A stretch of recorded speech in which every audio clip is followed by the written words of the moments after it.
here goes to Seattle, which how many teams do you think had more carries from the running backs last year than the Seahawks?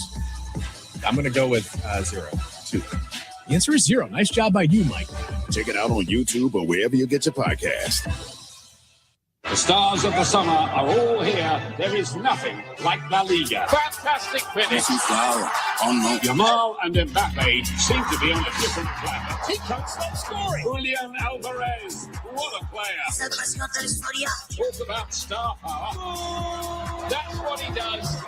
From the home of the world champions, La Liga. Follow all 380 matches in English or Spanish on ESPN Plus. Amber and Ian. Mo Vaughn is here, the 1995 AL MVP, kind enough to hang out with us. You got a picture with the Mets, rings you up. He does a high kick. The moment you go a yard off him, what are you doing? Oh, I'm pimping. Guys, in my time, we would kind of put our heads down and just play the game. And I think now it's fun, but I think that's a little bit too much. You're asking for something. You're lucky he's not a hitter. He'd be getting drilled. Amber and Ian, weeknights at 8 p.m. Eastern on ESPN Radio and on the ESPN app. This is Jerome from Birmingham, previously from the Paul Feinbaum Show. Let's check out Travis in Mobile, Alabama. Hello, Travis. Yes, Paul, how are you doing? We're doing great, Travis. Yes. Travis, I tell you what, I know you're near Mobile Bay, but for whatever reason, it sounded like maybe you were at the bottom of the bay. The Paul Feinbaum Show, weekdays at 3 Eastern on the ESPN app and on the SEC Network. The Little League World Series returns to ESPN. In the rolling hills of Williamsport, Pennsylvania, welcome to baseball paradise for kids around the world, where dreams become realities. Come celebrate the sights, sounds, and smiles of the summer, where baseball is played in its purest form. Experience the fun that only Little League can bring. This is an event unlike any other. Oh, that is crushed! Little League World Series, presented by T-Mobile, begins Wednesday on the networks of ESPN. Evan, Canty, and Michelle are unsportsmanlike. When it's time to extend your contract after year 3, the Giants have ammunition to say, we're not ready to do that because of the medical. We're not ready to do that because of the fact pattern when it comes to injury. So I think that's what Dart is trying to get ahead of. I don't know that you can change that altogether by just words. It's going to have to start with changing the way that you play. Unsportsmanlike. Weekday mornings starting at 6 Eastern on ESPN Radio and on ESPN2.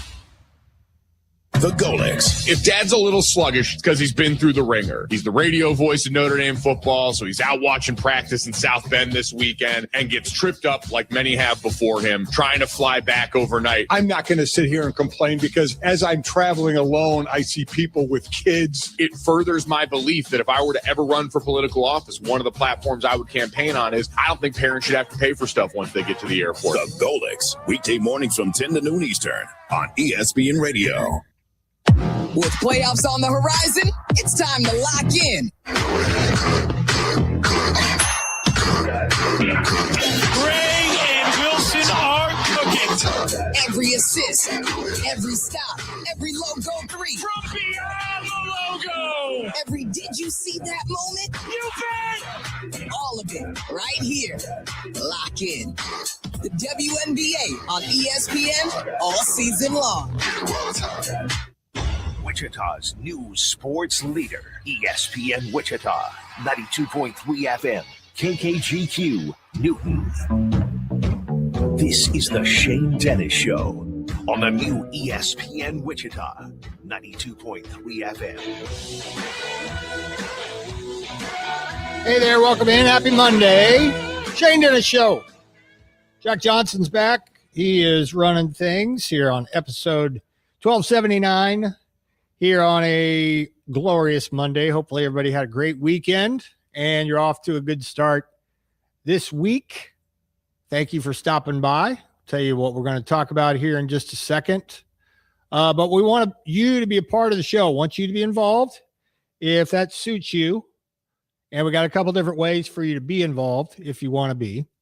We got a phone line that you can dial to talk to us.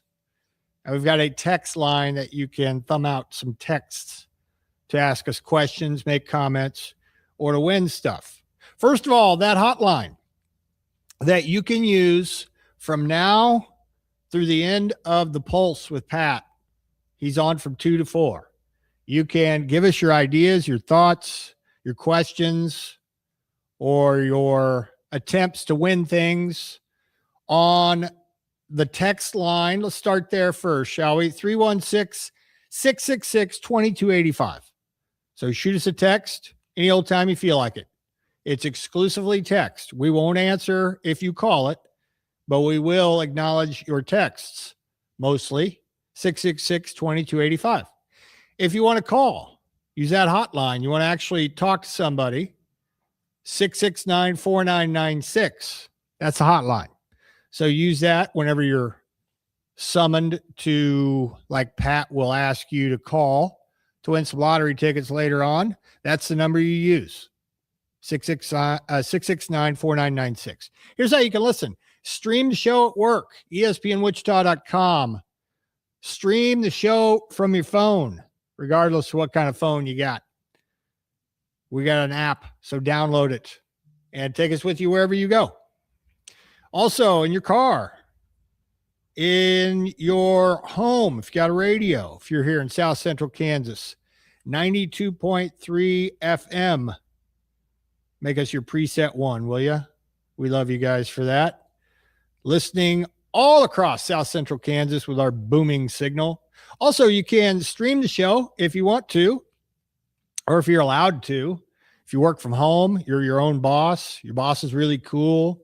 You can stream the show, live stream it on X, on Facebook, or our YouTube channel that you are invited to subscribe to. You can watch the show.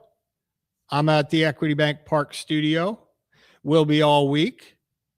And on those 3 platforms, you can watch me and Pat when he gets here and all of our bobbleheads in front of the desk here. And you can also see a schedule of the show on the ticker. What's coming up, what we've already talked about, who we're going to talk to, for example, and then all of your pertinent numbers, like when we're on, the text line, the hotline, our Twitter handles, all that good stuff is up there visually when you live stream the show on Twitter, Facebook, or our YouTube channel. Also, we have Instagram and we have TikTok. So all you folk that like wasting some time during the day on TikTok, we're there too. So check us out, will you? Give us a shot. We are at our Equity Bank Park studios. It's August 17, 229th day of the year, 136 days left in 2026.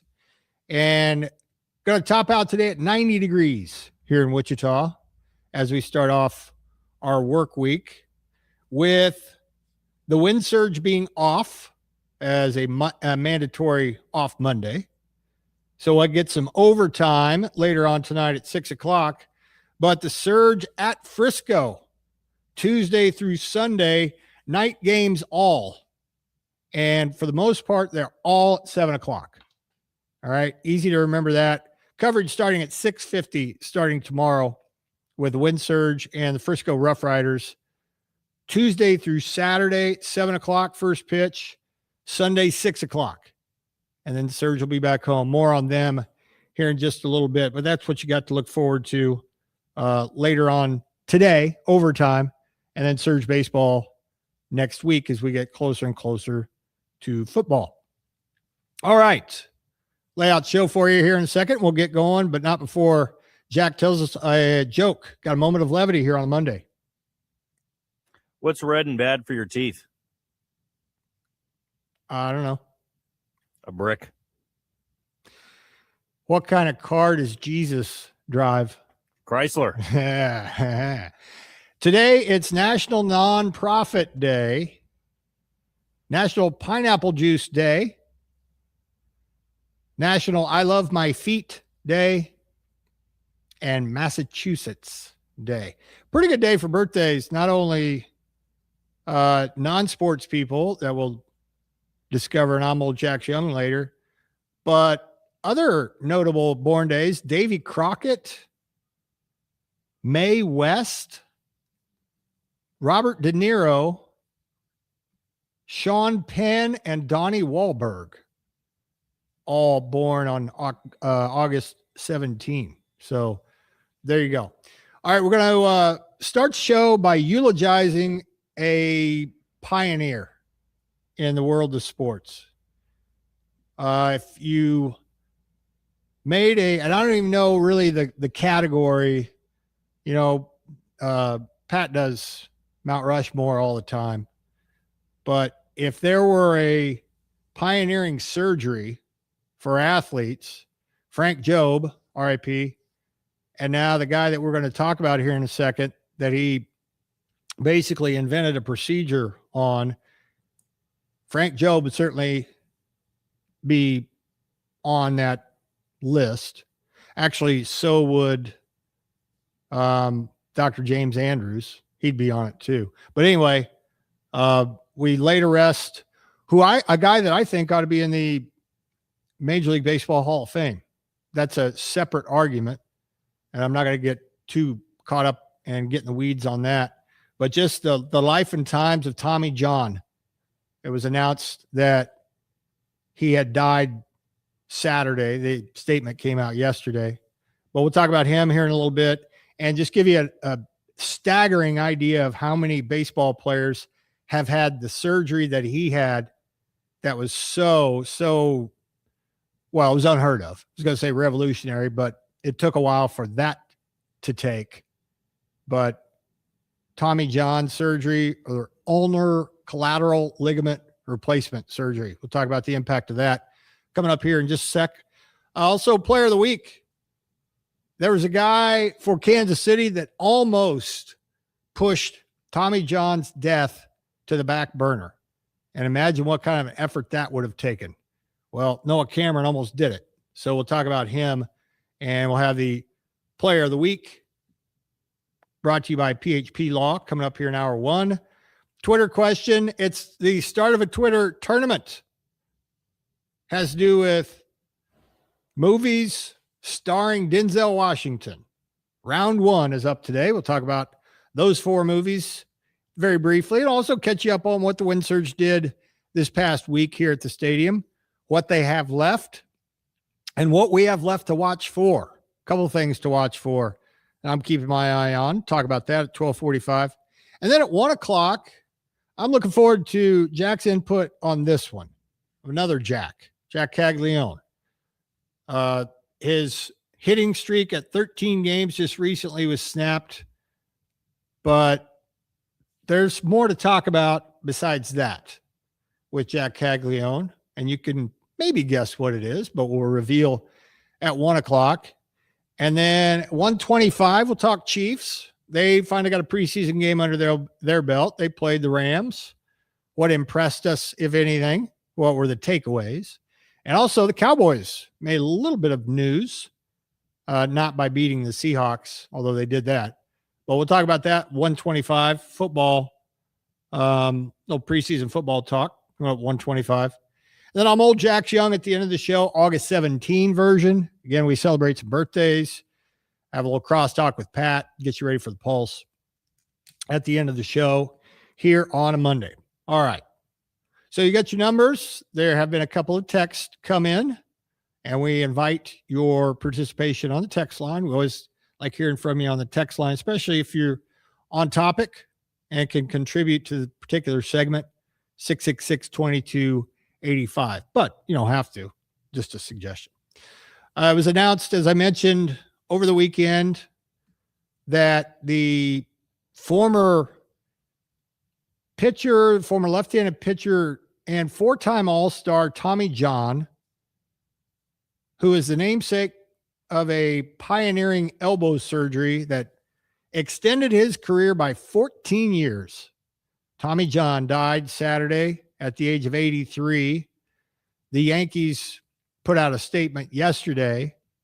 There was not a cause of death given, but he had been in hospice and diagnosed over the years, I don't know exactly when, with bladder cancer and other ailments. So it was not altogether unexpected, especially recently, because back 9 days ago, Tommy John shared a message about his health after missing Old Timers Day at Yankee Stadium, saying he wanted to say goodbye to everyone, including all the friends and fans who'd followed him throughout his career. So between he and his doctors and his family kind of had seen the writing on the wall, and John passed away at his Florida home over the weekend at the age of 83.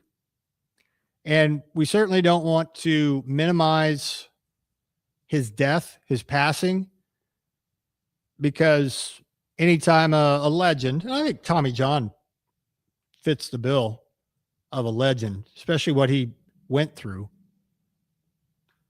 But, don't get it misunderstood that I think maybe his surgery is more important than his death. So I don't mean to come across that way, but to glorify what he did after he underwent an elbow procedure in 1974 that had never been done before, I think deserves a lot of praise. And like I said earlier, I think Tommy John belongs in the Hall of Fame. We'll get to that in just a second. And that's just kind of a footnote of what I want this segment to be about. But after hurting his elbow and what would have been a career-ending injury, Tommy John was 31, and he underwent a procedure to repair his ulnar collateral ligament in his elbow, performed by Frank Jobe. The procedure then, of course, was named after him, Tommy John, that is. Probably should have been named after Frank Jobe, but maybe not as recognizable for those in the 1970s. But anyway, that procedure after that has been performed on thousands of people, and not just pitchers, since then. And then Tommy John, of course, went on to pitch 14 more years after the surgery.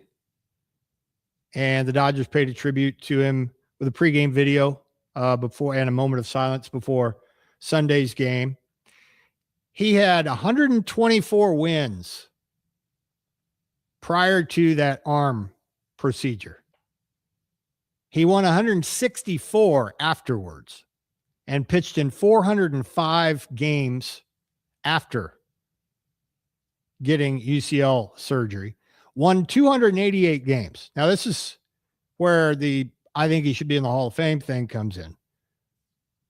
Second most wins of any pitcher since 1900 not to get into the Hall of Fame. And I'm not going to get into analytics and WAR or anything like that, but he pitched 26 years, won 288 games, and had a career ERA of 3.34 and 760 appearances. Is that being a compiler? I don't think so. I think it's more than that. You have a 3.34 ERA over 26 years and you almost win 300.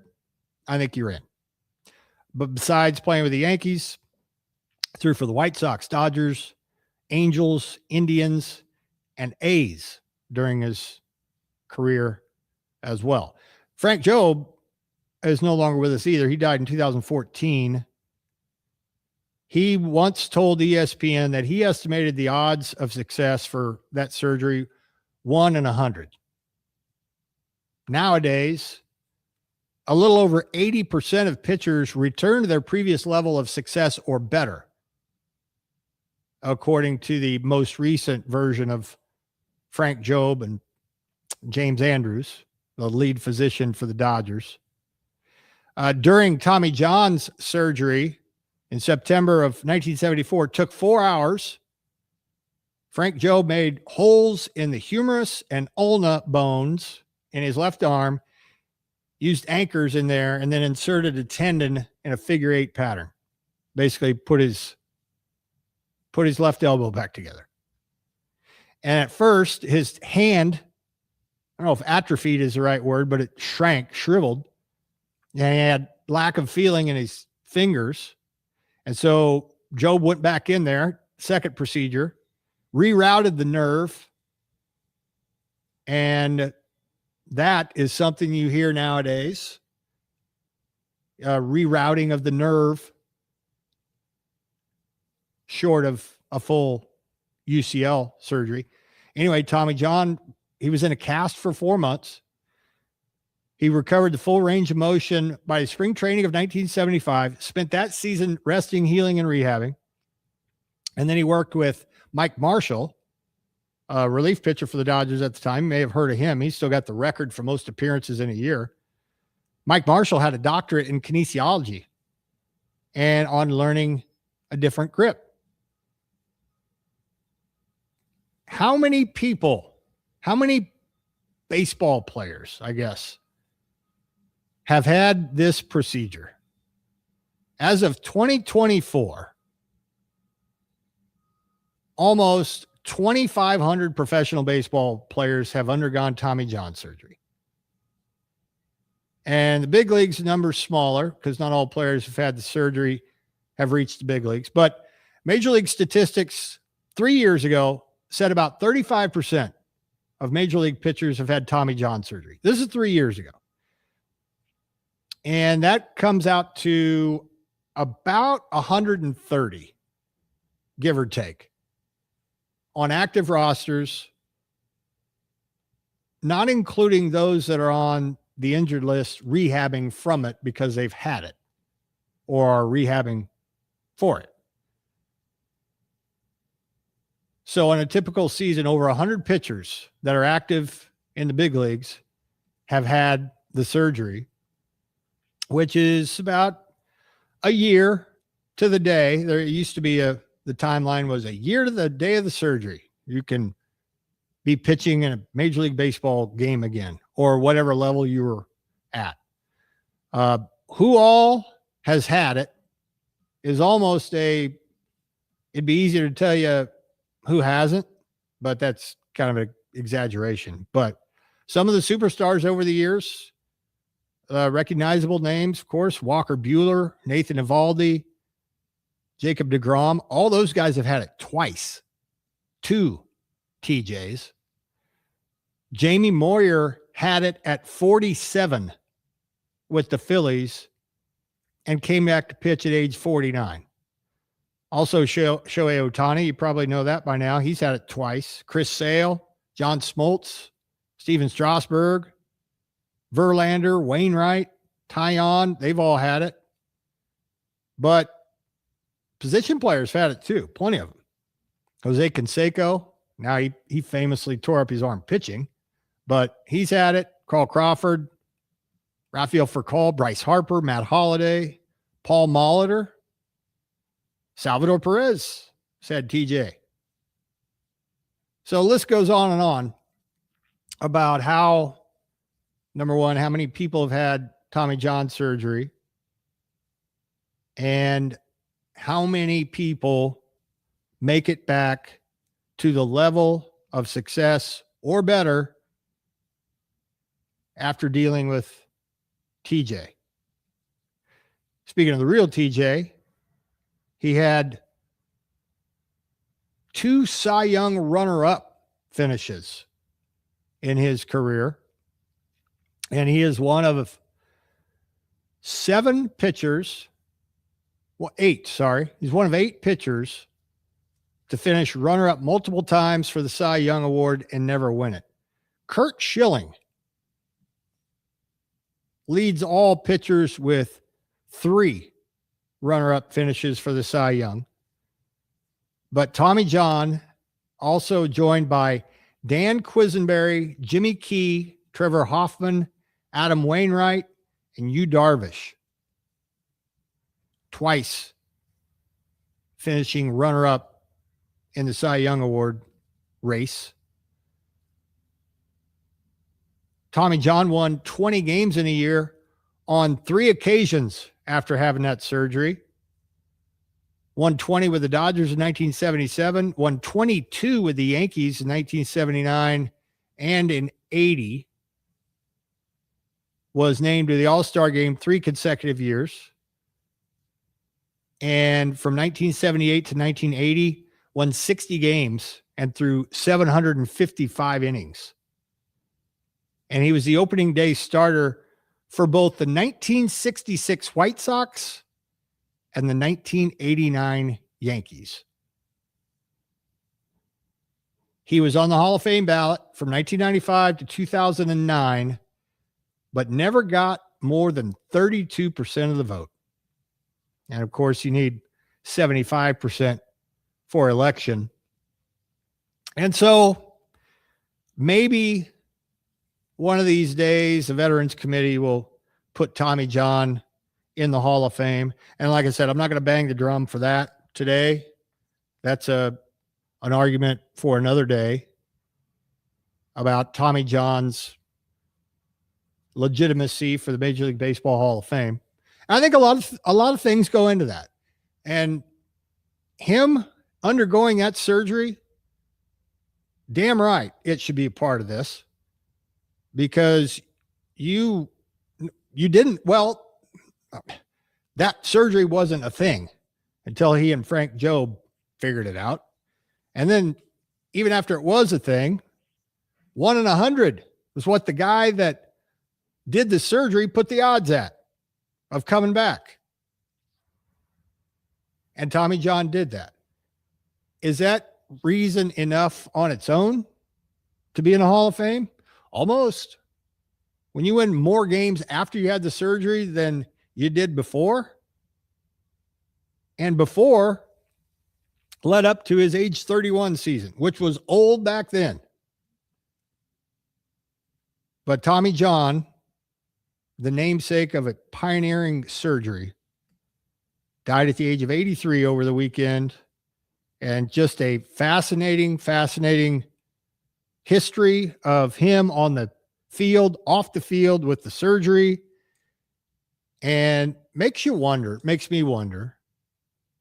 and maybe I should do a little digging, especially with the guys on the Wind Surge team, for example, because I guarantee you at least one person on the rosters had elbow reconstruction.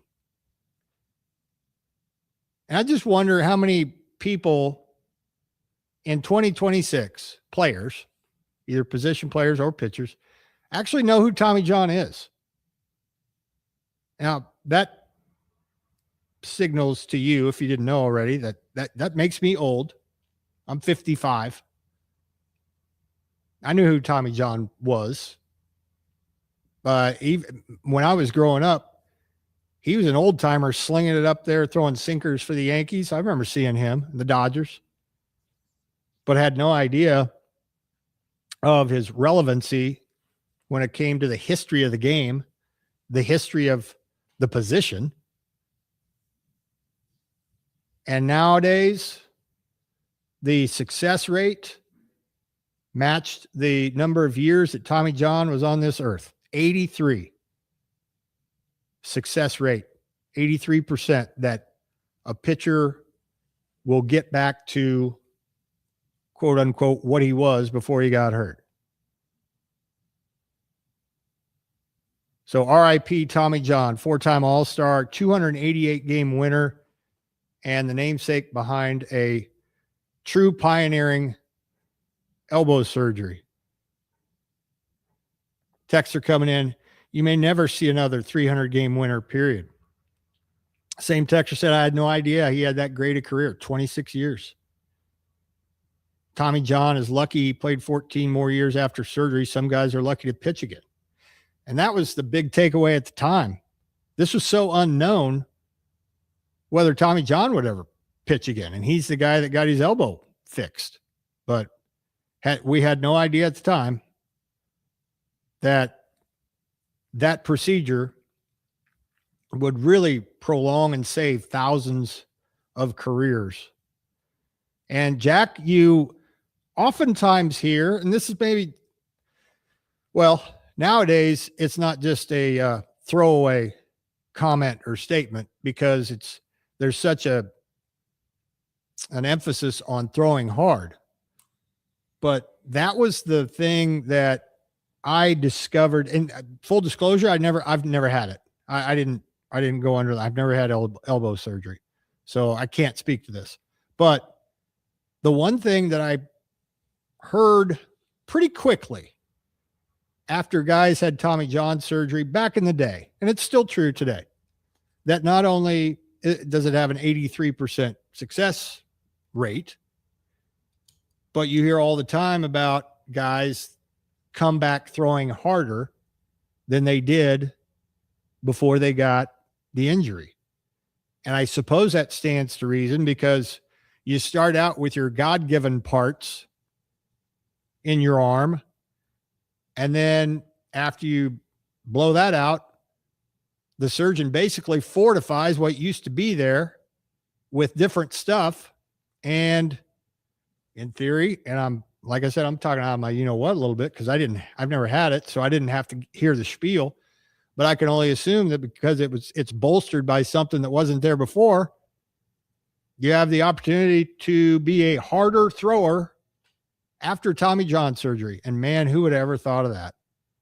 So Tommy John, the actual surgery, named after the man that passed away this weekend.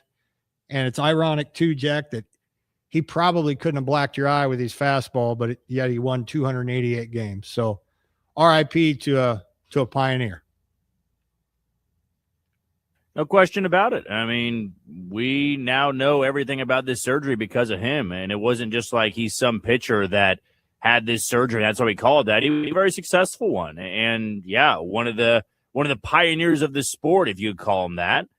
And I kind of agree with the texter too of I'm not sure we'll ever see another one like him before, just because the game has changed so much and velocity is a big thing. And he made one hell of a career being a soft tosser and pounding the zone. Yep, he sure did. And so it was announced yesterday that he had passed the day before. At least the Yankees released a statement yesterday. And so we say goodbye to Tommy John, former Southpaw that almost won 300 games. And his surgery that he had on his arm led to thousands and thousands, not just professional baseball players, but kids in high school. No doubt about that. So I feel like that was a no-brainer to lead with. And I wrote it down in pen very early yesterday when I discovered of Tommy John's passing. But I almost had to bump him, believe it or not, because of what was happening in Anaheim. We'll talk about that and our players of the week, assuming they're not the same guy, brought to you by PHP Law, when we come back here on a Monday. You're listening to the Shane Dennis Show on ESPN Wichita, 92.3 FM. Guys, especially after the age of 30. You might notice a decrease, that is, in a few things, or increases in some things that you don't like. Don't have as much energy. You got a low libido. You're not as strong as you used to be. Put on a little bit of weight, and it's harder to take it off. All that is natural after your age of 30, but all of it could be due to low testosterone, because it's science that we are not what we used to be. But the good news is, with my good friends at Empowering Wellness in Wichita, you can turn all that around. I stop by there every Monday, get myself taken care of in there, and I feel like $1 million. You go by there, you do a little blood work, and then they come back with a comprehensive explanation of all your levels and how they stack up as opposed to how they should. And if they don't, and you don't have the testosterone free or otherwise that you used to, then they'll discuss replacement therapy and what's your best fit. They're really awesome to work with. I have seen and worked with at least 4 different of the associates there, and they're all great. So if you have low T, they can discuss treatment for you. And if you go to empoweringwellnessict.com, you can schedule an appointment online, or you could go by there. If you want to go to 439 North McLean, or on the 2nd floor there, you can swing by and set up an appointment in person. Guys, you're not what you used to be, but the beautiful thing is you can change it with Empowering Wellness. Also weight loss options, laser treatments, aesthetics, and more at Empowering Wellness too. Make your appointment. Tell them ESPN Wichita sent you. You won't regret it.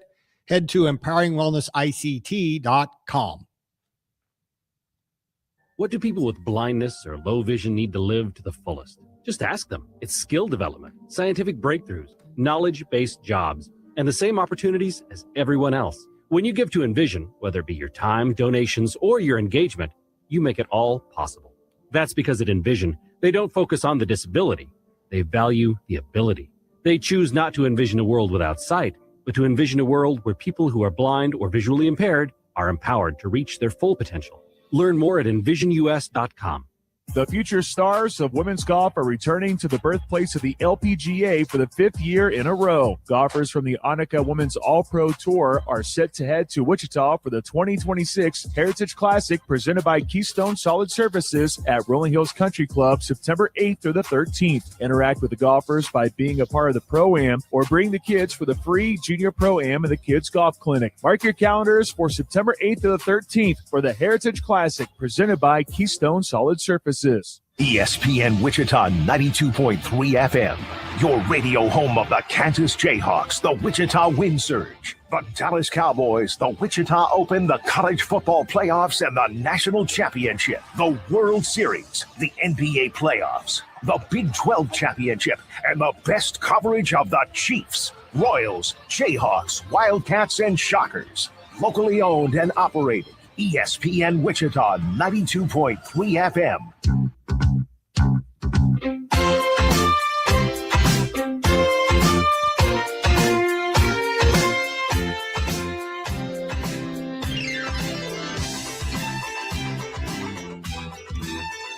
Kevin Rowland from Dexy's Midnight Runners celebrating a birthday today. We're back here on Monday. Shane and Jack with you here in hour number 1. Keep the texts coming. A lot of good ones in that Tommy John segment.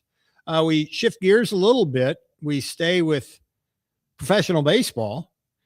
And my player of the week could have been a couple of different players. I figured, there was write this guy down in pen too, as far as player of the week when it comes to a St. Louis Cardinal making his debut. But he got bumped a little bit, although we probably shouldn't have. But anyway, Prochaska, Howland Prochaska Law brings us the player of the week. For more than 38 years, their experienced team has helped fight for your rights, regardless of legal status. Call them now at 316-683-9080 or find them online at phpattorneys.com. I'm a little biased because Noah Cameron does for a living what I used to do for a living in the same manner and vein, kind of.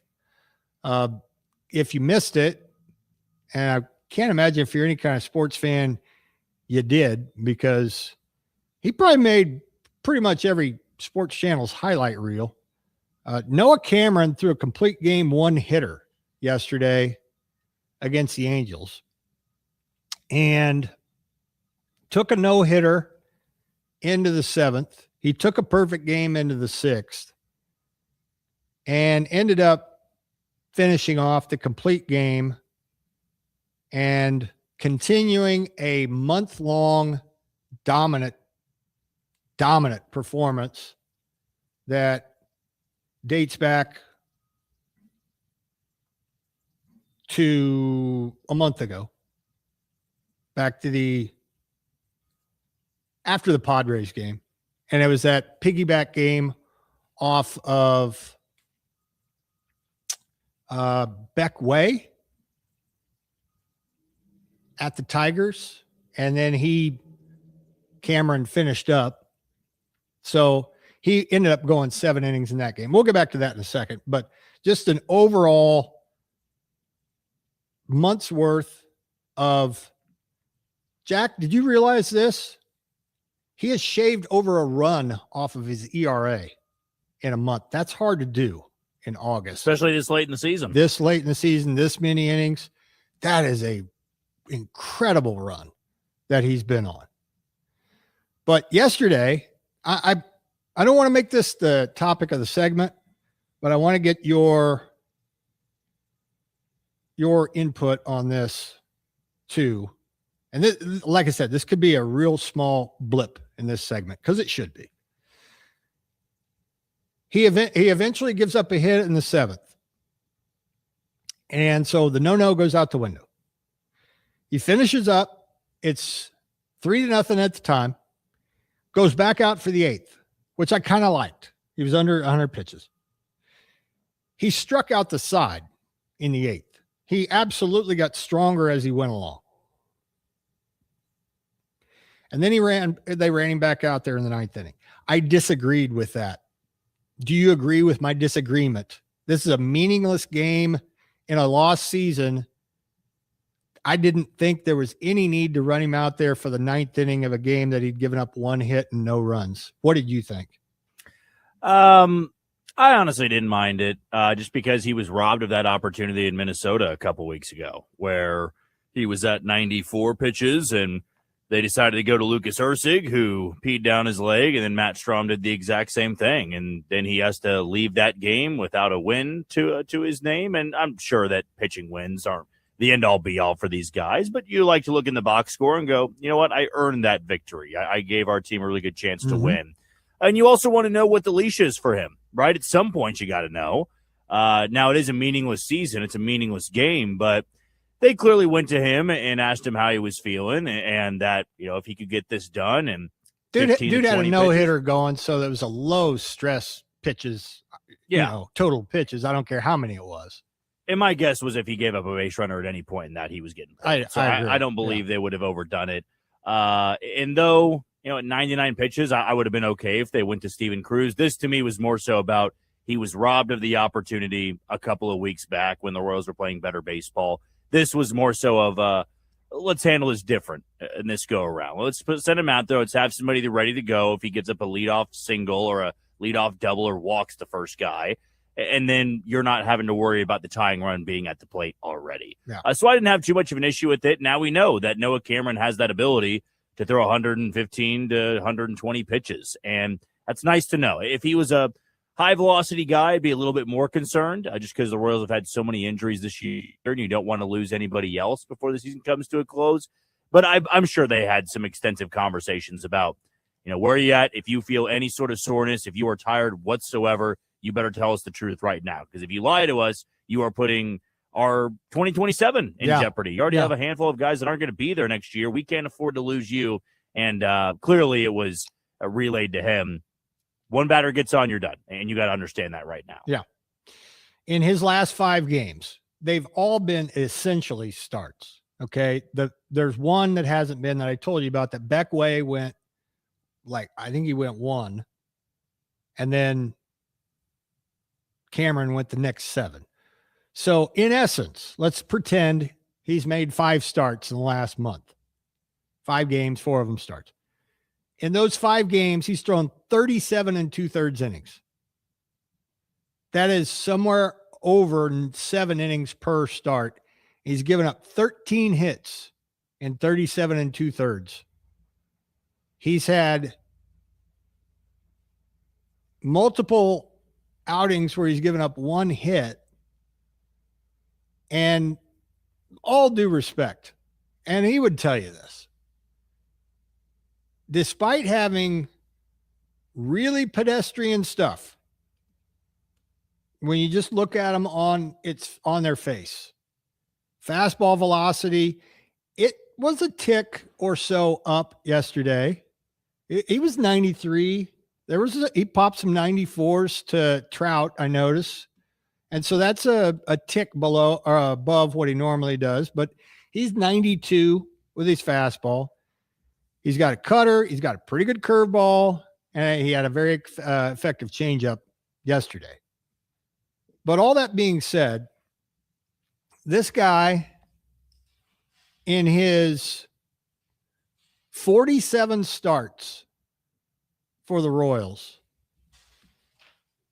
now has taken a no-hitter into the 7th inning or later 3 times, including his debut, which who could forget that, against the Rays at their spring training home in his very, very first start of his career, where he went 6-something hitless innings.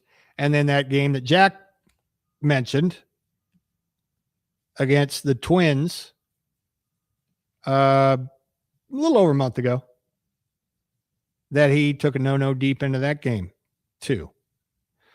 So how he's doing it, I don't know. And the fact that he is doing it, I'm thrilled for him, because when this incredible run started, the Royals needed him bad, and he was bad at the time. Now, this 5-game run that he's been on, coincidence or not, I doubt it's coincidence, but Texter asked right when the show started, is he still calling his own game? The answer is yes. He's calling the pitches. He's telling through PitchCom his catcher or catchers, whoever it is, this is what I'm going to throw.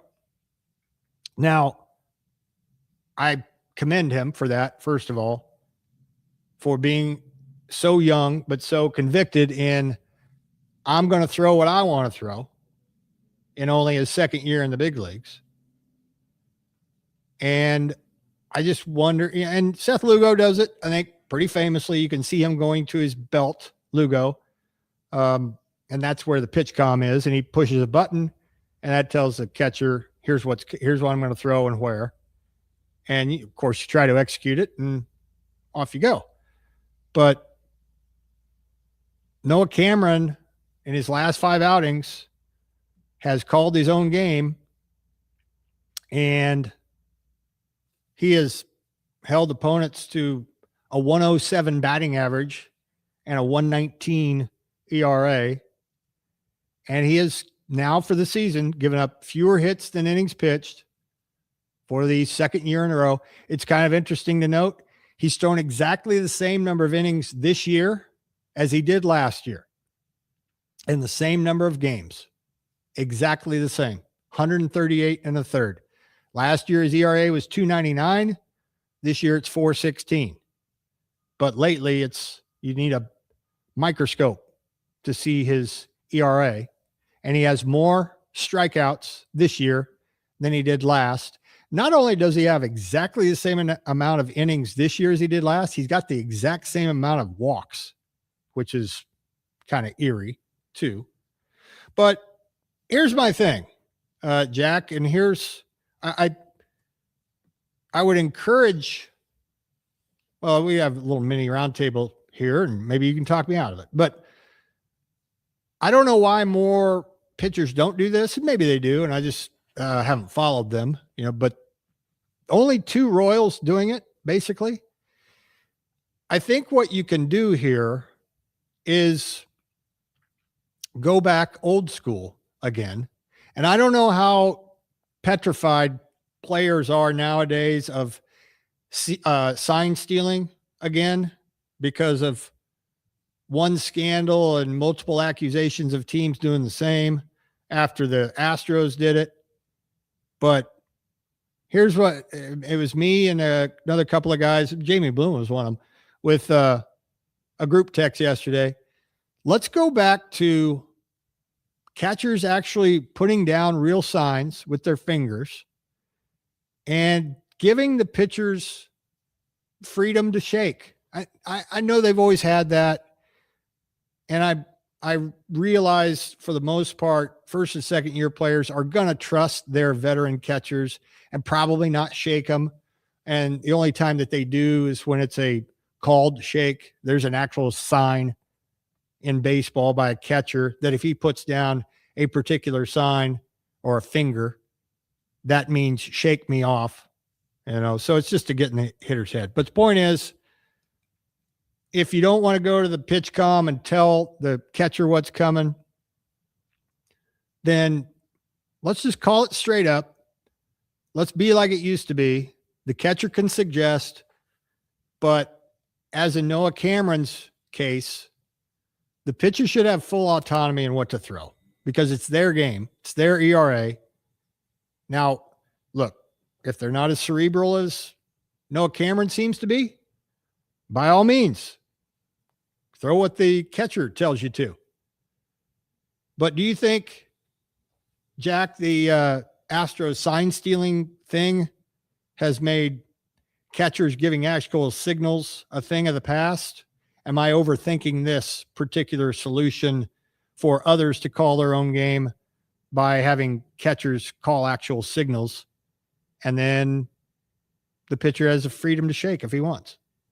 Yeah, gone are the days are the old ways of pitch calling. There's just I give it less than a 0% chance that ever returns. Mainly because of the sign stealing scandal and picking up on which pitch they're going with based on the sequence of how they're putting their fingers down. Right, it's not like Little League where they put one down and there's the fastball. I mean, it was we're going with third or fourth signal, but eventually guys pick up on that. Yeah. Then it becomes too confusing to the pitcher, and you risk getting crossed up. And you also got the time limit thing. There's the automatic ball. If you take too much time, you get your sign too. Yeah, I think honestly, pitchers like this and catchers like this, to be able to throw a pitch and then press into a little button, fastball, curveball, slider. Mm-hmm. And the only ones that can hear it are the catcher and, of course, the pitcher. And it hasn't hurt the rhythm of the game, the flow of the game. And to the point about pitch calling, it just comes down to comfort level, really. I mean, clearly Noah Cameron's more comfortable calling his game. Michael Wacha doesn't really call his own game. It seems like he goes off of what Salvador Perez or Carter Jensen is telling him. He can always shake it off, but he's going to continue to do what he's doing. And, I think having that freedom and that ability to do what you want to do is good for pitchers. And it's on their hip. They just throw the pitch. They get back up on the mound. They click it. And it's probably second nature to them now. They know that when feeling around for the fastball, changeup, slider, they know immediately which button to press. And that's made it easier. I think on a catcher, it's made it easier on a pitcher. We haven't seen guys get crossed up all that often. We haven't seen any pitcher or catcher get upset with a player trying to steal any signs, because it's impossible to. Anybody that believes in that stuff of, well, they're hacking into PitchCom, no, they're not doing that. It would still be impossible to do, right? Because you're having to go steal their equipment and then somehow hardwire it to your dugout, then relay from the dugout to the hitter. It's not happening. I can tell you that right now. And the sign stealing scandal, that's what effectively ended it. We will never, ever see a catcher put down fingers again for calling pitches. It's not going to happen because the team that got caught cheating, they went on to win the World Series and really didn't get any punishment from it. And it led to PitchCom, and kind of with new technology all the time, whether it's sports or the workplace, when you've got better technology that help you with certain things, you're only going to continue to see more and more of that stuff not revert back to the old way of things. Yeah. Well, whatever. This is working for Noah Cameron. And like I said, I don't necessarily think calling your own game is for everyone, because all due respect, there are some dumb pitchers out there that not as dumb as they used to be.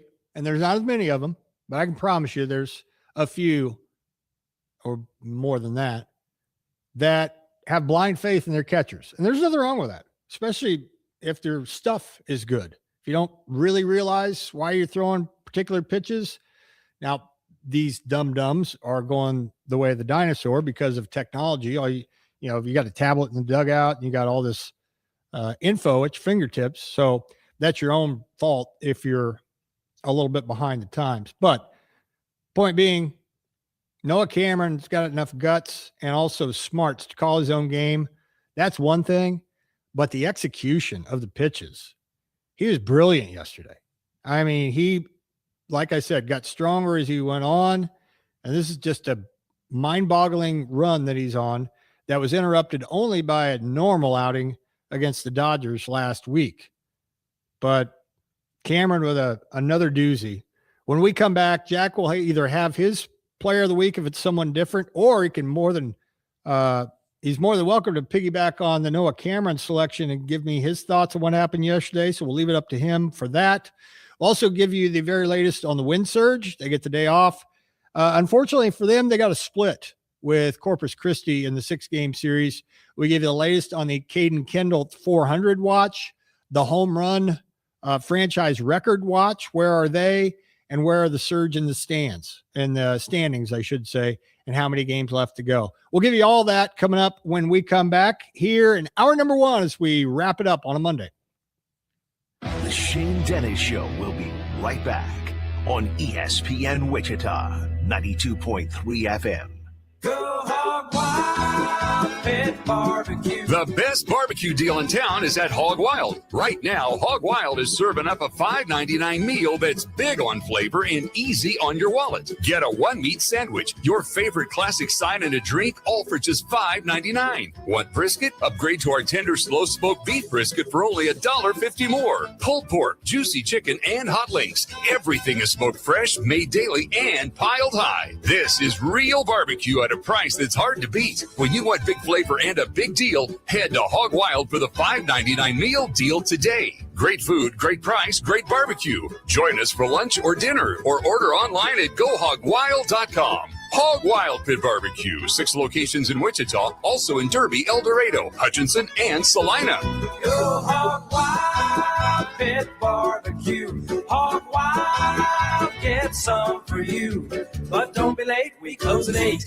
Hi, I'm Ben Farha, owner of Farha Roofing. Kansas weather can change in an instant. Hail, wind, and severe storms can leave your home vulnerable when you least expect it. That's where Farha Roofing comes in. Our trusted team provides professional inspections, quality workmanship, and guidance through the insurance claims process. If you think your roof may have been damaged, don't wait. Protect your biggest investment with the company Kansas homeowners trust. Schedule your free inspection today with Farha Roofing. Farha Roofing, we rise above the rest. What do people with blindness or low vision need to live to the fullest? Just ask them. It's skill development, scientific breakthroughs, knowledge-based jobs, and the same opportunities as everyone else. When you give to Envision, whether it be your time, donations, or your engagement, you make it all possible.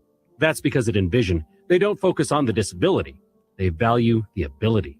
They choose not to envision a world without sight, but to envision a world where people who are blind or visually impaired are empowered to reach their full potential.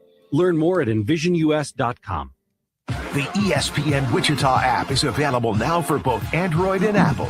Go to your app store and download today. All you have to do is search ESPN Wichita and take the station with you wherever you go. While you're there, find podcasts of your favorite shows. Sign up for our app-only contests. Send a text into the show and much more. The ESPN Wichita app, your source for sports in Wichita. ESPN Wichita 92.3 FM. Ooh, baby, do you know that's where heaven is a place on earth? They say in heaven, love comes first. We'll make heaven our place on earth. Ooh, heaven is a place on earth. Belinda Carlisle, born day today. That's a solo effort by her. She's also member of the Go-Go's back in the day. Jack, would you like to present your player of the week, or would you like to talk about Noah Cameron some more? You got the option to do either one. I'll give you my own one here, and I'll make it short and sweet since we're coming up at the end of the first hour. Okay. I'll talk about the Chiefs preseason game, which, of course, we'll circle back around to at 125, but I'll give my nod to Garrett Nussmeier. Okay. I thought he was very effective on Saturday, and truth be told, I mean, it doesn't make a ton of sense to carry 3 quarterbacks on the roster because the third quarterback is, in all likelihood, never going to play a single snap in an NFL game. But right now, I mean, it's a pretty easy thing to see that the Chiefs want to keep this guy on the roster. And I thought that his performance on Saturday solidified it. I mean, I'm not trying to overreact too much, but I've watched Chris Oladokun play football last year, and I might stand by the fact that it's the worst quarterback play I've ever seen in my entire life. He's not making the team, right? Oh, there's no chance. I mean, certainly can't make the team because they wouldn't carry 4 quarterbacks. Right. And Justin Fields is going to be the backup. We know that's important. And Nussmeier is going to make this roster because they can't afford to put him on the practice squad. He'll get picked up. Yeah. And that's a 7th-round pick. That's a rookie, and they drafted him for a reason. They drafted him with the idea that he will be Patrick Mahomes' backup for a number of years. And I'm sure Garrett Nussmeier is thinking to himself, well, we saw in New England with Tom Brady. I'm not just trying to use this because Matt Castle was the quarterback for the Chiefs, but Castle was the quarterback for a number of years, got that opportunity in New England, and then the Chiefs acquired him, and he became a starting quarterback in the NFL. I hope to God that that's not the way it happens for Nussmeier, because that would mean that he's out there for an extended period of time in the next couple of years. Right. And that would then leverage him into a starting role elsewhere. but he really does strike me as somebody that the Chiefs were very fortunate to get in the 7th round. And when they made that selection, I thought to myself, why? When they made that selection, I was like, they're up to something. They looked into a magic 8-ball or something, Well, it was almost a little bit concerning, too, because they had signed Justin Fields. Then they get Nussmeier, and you're starting to go, well, how healthy is Patrick Mahomes? Right. That they feel the need to go out there and get Fields. That made sense because Minshew was gone, and we saw how terrible Gardner Minshew was playing quarterback, and then we saw how worse off the offense was with Chris Oladokun. And they said, well, we're going to make sure we got a pretty good quarterback room here. And preseason football is ugly, but I found myself pretty entertained by watching Garrett Nussmeier run the offense. At one point, I believe he was 14 of 18. Nothing crazy like 320 yards, but he was efficient. He was good. He didn't look panicked in the pocket. And if it wasn't for the injury at LSU in his final year, he wasn't going to be there in the 7th round. He was going to be there at the end of day 3. And the likelihood you hit on a 7th rounder, if you're not going, let's say, running back, is really, really low. And the only reason I say that is the Chiefs technically hit on Isaiah Pacheco because he became a starting running back in the NFL. Most of those guys you take in the 7th round, they never become anything. They're practice squad guys. They're cut, and you kind of forget years down the road who the 7th rounder was. This seemed to me like no, this 7th rounder is not going to help us in 2026, 2027. But down the road, we might be pretty fortunate that he is our backup quarterback. And he's somebody that at one point had first-round mocks to his name. He's got good size. He had a little Heisman run way back a year and a half ago. Yeah. Yeah, I good size for an NFL quarterback. He's a little bit more mobile than I thought he was. Pretty accurate throwing the ball, and he would have had an exclamation point one of his final passes of the day, but Jason Brownlee just couldn't haul it in. It would have been a 98-yard touchdown pass. And, it traveled 40, 50 yards in the air, I thought. It was a really, really good throw from the back of the end zone, and that's reassuring to know because in watching preseason football, it is football. It was nice to have it on the TV this weekend, mainly because, we've talked about it, how awful this summer has been and just having meaningful stuff to watch. And preseason football isn't really meaningful, of course, at the end of the day. It's just like spring training baseball. But with the Royals not being good, I wanted to see some good play. I wanted to see some efficient, clean football, see some of these guys pop. And yes, Cyrus Allen did. Yes, Emmett Johnson did. I could have picked him. But I did want to give some praise to Garrett Nussmeier because he made that game enjoyable for a little bit. The last couple of years, mercy. Seeing Minshew and Oladokun throw the football, it was just a bore. Just goes to show you how hard it is to find a really good backup and keep it, And it matters now. Yeah, it does. For a number of years, it was go call up Chad Henne, go call up Matt Moore. They're going to be able to make it work with this offense. Now you do need to have a little bit of talent there. And that's no disrespect to Henne and Matt Moore. They were at the final stages of their career. Matt Moore was coaching high school football when the Chiefs brought him in. And he went out there and dominated the Broncos on Sunday Night Football, I believe it was, or maybe it was Monday night, and went out there and hung with the Packers and Aaron Rodgers and then beat the Vikings. They were able to do that because of the talent around him. Now it does matter that you have some talent there to be able to orchestrate an offense. And Justin Fields, he had some good moments. I thought that they got him out there at the perfect time. Yeah. And I said, well, we'll see Nussmeier for a little bit and then help us all. We got to watch Chris Oladokun throw the football for a whole quarter. Yeah. But no, Nussmeier, he was cooking out there for 2.5 quarters. And that was nice to see. Like I said, preseason football, it can be a bore late in the game, but he was a big reason to watch. So he is my player of the week. And who knows? Maybe that's the only time he's on that list for a long, long time. Yeah. We'll circle back to that half an hour from now or so. Talk more about that preseason game and a move that Dallas made to revive an old relic. And considering, by the way, Nussmeier, 13 of 19 for 98 yards, no touchdowns, no interceptions. Did take 2 sacks, but those are the numbers on Jack's PHP Law Player of the Week. All right, we're up against it. So we'll push everything together in the 1 o'clock hour. That is win surge, standings, schedule. Got the day off today. Tell you who they play and a watch for the franchise record in combined home runs in a season. They're 15 away from that. Tell you how many they got right now. And a guy that is making a run at 400. Yes, I am proclaiming this a 400 watch. And I don't care if it is August 17th and there's 24 games left in the season, 24 games left. My guy, Caden Kendall, is flirting with it. So we'll tell you where he's at. And then we'll talk about a tremendous month that's going for one Jack Caglione. And what does it mean? A lot? Something? Not much? A little more baseball talk when we come back, hour two. Wichita's sports leader.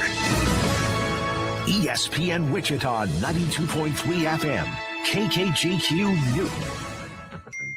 Do you want to be part of the show? Then text us at 316-666-2285. Send your hot takes, react to the biggest stories, and connect with Pat and Shane live on air. Plus, you could win prizes just for joining in on the conversation. It's fast, easy, and your direct line to Wichita's sports leader. Text 316-666-2285 now and get in the game with ESPN Wichita 92.3 FM. By texting 64,000, you agree to receive recurring automated marketing messages from IQ Bar. Message and data rates may apply. No purchase required. Terms apply. Available at eatiqbar.com/policy/terms of service. I've got good news and bad news. Here's the bad news. Most protein bars are packed with sugar and unpronounceable ingredients. The good news? There's a better option. I'm Will, and I created IQ Bar plant protein bars to empower doers like you with clean, delicious, low-sugar brain and body fuel. IQ bars are packed with 12 grams of protein, brain nutrients like magnesium and lion's mane, and zero weird stuff. And right now, you can get 20% off all IQ Bar products, plus free shipping. Clean ingredients, amazing taste, and you'll love how you feel. Refuel smarter, hydrate harder, caffeinate larger with IQ Bar. Try our delicious IQ Bar sampler pack with 9 plant protein bars, 8 hydration mixes, and 4 mushroom coffee sticks. And now you can get 20% off all IQ Bar products plus free shipping when you text RADIO to 64,000. Text RADIO to 64,000 to get your 20% off. That's RADIO to 64,000. Furnished by IntelliBrands. Whether because of discomfort, lack of mobility, your lifestyle, or occupation, you sit inactively way too many hours a day. Get an Ellipse, the premium quality automatic seated exerciser that strengthens legs, increases mobility, and boosts circulation without physical strain or impact. Improve your flexibility and balance. Strengthen and tone your legs. My joints feel better, my knees feel better, my back feels better, and it makes me feel stronger too. My circulation is moving. I'm burning calories, and it makes me feel energetic. It's so quiet that none of my coworkers even know I'm using it. Call now and order Ellipse, the seated exerciser that strengthens legs, increases mobility, and boosts circulation. And for a limited time, get a free upgrade to our deluxe bundle with a faster motor, sport mat, and wireless remote. Call 800-555-1212. That's 800-555-1212. 800-555-1212 now. These statements and products have not been evaluated by the Food and Drug Administration. These products are not intended to diagnose, treat, cure, or prevent any disease or condition. Get ready for a new NFL season with the best coverage of Chiefs training camp on ESPN Wichita 92.3 FM. Good to get a preseason game under our belt, play against somebody else. I think the hard work that the guys have done had paid off for them as far as stamina during the game. From training camp to the Super Bowl, Wichita's best Chiefs coverage. ESPN Wichita 92.3 FM.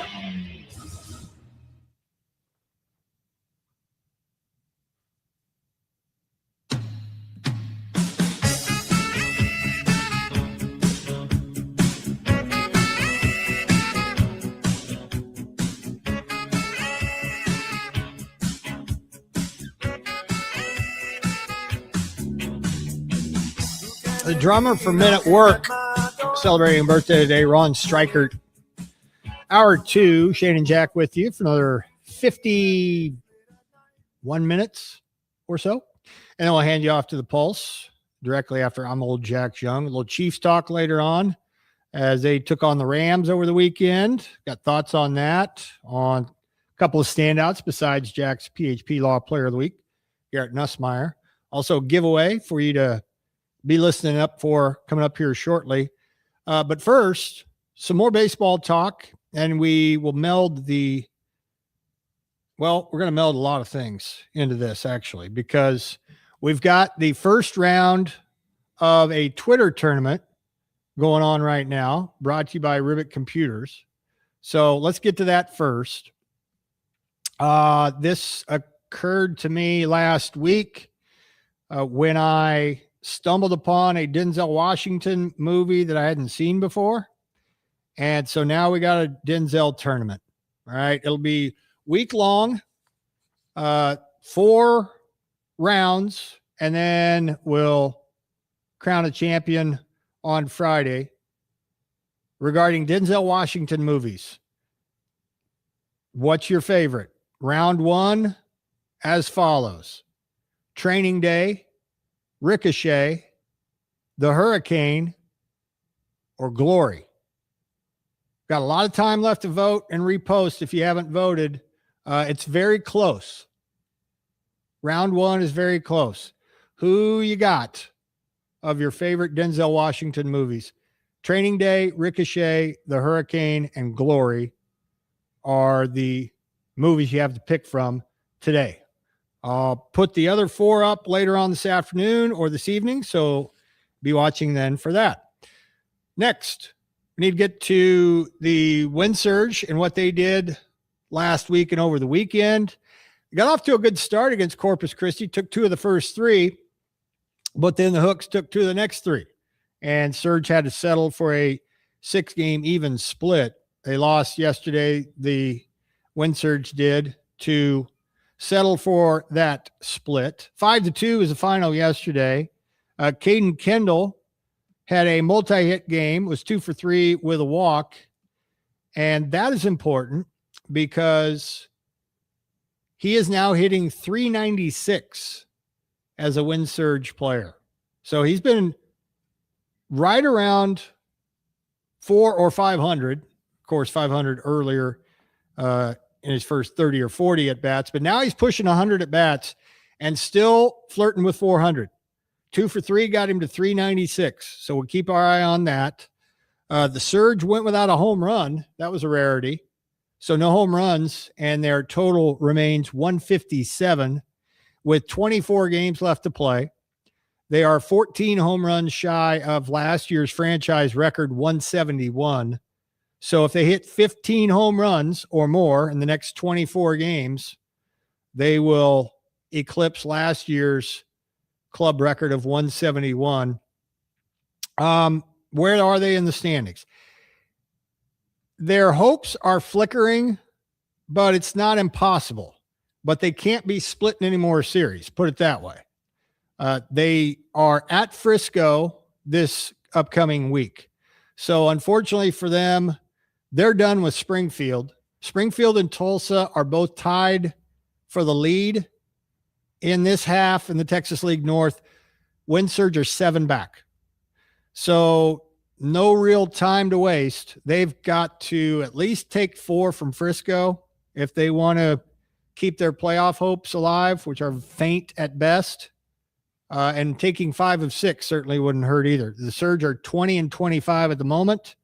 7 games back of both Tulsa and Springfield. They're both tied for the lead in the second half. Of course, Tulsa won the first half. The Surge do have 6 against Tulsa coming up before the season's over with. Like I said, they're done with Springfield. That kind of hurts. But after they finish up the series at Round Rock, they come home to take on Arkansas and then go to Tulsa to open up the month of September. So there's a possibility, if they're hot enough and Springfield goes cold, Springfield takes on Arkansas this week. So the Surge will be big Arkansas fans. And if the Surge take care of their own business and go down to Tulsa with 2 weeks left in the season, they might still have a chance. But they're 7 games back with 24 to go and need 14 home runs to match last year's home run total, which is a franchise record. All right. So there's that. We got the Twitter question. There's your Wind Surge update.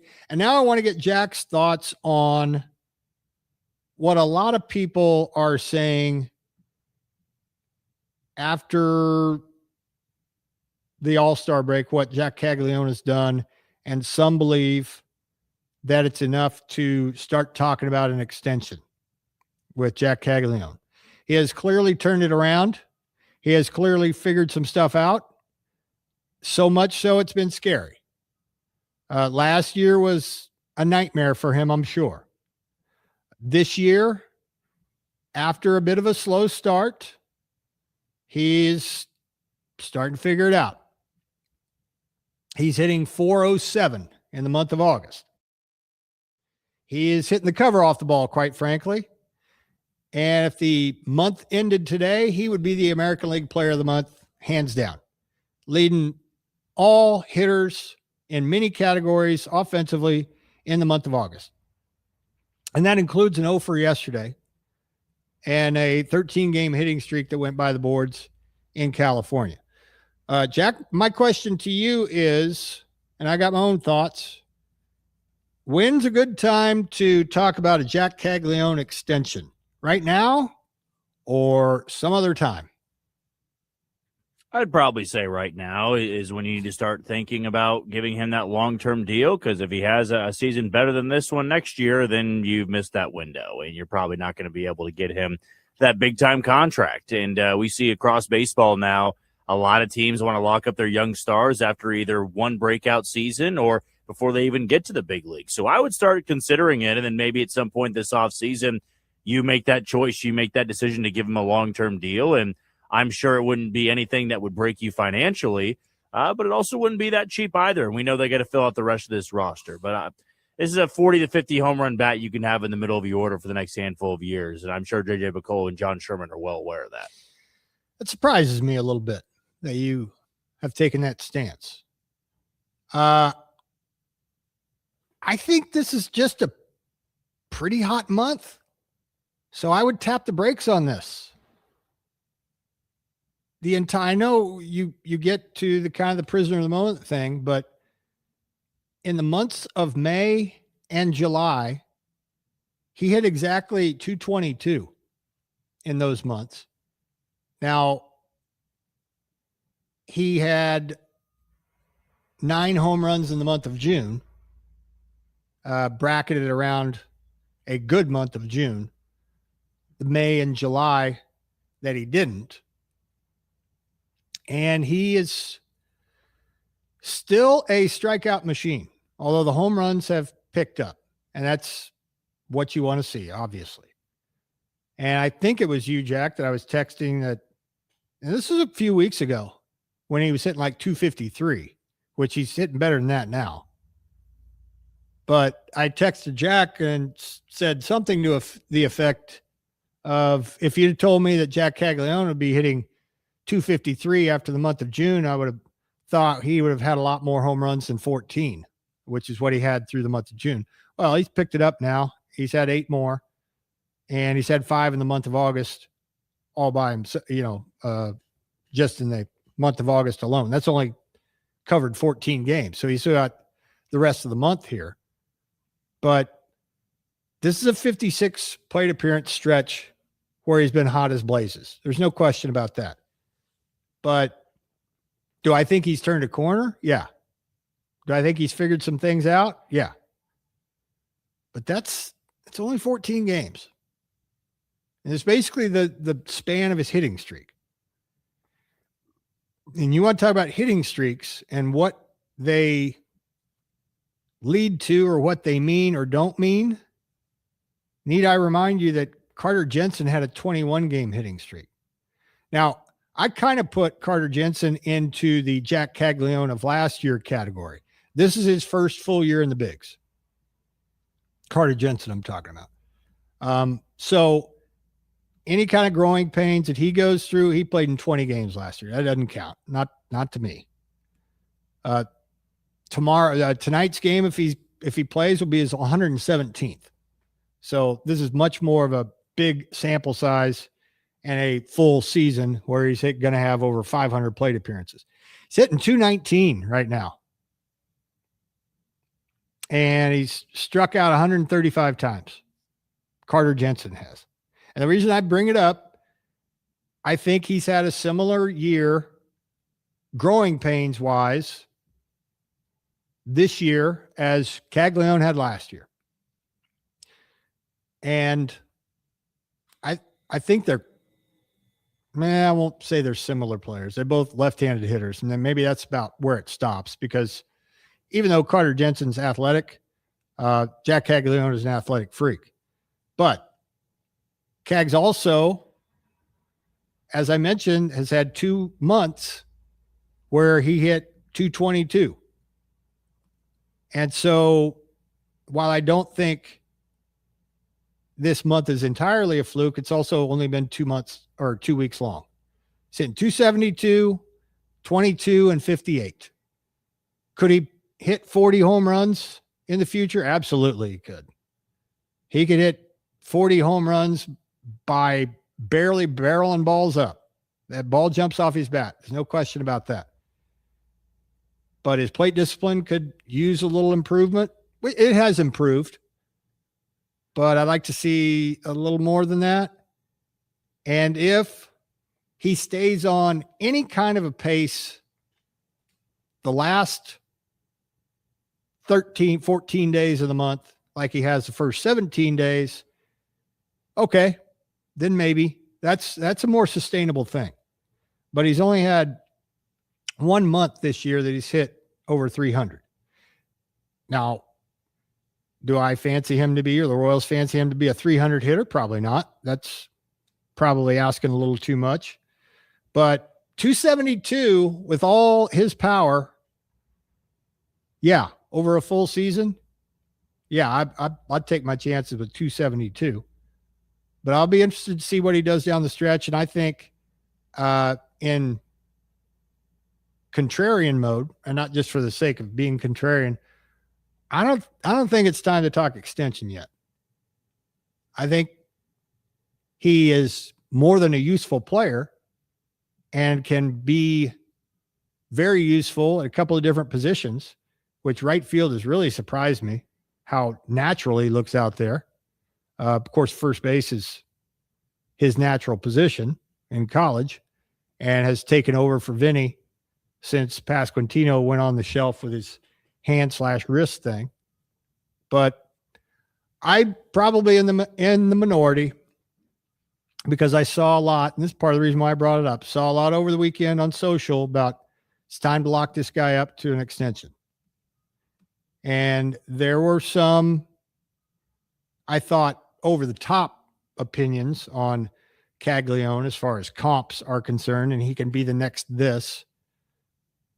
But I'm encouraged, but not to the point that I think he needs to get a 10-year deal at some point over the next week or so.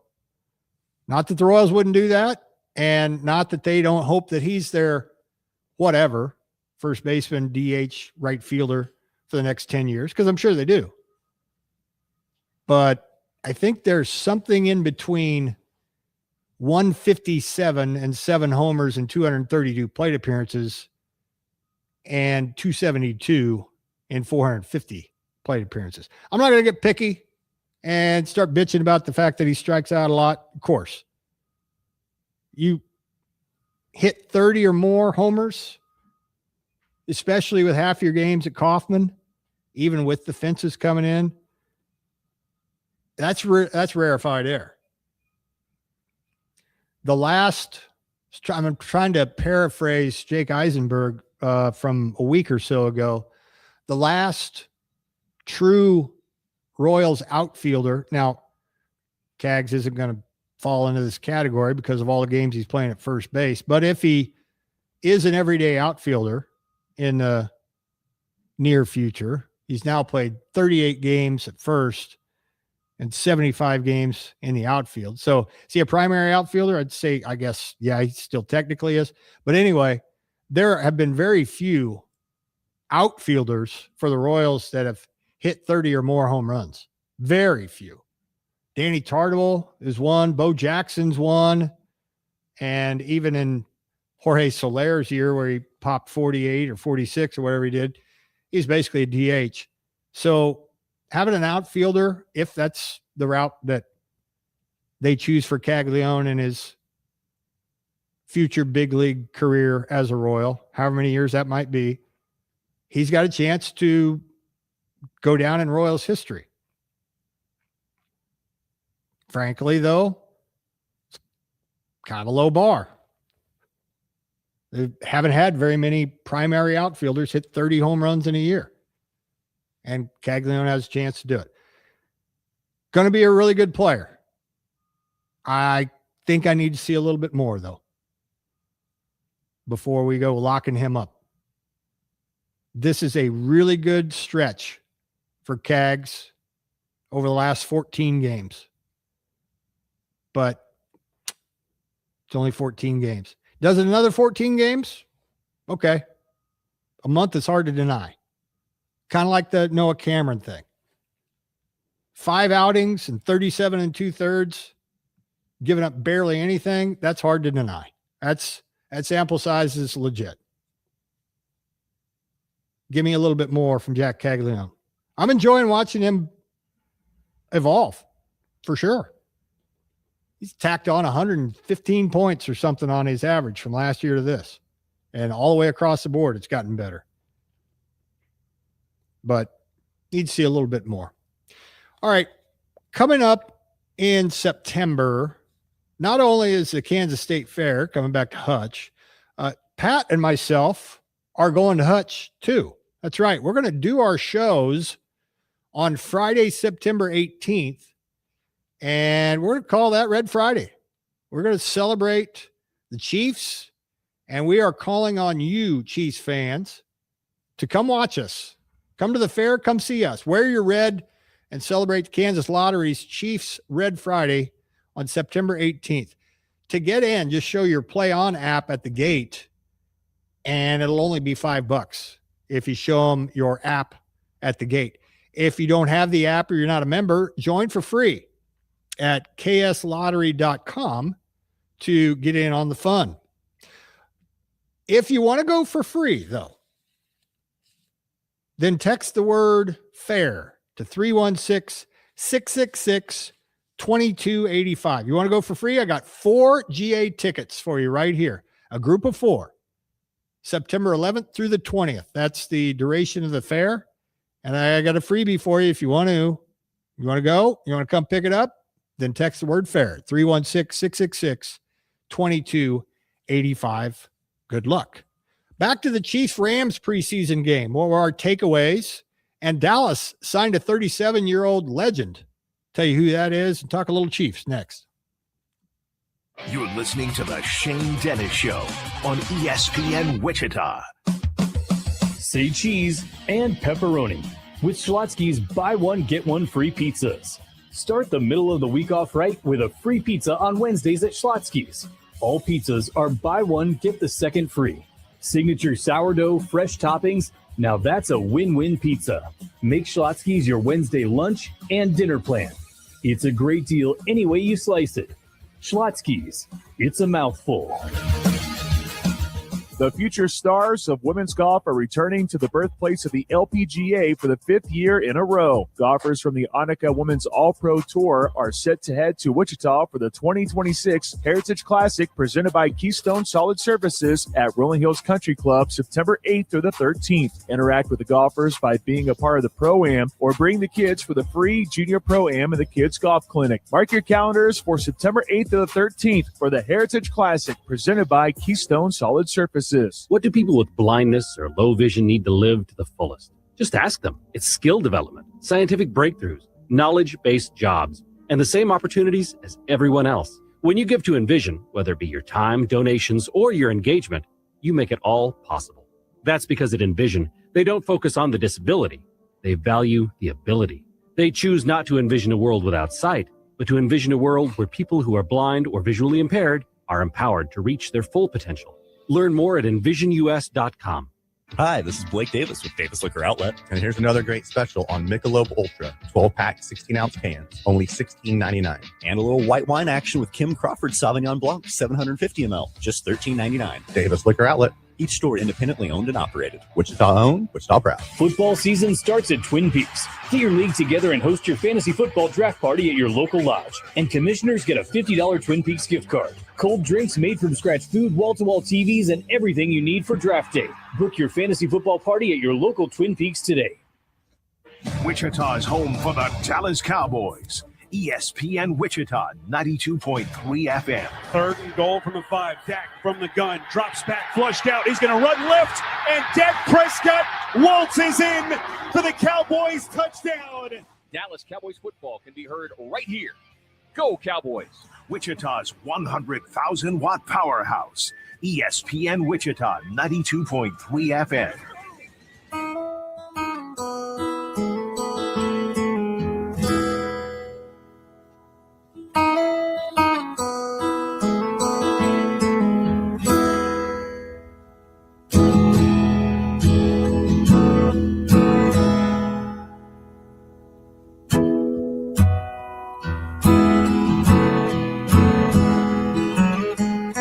Birthday of Steve Gorman from the Black Crowes.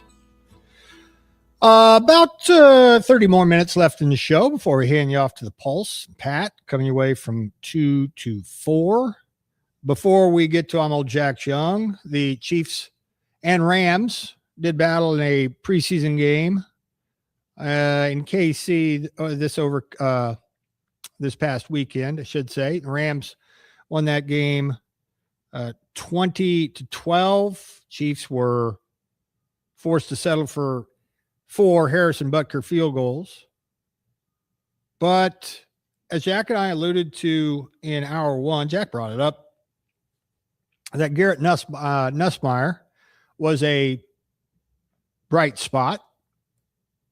And he wasn't the only one, I thought, especially considering the fact that the Chiefs played very few of their number 1 skill position guys.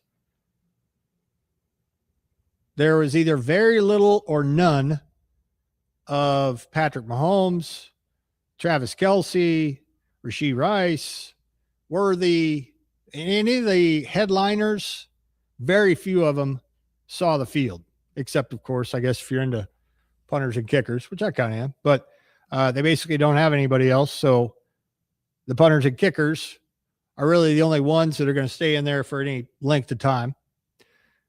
And Mahomes didn't play at all. But as Jack brought up, I thought a bright spot or something that bared watching was the first 2 quarterbacks that came into the game for the Chiefs on Saturday. That's Justin Fields, who went 4 for 4 in some limited time. And then Garrett Nussmeier, who went 13 for 19 for 98 yards and had an opportunity for a biggie that didn't quite pay off. But also, one of our faithful texters, big Nebraska fan, liked the looks of Emmett Johnson, who was, of the 28 carries, recipient of 12 of them, 2018 carries, I should say. Emmett Johnson had 12 of them and looked pretty good. 12 carries, 59 yards. And if you went online, and we'll dig into this a little bit more tomorrow with Jordan Foote, Jordan's Juicy Takes.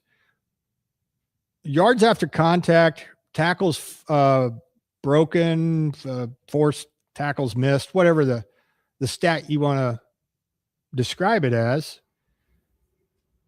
I couldn't help but see a lot of stuff online comparing Emmett Johnson shedding tackles versus Isaiah Pacheco a year ago shedding tackles. I don't know if it's a fair comparison or not. I haven't decided. And we'll get Jordan's take on that too. But what that will lead to in the regular season would at best be a really competent backup to Kenneth Walker. What type of backup? Where on the depth chart? That'll be interesting to track. And I know Sterling Holmes at KC on the Zone earlier today wondered the same thing-ish, and that is who's going to be the guy that spells Kenneth Walker. You probably wouldn't be able to take much away from that game against the Rams because it's just the one game, and you probably need to, in the aggregate of the three, especially pay attention to the second one. In what order with at least the twos is who lining up behind the quarterback. Rashard Smith, for the most part, is going to be him. Is it Amari DiMercado going to get his chance to get some more meaningful playing time? He played, but he only had 3 carries. Is he going to be exhibition game one's Emmett Johnson? Is he going to get 12 tries? Will there be a game? And Rashard Smith had 8 carries, but he only went for 21 yards. So we're forced to make a little bit of a knee jerk after 60 minutes of preseason football, but I'm not sure how you couldn't come away at least nodding your head a little bit and raising your eyebrows a little bit at Emmett Johnson and his nearly 5 yards a carry. And I would also point to the screen game. And there was a little bit of a noticeable, I don't want to say an emphasis on the screen game, but it could have had something to do with the fact that Mahomes didn't play at all. But swing passes in the screen game, passes around the line of scrimmage to the running backs. Rashard Smith had 2 catches. Emmett Johnson had 3. So there's 5 between those 2 guys. And just the rotation, the next game that they play when it comes to the running back. I'm not sure how much, if any, we'll see of these frontline guys. Mahomes, Walker, especially Kelsey as he's getting long in the tooth, which normally Jack would make a preseason game pretty unwatchable, regardless of whether it's the Chiefs. I'm talking about your team, no matter who it is, your quarterback, your running back, and a couple of your receivers and your first string tight end aren't playing, but go have fun watching this game. I think you'd probably struggle a little bit. And I think I shared your sentiment too, kind of reading the tea leaves, that this wasn't a throwaway game or boring or really tough to get to. Not until Chris Oladokun got in there, the threes, but that you could say that about any team. But I thought, considering the fact that none of the frontliners played, I thought there were maybe not compelling storylines, but at least things that we should follow up on when it comes to game 2, when the Chiefs lace them up next. They only got 3 of them, but I think the next one against the Buccaneers ought to be okay. Let's see what they stacked on top of that Rams game against the Bucs. Yeah, it's all about stacking victories for individuals out there in preseason, guys trying to make the team. I mean, sometimes you'll see the coaches get enough from one game and go, let's just rest up until the regular season. Other guys, they're going to have to play in all 3 games and try to make an impact. But there was some good that you saw on Saturday, and I'm sure you're going to see some good as well as coming Saturday in Tampa. It just can be tough to really get a ton from preseason football in the same way that it's really hard for us to get a lot from spring training baseball. There's guys that just play better in games like this where there's not a ton on the line if you're a true number 1 or number 2. But for other guys, it's their only opportunity to showcase why they belong on the team. I know last year, Jason Brownlee was somebody that flashed in the red zone, and that earned him a spot on the 53-man roster. He didn't end up doing much with it, but his performance in the preseason got him on an NFL roster and got him a contract. There's other guys that will be stashed away in the practice squad, or maybe they're showcasing and play well, and then another team picks them up because they just got squeezed off the 53-man roster. So really what I take away from preseason football is it's nice to have football back on the TV. It's nice to see some of these rookies that we've been seeing a ton of in training camp. At the end of the day, though, it's a big jump from preseason football to the regular season. A lot of these guys that might be looking really good, it'll be a culture shock once they go out there for their first real NFL regular season game. But for other guys, maybe it isn't that big of a jump for them. Maybe they do play well and they carry it into the regular season. Other guys, you'll see them play poorly and then turn it on in the regular season. But really, as we say all the time with preseason football, as we say all the time in training camp, the most important thing here is health. You get through this thing without any injuries. If somebody's battling something, no need to play him. There is no need for Patrick Mahomes to play. There is no need for Trey Smith to play. There's no need for anybody dealing with something or recovering from something to get a single snap. This is for the rookies. This is for the practice squad guys. This is for them to see how well they can pick up the offense, if they can flash anything, if they can really show the coaching staff that they belong on that 53-man roster, whether it's a gunner spot on special teams or it's the number 4 spot in the wide receiver room. Yeah. The Cowboys have hopped into the news cycle. They beat Seattle 17-7 in Seattle and actually I saw some of that too. That was the opposite of the Rams-Chiefs game. Besides Joe Milton, I guess, 17-7 was that final. But anyway, I won't get into the weeds on how boring that game was. But the Cowboys signed Von Miller, 37-year-old, basically a lifetime Pro Bowler throughout the years, former NFL Super Bowl MVP, former Commander, former Bill, former Bronco, and second overall pick from Texas A&M. Cowboys have signed Von Miller. So we'll see what that means moving forward, or if simply roll the dice, dart throw, lottery ticket type thing as a 37-year-old pass rusher. Let the Cowboys making a move and trying to bolster that defensive line, apparently. All right, it's 1:37. When we return, we will play first edition of I'm Old Jack Young this week, August 17 version. That's coming your way next. The Shane Dennis Show will be right back on ESPN Wichita, 92.3 FM.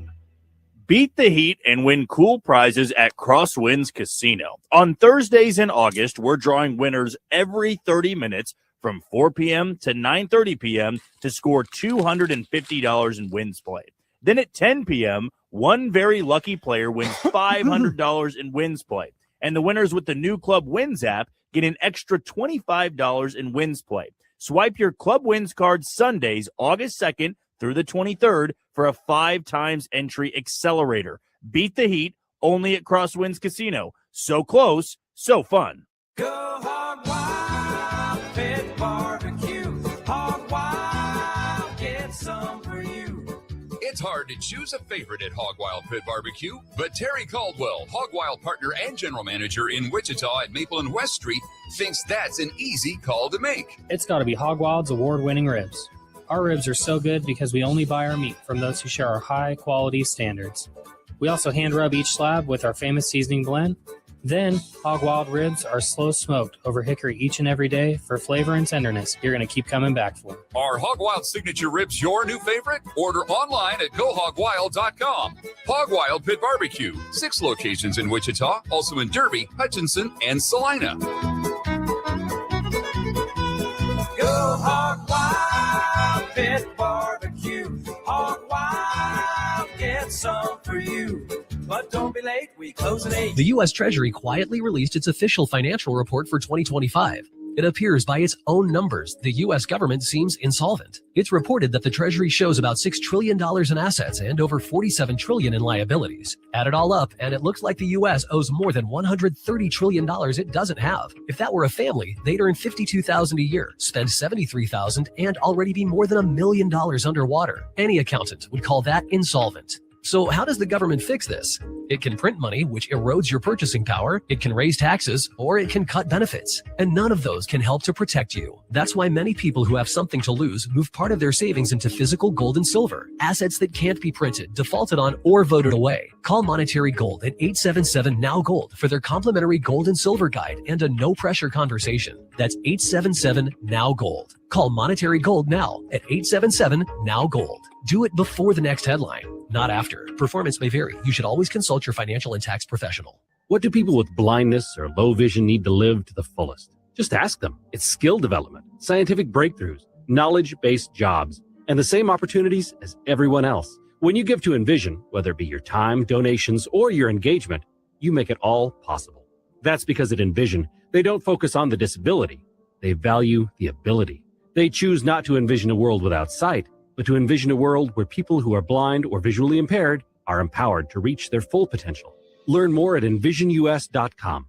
Stay connected with Wichita's sports leader. Follow ESPN Wichita 92.3 on social media for everything you need. Breaking news, local coverage, exclusive interviews, and behind-the-scenes content. Join the conversation on X and Instagram at ESPN Wichita. Watch exclusive video and live shows on the ESPN Wichita YouTube. And find us on Facebook and our new LinkedIn page. Don't just listen, be part of the action. Follow ESPN Wichita 92.3 today.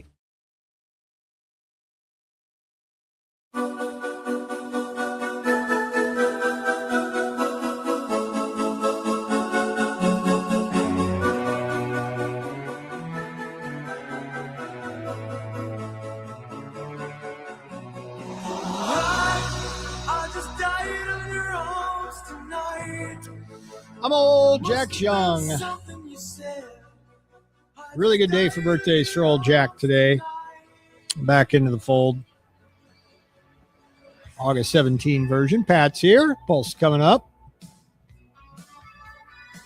Month August continues with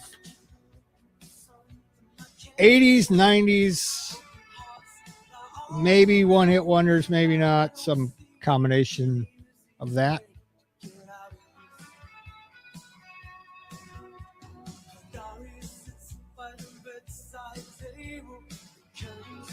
Familiar with this song, Pat? I am. Yeah, it's a banger.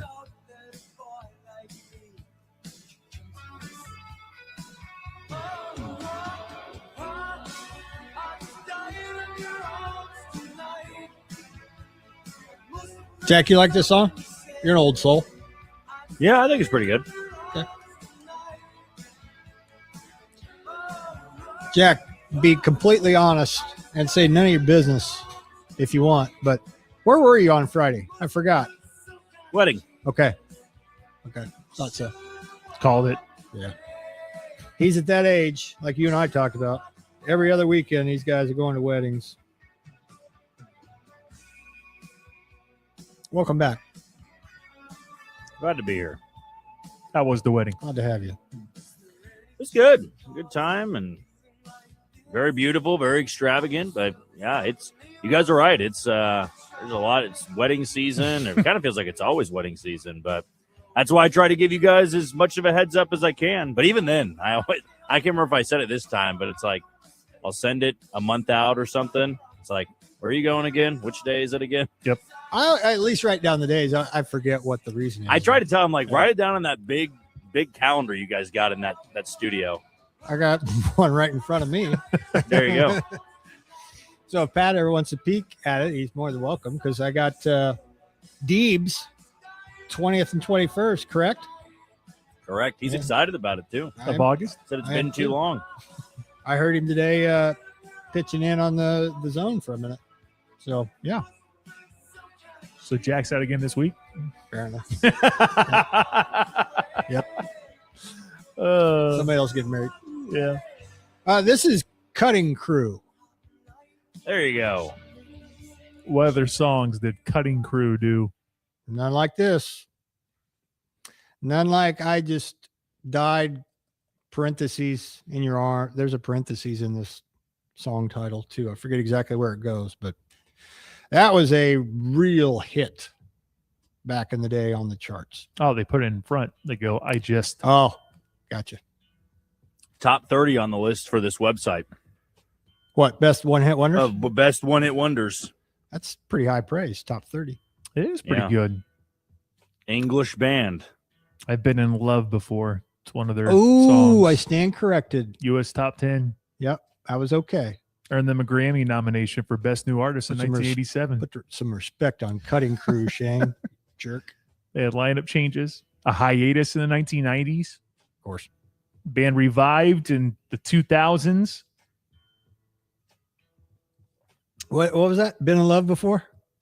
I've been in love Been before. in love, but yeah. Yeah. little bit slower jam, but Do you know the members? There was a Frosty Beetle. That's the interesting. numbers. Nick, the other members. Oh, God, Nick no. Van Eed. No, I don't know who was in them. No, I don't know Cutting Crew. 1985 to 1993. There you go. And they came back in 2005 and still going. Going to state fairs, no doubt. It says 2005 to present. Okay. Recently, what is that? Ransomed, healed, restored, forgiven? What does that mean? What are you Is that an album? Oh, hell, I don't know. This is off of our new album. One of those. Yeah.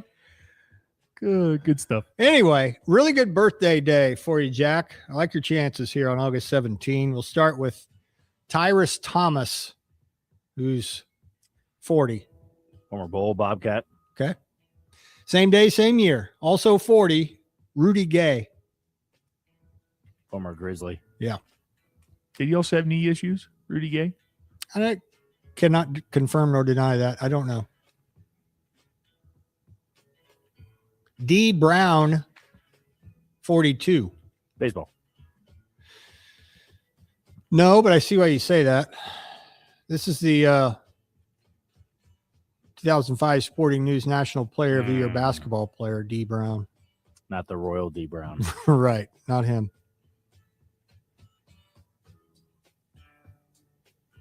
Dustin Pedroia, 43. Red Sox.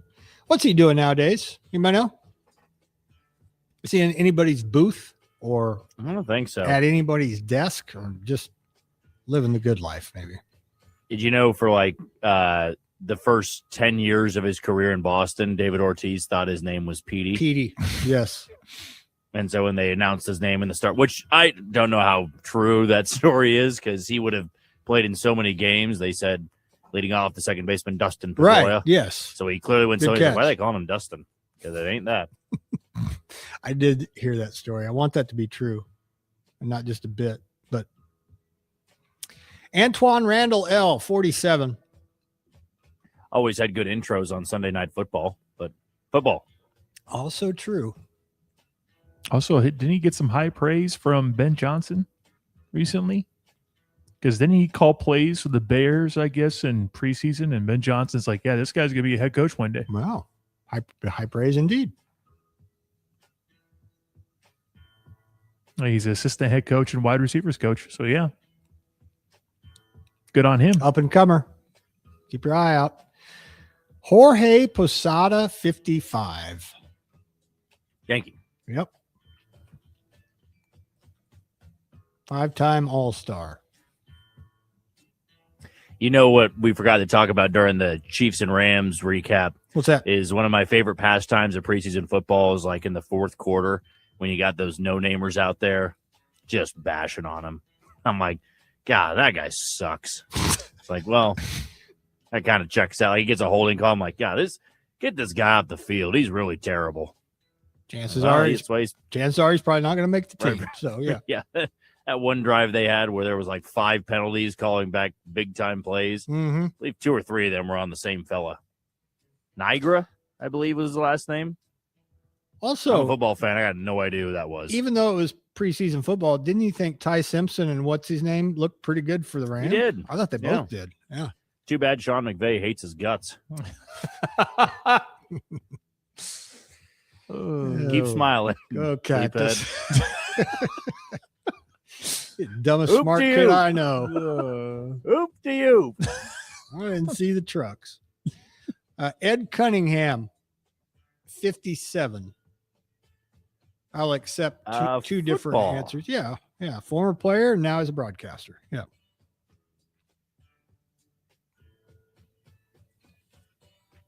Same day, same year as old Ed Cunningham, Christian Leitner, 57.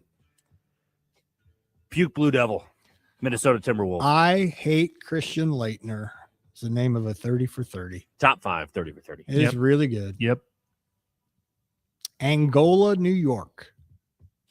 I know about Angola. But Angola's in trouble. Ed McCaffrey, 58. Football. A very, very useful wide receiver for the Broncos back in the day.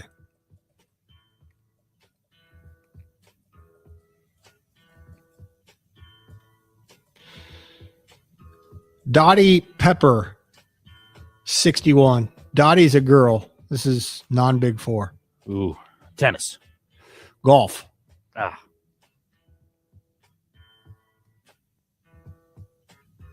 John Gruden, 63.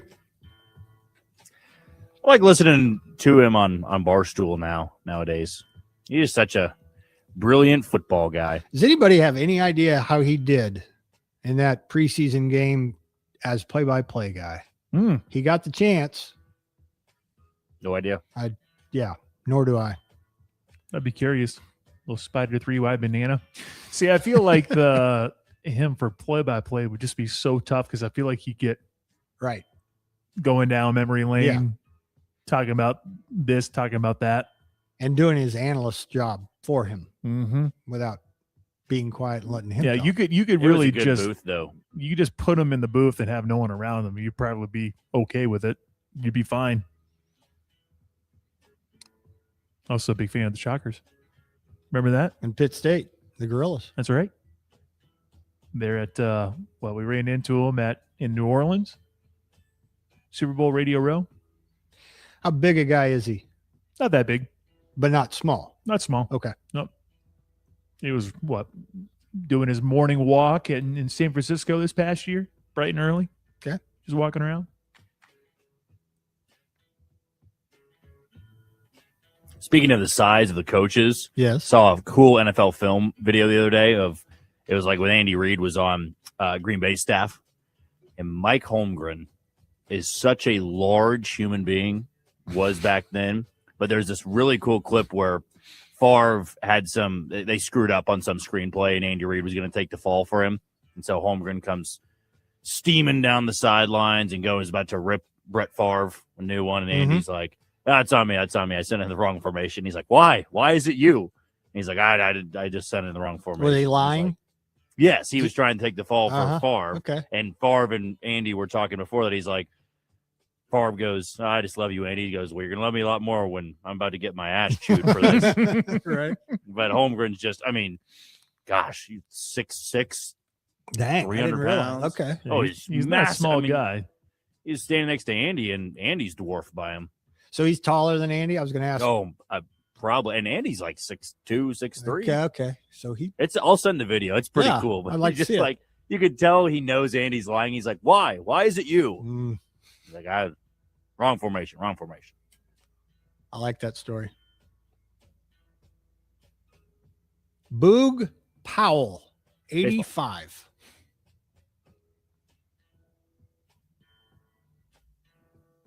What'd you say? He said baseball. Jeez. I can't even get Powell out of my mouth. Yeah, if your name's Boog, it's got to be baseball. Born on this day, not dead, died last year. Diego Segui. Baseball. Yes.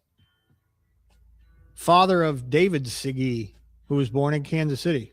And they both played big league baseball. Diego was from Cuba.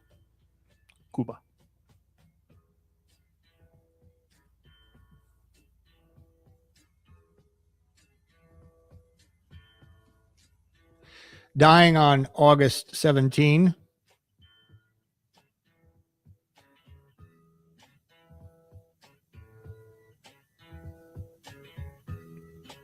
No one of note, to be quite frank. Actually, there is. You need to know this, Jack. This guy died in 1920. Ray Chapman. There is a significance to this. Yeah, this is baseball. This was the manager of the Phillies that was very racist toward. You were right about the baseball part. It's not him. Was It's it not not- Ray Chapman or was that Ben Chapman? That's the golfer, right? I don't know. I love what just happened here. No, that is. You got baseball right. Okay. Ray Chapman died at the age of 29 after he was hit in the head by a pitched ball. by damn. Carl Mays. Yes. The only guy basically to die on the field. Ray Chapman. Famous for that. It was Ben Chapman. Okay. Good recovery. Tell me more about Ben Chapman in the moments we have left. I'm serious. In watching 42. Oh, remember that iconic okay. scene? And played by Steve the Pirate from Dodgeball. That's right. Yeah, good call. And he's the one who was very, very racist outside the dugout. Watching that little bit made me cringy. Oh, it makes your skin crawl. Yeah, listening to the words coming out of his mouth. Yeah. All right. There you go. Pat, we'll take it from here. We would invite you all to stick around for the Pulse. That's next. Bye, Shane. Bye.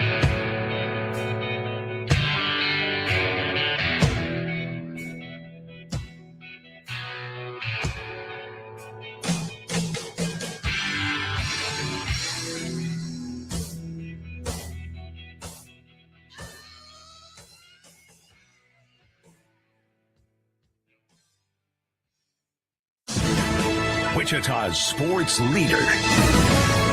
ESPN Wichita 92.3 FM. KKGQ News. Adopt a School is collecting school supplies now through August 31st. Help us support local teachers and classrooms. We are looking for backpacks, Clorox wipes, Kleenex, dry erase markers, glue sticks, binders, and more. Visit adoptaschool.com for a full list. Every donation, big or small, helps students start the school year with the tools they need to learn and succeed. Your donations make a difference for everyone in our community. Items can be dropped off at Rusty Eck Ford or Midwest Kia. Thank you for helping us make a positive impact this school year. Wichita, if you're trying to feel better, have more energy, and take better care of yourself, I want to tell you about Empowering Wellness. They focus on whole body wellness and helping people build healthier routines that actually fit real life. Whether you're busy, active, or just want to feel your best day to day, Empowering Wellness is there to support you on your health journey. Visit empoweringwellnessict.com to learn more or book your first visit, and tell them you heard about them on ESPN Wichita 92.3. The future stars of women's golf are returning to the birthplace of the LPGA for the 5th year in a row. Golfers from the Annika Women's All-Pro Tour are set to head to Wichita for the 2026 Heritage Classic presented by Keystone Solid Surfaces at Rolling Hills Country Club September 8th through the 13th. Interact with the golfers by being a part of the Pro-Am or bring the kids for the free Junior Pro-Am and the Kids Golf Clinic. Mark your calendars for September 8th to the 13th for the Heritage Classic presented by Keystone Solid Surfaces. Say cheese and pepperoni with Schlotzsky's buy one, get one free pizzas. Start the middle of the week off right with a free pizza on Wednesdays at Schlotzsky's. All pizzas are buy one, get the second free. Signature sourdough, fresh toppings. Now that's a win-win pizza. Make Schlotzsky's your Wednesday lunch and dinner plan. It's a great deal any way you slice it. Schlotzsky's. It's a mouthful. Hi, I'm Ben Farha, owner of Farha Roofing. Kansas weather can change in an instant. Hail, wind, and severe storms can leave your home vulnerable when you least expect it. That's where Farha Roofing comes in. Our trusted team provides professional inspections, quality workmanship, and guidance through the insurance claims process. If you think your roof may have been damaged, don't wait. Protect your biggest investment with the company Kansas homeowners trust. Schedule your free inspection today with Farha Roofing. Farha Roofing, we rise above the rest. ESPN Wichita 92.3 FM. Your radio home of the Kansas Jayhawks, the Wichita Wind Surge, the Dallas Cowboys, the Wichita Open, the college football playoffs, and the national championship, the World Series, the NBA playoffs, the Big 12 championship, and the best coverage of the Chiefs, Royals, Jayhawks, Wildcats, and Shockers. Locally owned and operated. ESPN Wichita 92.3 FM. This is SportsCenter. I'm Nick DeLuca. College football around the corner. Preseason rankings are here. Ohio State and Oregon 1-2 in the AP Top 25, giving the Big Ten the top two teams in the preseason for the first time in 65 years and just the second time ever Buckeyes receiving 40 first-place votes, Oregon receiving 14. Ohio State will go into a season ranked number 1 for the 9th time and the first since 2015. Georgia, Notre Dame, and Texas rounding out the top 5. Elsewhere, the NBA reportedly has found no evidence of Clippers owner Steve Ballmer funneling money through sponsors to Kawhi Leonard to circumvent the salary cap. League investigation centered on whether the team's introduction of Leonard to team sponsors constitutes a violation of the league's salary cap rules. Investigation remains ongoing, with the trade sending Leonard to the Raptors on hold. Jets running back Breece Hall suffering an injury at practice today. Head coach Aaron Glenn calling Hall day-to-day with a groin injury. Hey, it's Evan Cohen. Coming up Tuesday, we continue to get you ready for the NFL regular season as we go 2-a-days with the Atlanta Falcons and Miami Dolphins and tell you which team is closer to turning it around. It's on Sportsman like 6 a.m. Eastern right here on ESPN Radio, ESPN2, and ESPNU. You're listening to The Pulse with Pat Strathman on ESPN Wichita 92.3 FM. Small town, big dreams, and a young boy the age of 15 had a premonition his city would get seen. Now I'm winning, get Sheen in the city of the home. What's up, Wichita? Happy Monday, everyone. Hope you had a fantastic weekend. It was good for us as a fam. Apparently it was good for Jack, who was at a wedding. Hopefully your weekend was just as exciting. And I'm sure the weekend was a win just because, even though it wasn't regular season football, there was football on the television once again. We'll talk about some football and so many other things over the next couple of hours right here on The Pulse on Wichita Sports Leader, ESPN Wichita. 92.3 FM. That's the easiest way to find us, I suppose. Just hop into your car and hit preset number 1. A lot of you have us locked in the preset number 1, 92.3 FM on there. We appreciate that. But we also appreciate all those who take the time to stream the station. And there are all sorts of ways for you to stream ESPN Wichita. ESPNWichita.com for starters. There's a listen live button on there. Click on that. You'll be able to listen to the station that way. You can also check us out on the ESPN Wichita app. That app has everything. If you want to check out the daily lineup, we have you hooked up there. If you want to check out our social media platforms, we have links to all those different platforms. If you forget the text line number or the hotline number, you can check that out as well. And if you, of course, want to listen live or go back and listen to some podcasts, all right there at your fingertips on the ESPN Wichita app. You should have the app anyways because, well, we like to do giveaways on there from time to time. We had a fun Michelob Ultra giveaway not too long ago. Wouldn't be surprised if we have a few more giveaways up our sleeve as we get ready for football season. So just note, you can have a lot of cool stuff on the ESPN Wichita app. If you have a smart speaker, tell it to tune into ESPN Wichita 92.3 FM or KKGQ. And you can always watch us if you want to check out all of the bobbleheads and the beer that's in the fridge, all that lovely stuff. Head on over to YouTube, Facebook, and X. We are video streaming on all those different platforms. I'm Pat Strathman, producing and contributing to the show. He is back after missing out on Friday. Jack Johnson back in the producer's chair. So we'll visit with Jack here in just a little bit. 316-669-4996. If you have any interest in winning $30 in Kansas lottery tickets, specifically Chiefs Kingdom tickets, we'll give you that opportunity. Just be ready to call 316-669-4996. You can also interact with us by texting 316-666-2285. What stood out to you while watching the Kansas City Chiefs on Saturday? Do you want to talk some baseball? Do you want to talk some college football? Whatever is on your brain, hit us up. We'd love to hear from you today. 888-666-2285. Our social media platforms.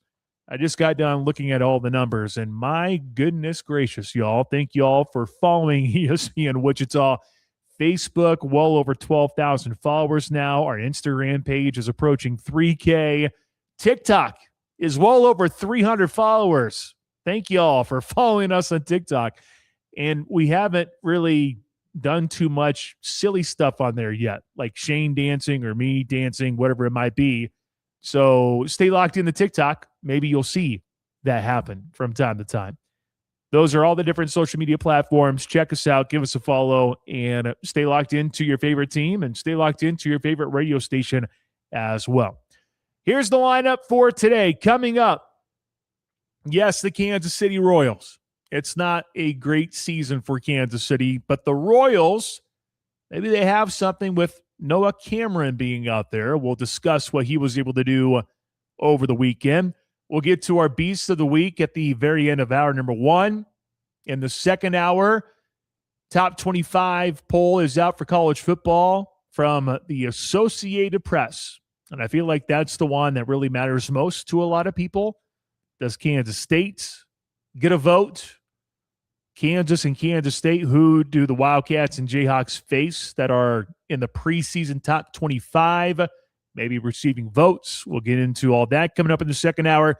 At 3:25, it will be the return of Terry Harrison, head football coach of the Friends Falcons.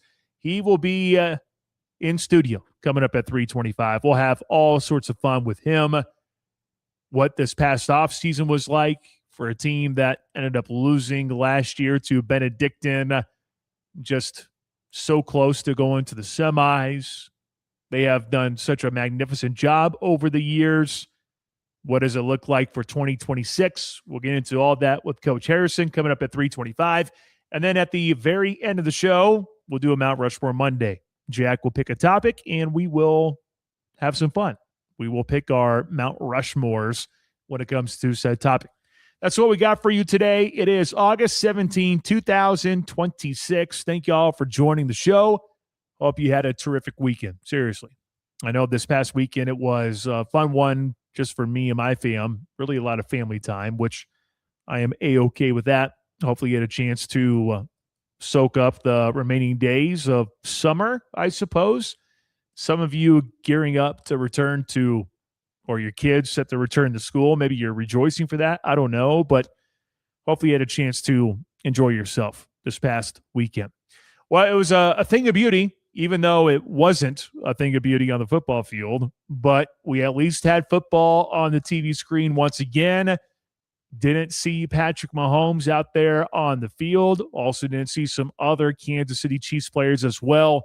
But what did we learn from preseason game number 1 for the Chiefs as they took on the LA Rams, falling to the LA Rams? Preseason football continues to not be kind to the Chiefs. They haven't won a game. What is it, a 7-game losing streak now? 6-game losing streak in preseason play. So that's not great, but we also know preseason ball doesn't necessarily equate to a successful season in the regular season. But let's go ahead and break things down from what we saw on Saturday afternoon. It's time to cover it from all angles, brought to you by Conradi Insurance Group. When life throws the unexpected your way, Conradi Insurance is there, covering all angles. From home and auto to business and beyond, they have you protected. Visit ConradiInsuranceGroup.com today. That's Conradi, C-O-N-R-A-D-E, insurancegroup.com. I saw them not too long ago. They're good people over there at Conradi. So if you're looking for some insurance, head on over to the Conradi Insurance Group. They do a lot of things for businesses and so on and so forth. So check them out. Give them a call today. Well, the Rams, they beat the Chiefs 20-12 in their exhibition debuts. Some young players made the most of their time.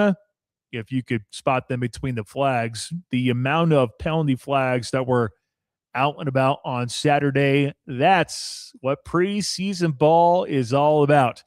I suppose just go ahead and get that out of your system because yeah, it was just gross. It wasn't a very enjoyable game.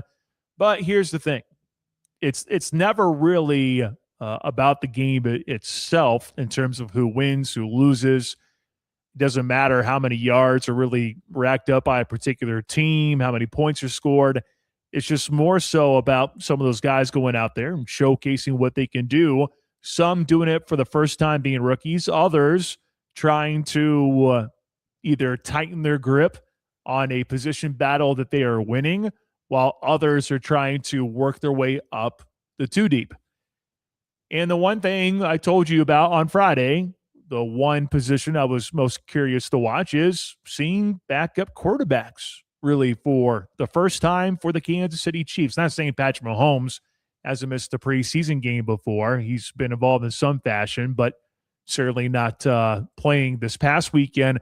But you got a chance to look at a couple of backup quarterbacks in Garrett Nussmeier and Justin Fields. You look at what Justin Fields was able to do, 4 for 4 for 41 yards. All right. I think you'll take that, I suppose. Garrett Nussmeier, well, he threw for 98 yards, was sacked a couple of times. No touchdowns were thrown there by the Kansas City Chiefs. Just a bunch of field goal work for Harrison Butker, who went 4 for 4, also hit a 59-yarder. So if you are a fan of kickers, like Shane is, then maybe you enjoyed watching that game on Saturday. But I think what we saw with the quarterbacks, Garrett Nussmeier might have a little something. Again, it's just game number 1 for him. But I was really intrigued to see how he would go about handling himself out there on the football field. Felt like he did pretty well. Felt like he really helped himself out to try to be the backup of the future for the Kansas City Chiefs. Justin Fields getting the start, but he wasn't out there for very long, but he actually threw the ball pretty well. Now, there have been some people reporting that Justin Fields, from a passing perspective throughout training camp, hasn't been very accurate. It actually looked a little different on Saturday. So playing with the ones, I suppose, probably helped him out a little bit. Garrett Nussmeier, up and down in relief, as you might expect from a 7th-round rookie, but there were glimpses of his potential. He had a nice deep pass down the sideline, but Jason Brownlee did not come up with it, and that was maybe the best throw of the day, but it wasn't hauled in. So, yay, go Chiefs receivers, I suppose. Speaking of Chiefs receivers, Cyrus Allen comes up with a couple of grabs for 20 yards. There were a few moments watching Cyrus Allen thinking, and I'm thinking to myself, maybe you can buy a little bit more into the hype. I wouldn't say I'm fully there, because it's a different story when you go up against ones, when you go up against twos, when you go up against guys who are basically on the chopping block to make a 53-man roster. But there were a couple different instances looking at Cyrus Allen just climbing the ladder and coming up with a catch in traffic, something that I think Chiefs fans haven't been used to seeing over the last couple of years. Catching balls in traffic, not exactly a staple of Chiefs wide receivers over the last couple of years. Cyrus Allen was able to make one catch in traffic that was really good. And then there was another play in which, if he doesn't have the instincts to break off a route and go and flatten it and come up with a ball, then I think that's probably a pass that gets intercepted. Cyrus Allen had the awareness to break away and do some nice stuff there, which, if you are a Cyrus Allen fan, felt like Cyrus Allen really put himself in a nice position moving forward for the Kansas City Chiefs pass-catching group. We all know that they need a little bit of help, and Cyrus Allen, he looked pretty solid in his limited time on the field in his 5 targets. And that's the other thing, too. He was targeted 5 times, which was the most by a Chiefs receiver. You also had the tight end, Jake Brenningstool, who had 4 targets in that game, came up with 3 grabs for 29 yards. In the backfield, you saw Brashard Smith, Amari DeMarcado. You had Emmett Johnson. Emmett Johnson being the real star. I think one of our diehard listeners, being a Nebraska fan, you probably have to make the argument now that there always has been a race to see who would be the number 2 tailback. Emmett Johnson has made that thing a little bit more wide open. It will be a battle that will be interesting to watch moving forward. Kenneth Walker stayed in for all of one snap before he was immediately spelled by Brashard Smith, who carried 8 times for 21 yards. Johnson, his best plays were really negated by penalties. That's the crazy part, too, about Emmett Johnson. You saw what he was able to do, but in a game when you're talking about penalties, that was the most frustrating part, seeing Emmett Johnson do some things that were negated by penalties. He had a touchdown run that was called back because of a hold, and then you had a catch-and-run play, too, later on for Emmett Johnson. Felt like he helped himself out in order to put himself firmly in the number 2 tailback category as of right now to go alongside Kenneth Walker. One last thing about the offense, I guess 2 more things about the offense for Kansas City. One being Khalil Benson went out there, and I felt like he held up okay. I don't think you can really sit here and say that guy is a starter for the Chiefs in week 1 of the regular season, because the competition is only going to get stiffer once you get to that point.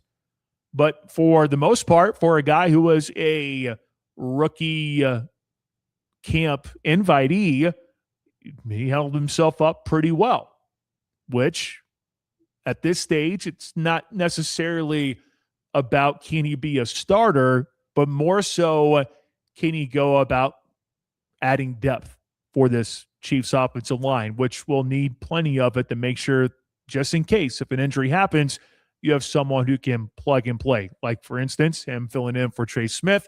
Apparently, Trey Smith is getting closer and closer, but yet we got to wait and see what's really going to happen there.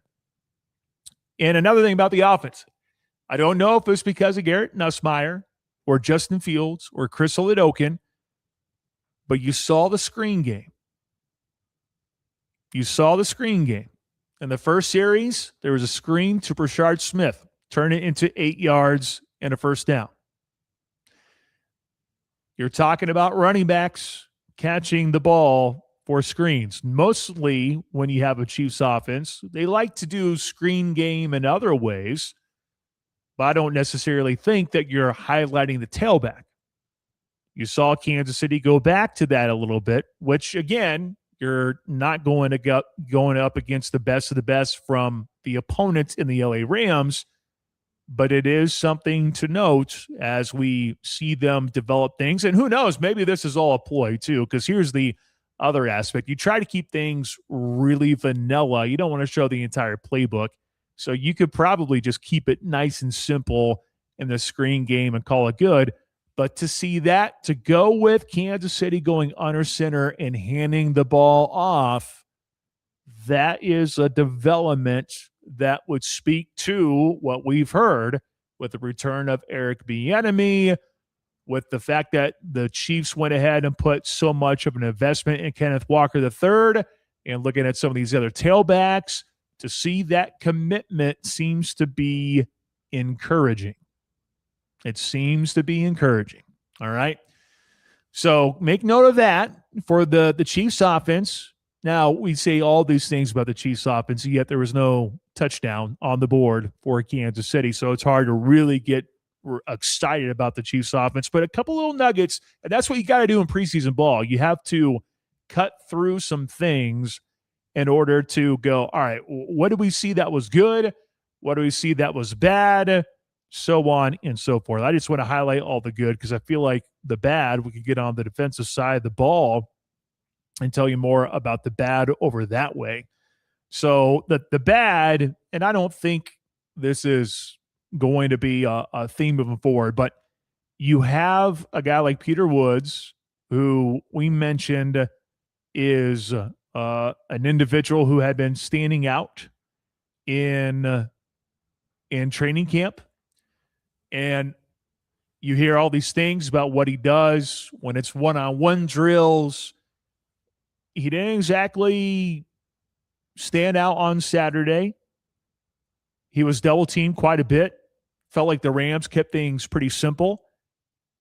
And Peter Woods, it's his first game of NFL competition, preseason or not. It's still his first game. It seemed like he has a learning opportunity moving forward because he didn't exactly stand out for the Kansas City Chiefs defense. Felt like he was controlled. And I wonder if that was also a plan of attack by the Rams. Who the heck knows? I mean, it's preseason. I don't think you're really going to look at one guy and go, hey, we got to triple team that guy because he's a game wrecker. Keep in mind, what is it going to look like when Chris Jones is by Peter Woods' side?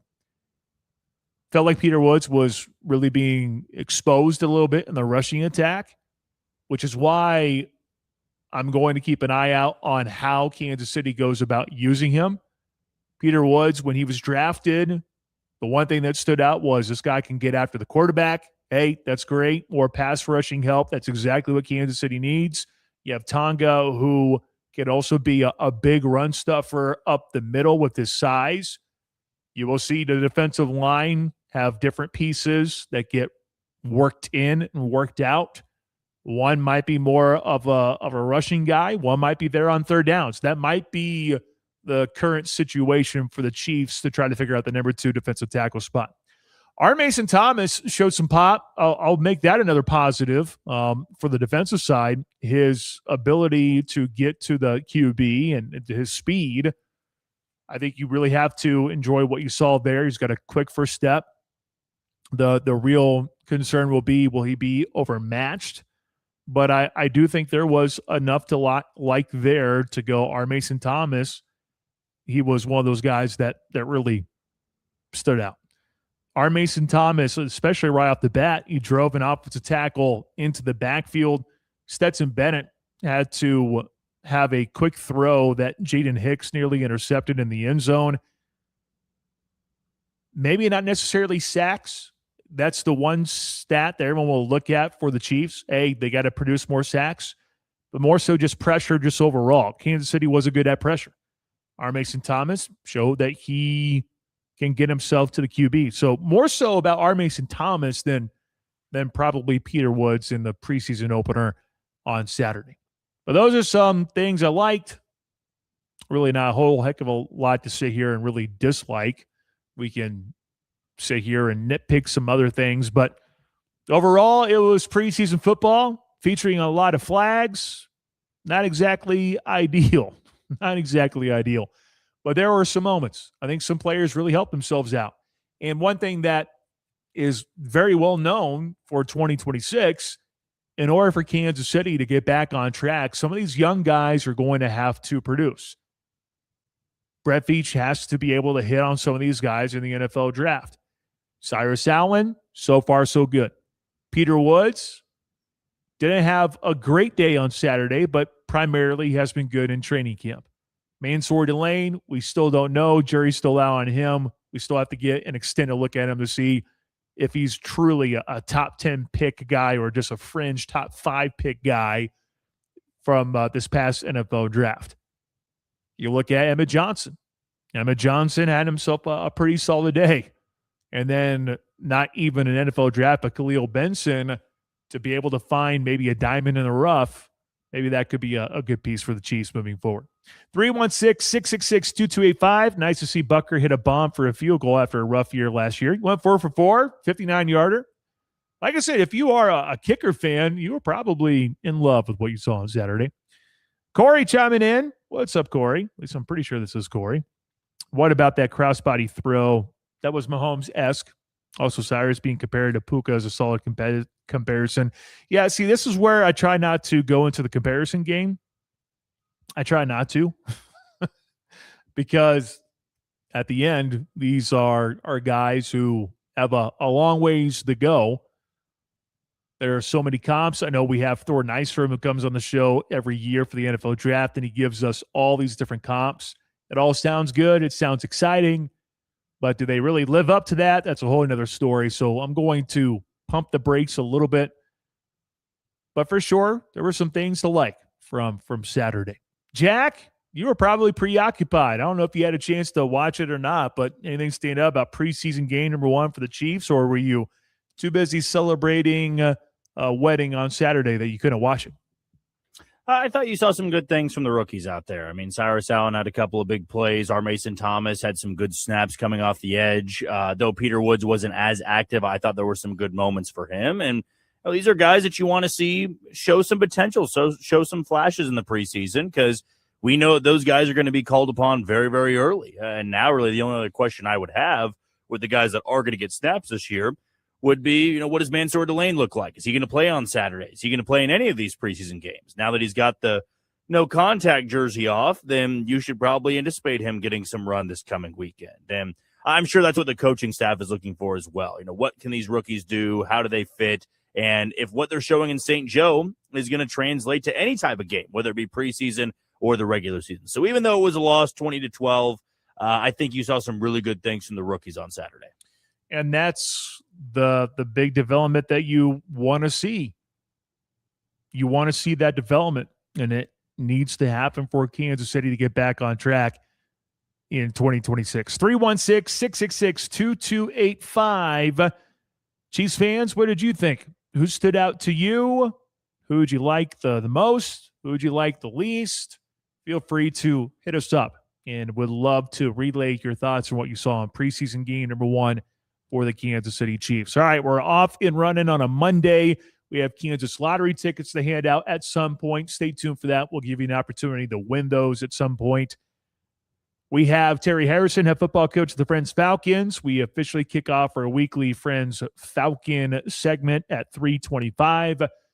College football AP Top 25 poll is out. We'll get to a Mount Rushmore Monday. We have our Beast of the Week. Coming up next, you could make an argument that the Beast of the Week belongs to Noah Cameron. We'll sneak in a little Royals talk. Are we buying what we're seeing from Noah Cameron at this stage? I'm curious to see what Jack has to say about all those things. We'll get into that next when we come back here on The Pulse on ESPN Wichita. You're tuned into The Pulse on ESPN Wichita 92.3 FM.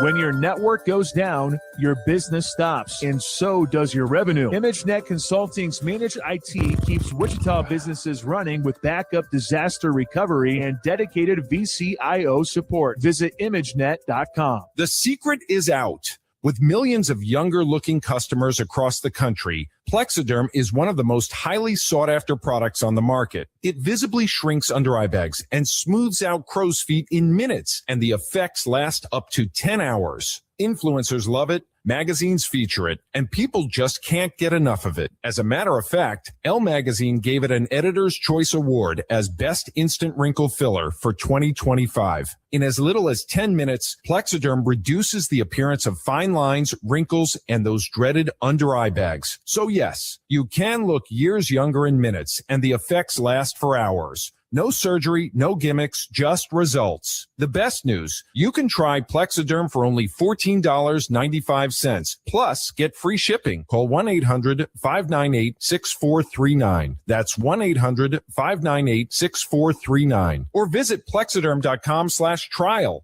Paid for by Sheer Science. Furnished by IntelliBrands. Whether because of discomfort, lack of mobility, your lifestyle, or occupation, you sit inactively way too many hours a day. Get an Ellipse, the premium quality automatic seated exerciser that strengthens legs, increases mobility, and boosts circulation without physical strain or impact. Improve your flexibility and balance. Strengthen and tone your legs. My joints feel better, my knees feel better, my back feels better, and it makes me feel stronger too. My circulation is moving. I'm burning calories, and it makes me feel energetic. It's so quiet that none of my coworkers even know I'm using it. Call now and order Ellipse, the seated exerciser that strengthens legs, increases mobility, and boosts circulation. And for a limited time, get a free upgrade to our deluxe bundle with a faster motor, sport mat, and wireless remote. Call 800-555-1212. That's 800-555-1212. 800-555-1212 now. These statements and products have not been evaluated by the Food and Drug Administration. These products are not intended to diagnose, treat, cure, or prevent any disease or condition.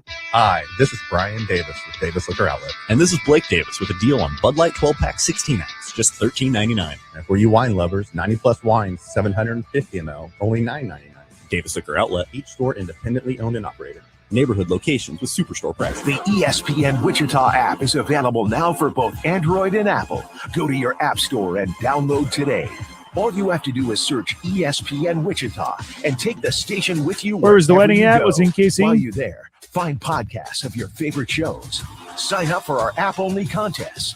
Send a text into the show and much more. The ESPN Wichita app, your source for sports in Wichita. ESPN Wichita 92.3 FM.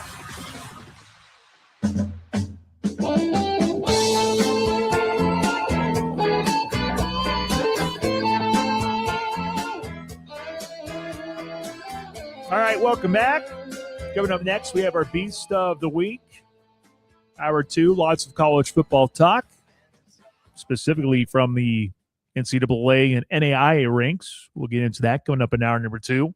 The Kansas City Royals and the LA Angels. We spent a total of maybe 3 minutes breaking down the series, Easton and I, on Friday because, well, you have two of the worst teams in baseball that are going head-to-head. So, yeah, we spent a lot more time talking about Field of Dreams and other movies, which, by the way, Easton, I need to check in with him. I told him on Friday he had some homework. He hasn't seen Field of Dreams. He also hasn't seen A League of Their Own.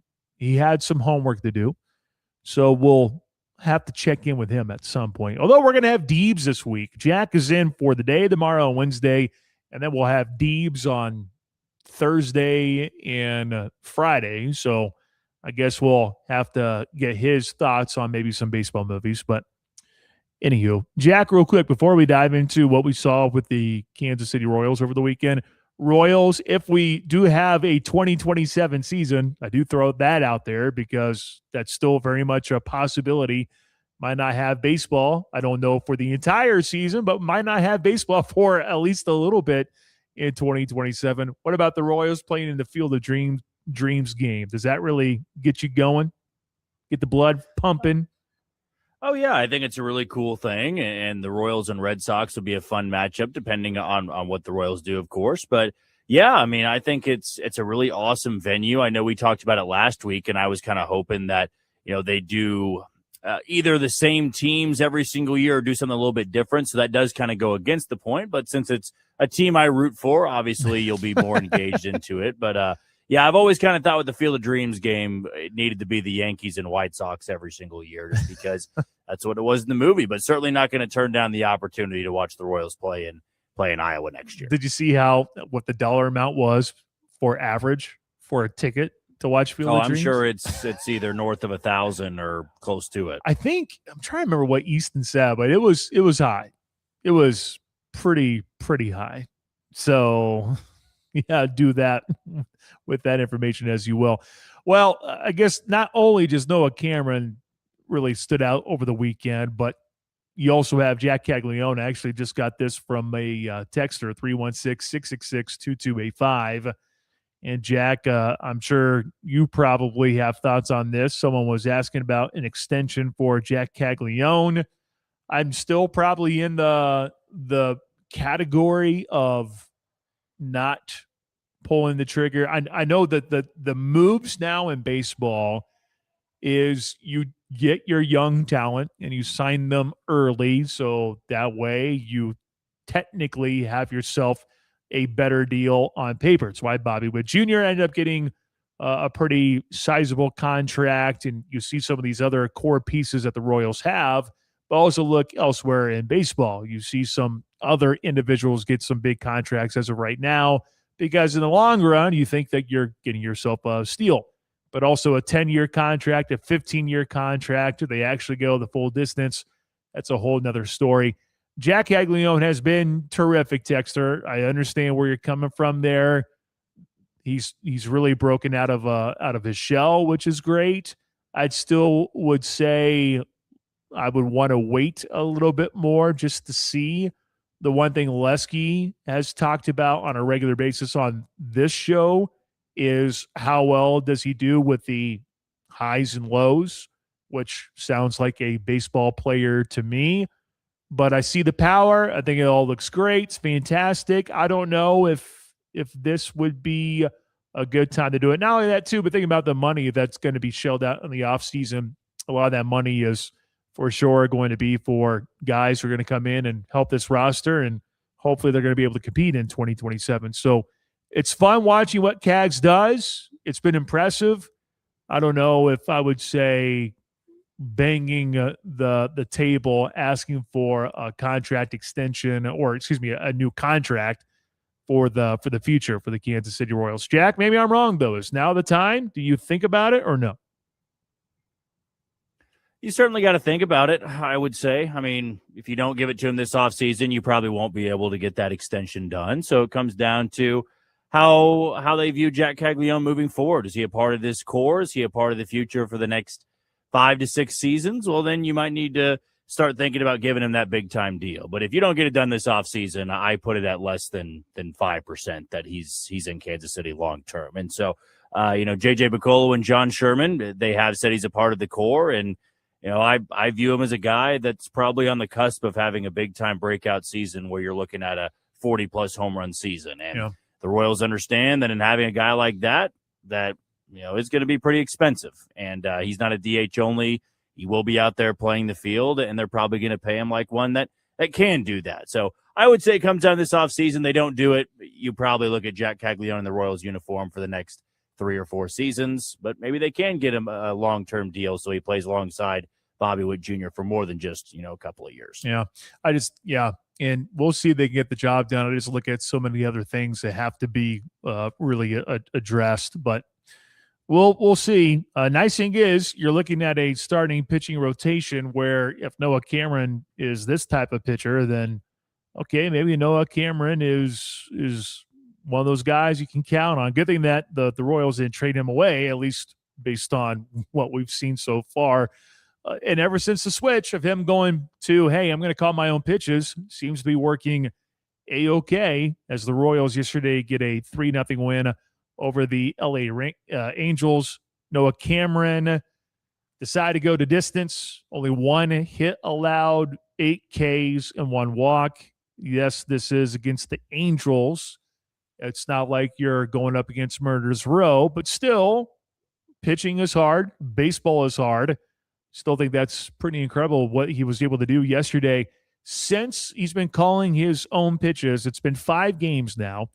He's now allowed 5 runs on 13 hits in 37 and 2/3 innings. He has an ERA of 1.19 to go with a strikeout rate of 26% and a walk rate of 6.9%. There are 59 qualified starters in baseball. Only 18 have a strikeout rate of 26% or higher. Of those 18, only 9 have a walk rate below 7%. Now, small sample size, but 37 and 2/3 innings, 13 hits surrendered. Pretty impressive. Noah Cameron also has 3 starts this season of 7+ innings, 1 hit allowed. Nobody else in Royals history has multiple starts with 1 or no hits and 7+ innings pitched in a season. And only Paul Splittorff also has 3 in a KC career, only Major League Baseball pitcher since 1900 with more than 3 in a season would be 2024. Pretty insane. He had it all working yesterday, threw more sliders. It was fascinating to watch yesterday as, again, like I mentioned, Angels, Royals, not exactly must-see TV, but as you look to 2027, much like what we've talked about with Jack Caglione, looking to the future, if the Royals are really in the category of we're going to be competitive in 2027, pitching has to be a big part of that. Going out and getting new arms is for sure the strategy. But when you see Noah Cameron do stuff like this, now he's in that starting pitching rotation that is, well, it looks a little bit better, I suppose. Still got some things to figure out. But as you turn and look at Noah Cameron and what he's been able to do, it's been impressive ever since making that change. Because I think when you saw him at the very beginning of the year, And surely no one would have predicted something like this to happen for a guy like Noah Cameron. And even when he was thrown to the Wolves up in the big leagues, when he was first officially called up, you're thinking, all right, well, he'll be around for a little bit. And then he just kept sticking around, just kept hanging around. And now here he is, being a reliable piece of the starting pitching rotation, and one that will be crucial for 2027 with Michael Wacha and Seth Lugo being by his side. Noah Cameron is giving you some hope there for 2027 to go, all right, well, maybe we don't need to go out there and unload on 4 different pitchers. I'm just kidding. They're going to have to go out there and spend a lot of money on arms.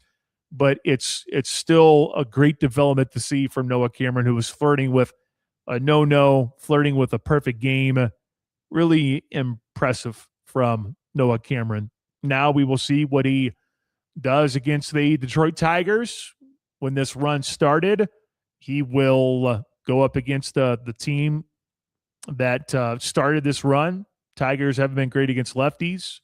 Also haven't been terrible, so it'll be a decent test for him. He's already seen a team multiple times in the Twins, but he also dominates them anyway. So I'll be curious to see how things go when he gets that next start for the Kansas City Royals. Jack, as you look at the Royals this past weekend, Noah Cameron looked pretty darn good. Based on what you've seen from Noah Cameron, what are some thoughts that you have on him about the future in a Kansas City Royals uniform? How much is that needed for the Royals as they not only try to finish out the rest of the season, but also take a look at 2027 to be competitive with a starting pitching rotation that has some question marks, to say the least? Yeah, it's very important that he finishes the year strong, just because you know that very few of these guys are going to be back next year, and you want to be able to count on the ones that'll be under contract. And with this rotation, Wacha will be back, Lugo will be back, Cameron will be back. As for everybody else, it's going to be probably an entirely new roster. And to have someone like Noah Cameron, who didn't start the year as well, turn things on of late, kind of have this fix with calling his own game, it's been refreshing to see, because it is a situation where you have maybe the only young guy that can be here the next couple of years figuring out how to deal with adversity, figuring out how to work his way out of a pretty bad slump, because he was their worst starting pitcher by far and away over the first half of the season. Yep. I mean, he was somebody that you didn't feel confident at all in every time his spot was due up in the rotation. And now he's become simply their best. He has been working deep into the game. He's not allowing any hits, and he's getting some swing and miss as well. So very important. And you kind of know now that going into the next year that he's somebody you can lock in as one of the members of the rotation. Is it crazy to think that all it took was just him calling his own pitches? Is that really all it was, Jack? Is it as simple as that in the game of baseball? Just calling your own pitches? I mean, it could be of the way that he's attacking hitters and working backwards from time to time, really knowing what makes these guys comfortable at the plate, what makes them uncomfortable. So, yeah, I mean, I'd say that you haven't seen too much of a change in his delivery. It's not like he's gone from the stretch only, or he's been tinkering with his arm angle a little bit. It kind of shows that the biggest solution to his problems was kind of being in command, being in charge of calling his own game. And I'm not sure that it was Brian Sweeney's fault or Salvador Perez or Carter Jensen. He's just more comfortable this way, in the same way that guys like Michael Wacha are more comfortable getting some feedback, getting some input from catchers. And I don't know how long it's going to last, but right now, I mean, you're looking at a guy who's been maybe the best pitcher in all of baseball over the last 4 to 5 outings. Yeah, that's a very fair point. You heard the numbers. It's pretty impressive. If you want to add on a few more, first one-hit shutout by a Royal starter since Zach Greinke did it on August 30th, 2009. Also the second complete game shutout by a Royal starter this season, which would have been Stephen Kolek achieving that feat back in May. Royals, they end up going to the West Coast and getting themselves some W's, which, hey, you'll take it. I know it's still a team that's on pace to lose 90 games, but when you take 2 of 3, series win, you'll take those. And now we will see what happens for this week for the Kansas City Royals. Something else to keep a close eye on is Vinny Pasquantino, Michael Garcia. How close are they going to be to rejoining the Royals? Seems like there's a really good chance of that taking place. So just keep that in mind as the Royals gear up for yet another series as they continue to play out the remainder of 2026. Hour number 2, college football talk, AP Top 25 preseason poll. Who's in, who's out? We'll get to all of that. 3:25, we will have Terry Harrison, head football coach of the Friends Falcons. He'll be here in studio. Then at the very end of the show on Mount Rushmore Monday, we'll also have some Kansas lottery tickets to hand out. Speaking of which, let's do that right now. Be caller number 5 at 316-669-4996. Caller 5 at 316-669-4996. $30 in Kansas lottery tickets, specifically Chiefs Kingdom scratch tickets. If you want to win those, be the 5th caller at 316-669-4996. Did you know you can play the Kansas Lottery on your smartphone? You sure can. Download the Play On app and become a Play On member today. And it's free, might I add. It is free to join the Play On group. 316-669-4996. Best of luck. Beast of the Week when we return. The heartbeat of Wichita sports fans.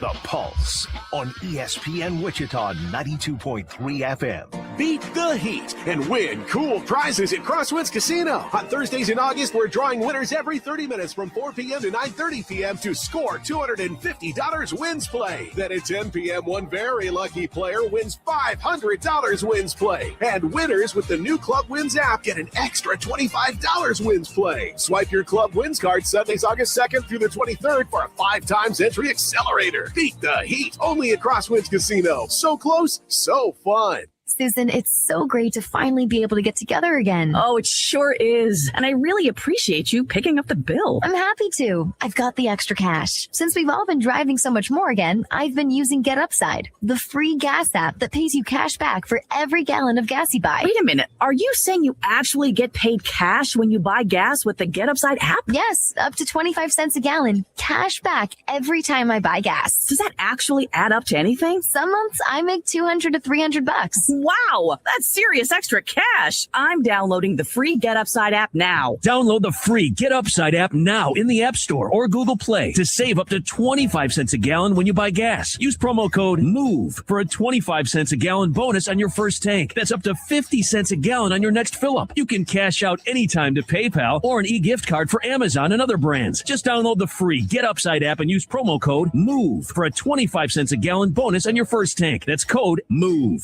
Hi, I'm Ben Farha, owner of Farha Roofing. Kansas weather can change in an instant. Hail, wind, and severe storms can leave your home vulnerable when you least expect it. That's where Farha Roofing comes in. Our trusted team provides professional inspections, quality workmanship, and guidance through the insurance claims process. If you think your roof may have been damaged, don't wait. Protect your biggest investment with the company Kansas Homeowners Trust. Schedule your free inspection today with Farha Roofing. Farha Roofing, we rise above the rest.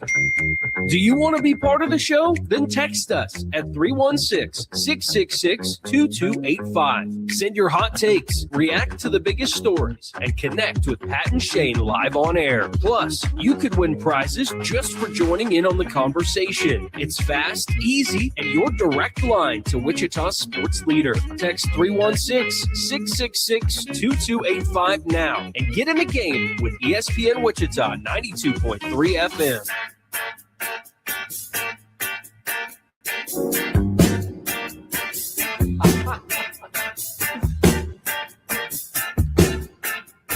We are nearing hour number 2 here on a Monday edition of The Pulse on Wichita Sports Leader, ESPN Wichita 92.3 FM. Hour 2 features Terry Harrison, head football coach of the Friends Falcons.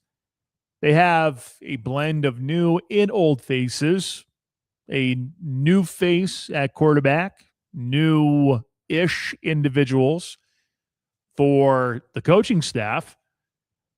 But yet, things look pretty good on paper for the Friends Falcons. We'll talk all about that with Coach Harrison coming up in hour number 2 at 3:25. College football top 25 preseason poll from the AP.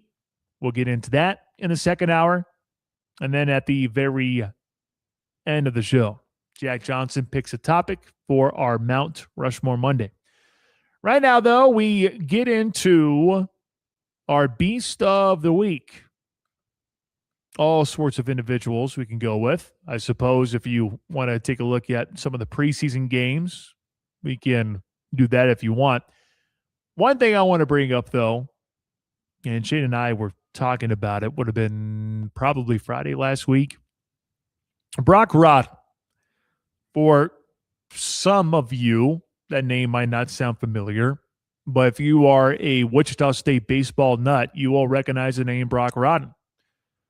Well, Brock Rodden, he's been paying his dues, if you will, working in minor league baseball, grinding away, wanting an opportunity to make it to the show, much like most individuals. When you hop into the minor league world, your goal is to, at one day, to be able to get to the point, just say, hey, I've made it to the big leagues. Brock Rodden, being a part of the Seattle Mariners organization, although he was originally drafted by the Athletics in the 10th round of 2022, Rodden declined to sign. He returned to Wichita State. So he could have been an A. They decided to decline. Then he ends up making it to the minor leagues again after he got done with Wichita State. And he ended up getting the call to go up and play for Seattle this past weekend. And what he was able to do, the 26-year-old started all 3 games at shortstop for Seattle. He finished his major league series, the first one for him, 3 for 10 with 2 doubles, 2 runs, 3 RBI, and 2 walks. Not only did he get the call up, and sometimes what happens when you get the call up, you get a chance to play. Sometimes you just get called up and there you are. You're there for, in case something really goes wrong. You're there just waiting for an opportunity, but you're just kind of there. No, Brock Rodden, he gets the call up and he starts at shortstop and then he delivers by going 3 for 10 with a couple of doubles, those 2 runs scored and those 3 RBI. He told Seattle media, quote, unbelievable. I had so much fun out there. I was definitely a little nervous at first, but after a few pitches when in the zone, I was back to playing baseball like I always do. His first major league hit, well, it was a fun one. With Seattle trailing the Astros by a run in the 8th on Friday, he pulled a ground rule double into the right field corner, driving home the tying run. 2 innings later, he had a sac fly for another RBI in a game that the Mariners ended up losing 10-7, but he was able to drive in some runs. Kept producing. He went 1 for 4 with an RBI double and scored a run in Seattle's 10-5 win on Saturday. And then yesterday, in a 3-2 win, singled, walked twice. Not bad for a guy who's, 5'7", 170 pounds. At least that's what he was back then. Maybe still is. I'm not keeping track of how tall and how strong he is. But truly amazing to see what Brock Rodden was able to do. Getting the call up, starting, and being able to deliver in a couple of wins for the Mariners. So my Beast of the Week, former Wichita State baseball player, Brock Rodden. And it's really cool to look at Major League Baseball. A lot of the love right now for Wichita State would be for Peyton Tolley, who's been a fun individual to follow. A guy who ended up going to TCU, and then now here he is doing some cool stuff. Brock Rodden now joining the fun. And who knows how long it's going to last, but hey, worry about that later, kid. Just keep working hard because you have an opportunity. And Brock Rodden was able to capitalize on that opportunity this past weekend. Jack, your Beast of the Week is who? I'm going to give it up to the quarterback who faced the Chiefs this past weekend, and Ty Simpson. He was 21-25, 190 yards and 2 touchdowns. really impressive stuff. And I know a lot of people, when the Rams made that first-round selection going with Simpson, it was a head-scratcher just because you've got a guy like Matt Stafford who fell short of the Super Bowl this past season against Seattle, and I'm sure he's going, I'd love some skill players here. I'd love another guy for that defense that can make my life a little bit easier. But this was drafting somebody who's going to be the replacement of Matt Stafford. But clearly there's a method to the madness. He's a very talented guy. He was great at Alabama, and though he didn't go 1-1 or anything like that, he's probably going to be much better than people expect. It's not just the one preseason game. It's that he was taken in the first round with the Rams already employing an MVP-level quarterback. But I thought he was really good and arguably the best quarterback performance of anybody in week 1 in the preseason. What's funny, I know we don't talk fantasy football here because no one cares about your fantasy football team. I somehow got roped into a 14-team Superflex tight end bonus league. I have no idea what I'm doing. I've never done Dynasty before, but after seeing that on Saturday, I thought to myself, do I stash him? Do I take him at some point and stash him? The stuff I got to worry about now being a Dynasty league. I thought he looked good too, Jack. Very astute with your observation there. All right, hour number 2 straight ahead. Terry Harrison, college football talk, all that stuff in hour number 2 when we come back.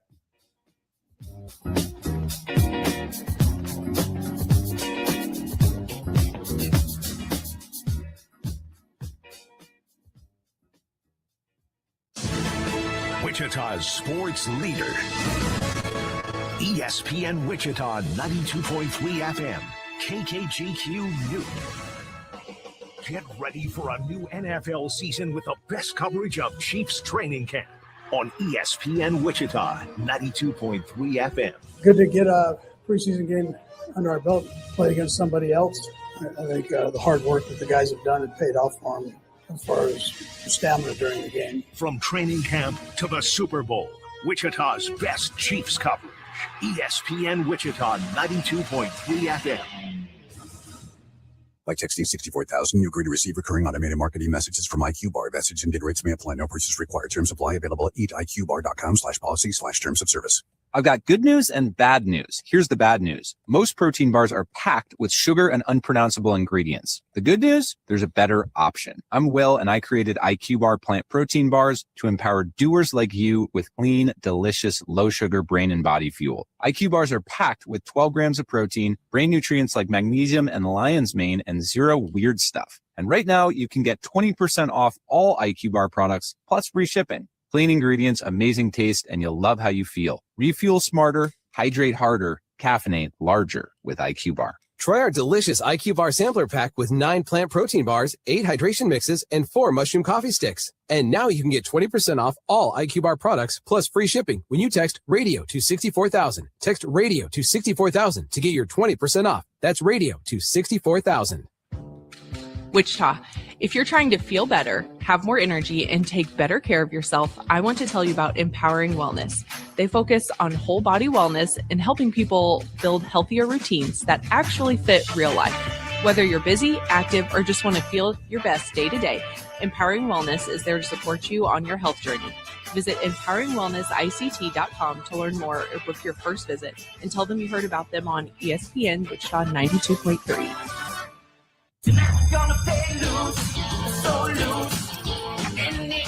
Why do winners play at Seven Plans Casinos? The numbers don't lie.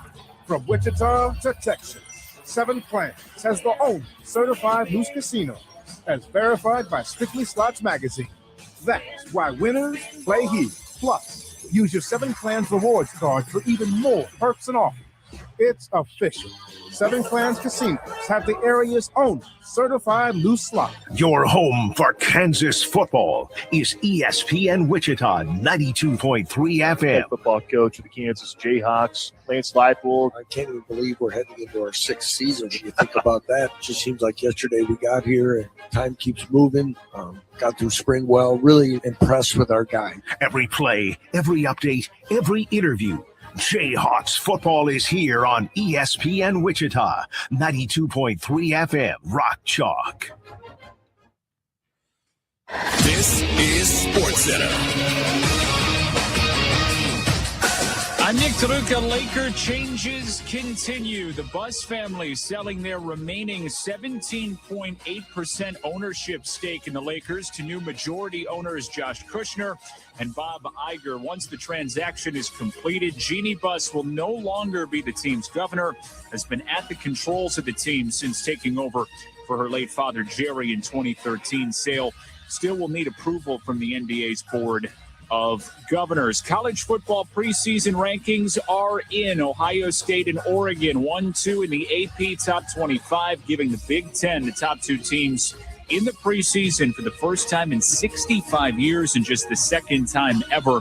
Ohio State will go into a season ranked number one for the ninth time, first time since 2015. Georgia, Notre Dame, and Texas rounding out the top five. Monday baseball getting going. The Cards and the Reds in a makeup game in Cincinnati. St. Louis up 2-1, bottom eight. Where was the wedding at, Burleson, Jack? two-run double. The only scoring for the Cards. He homered and drove in 4 yesterday.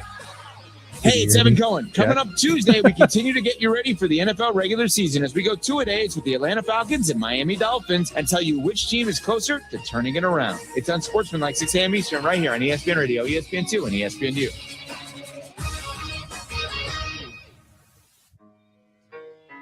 It's just a public service announcement sponsored by Just Blaze and the good folks at Rockefeller Records.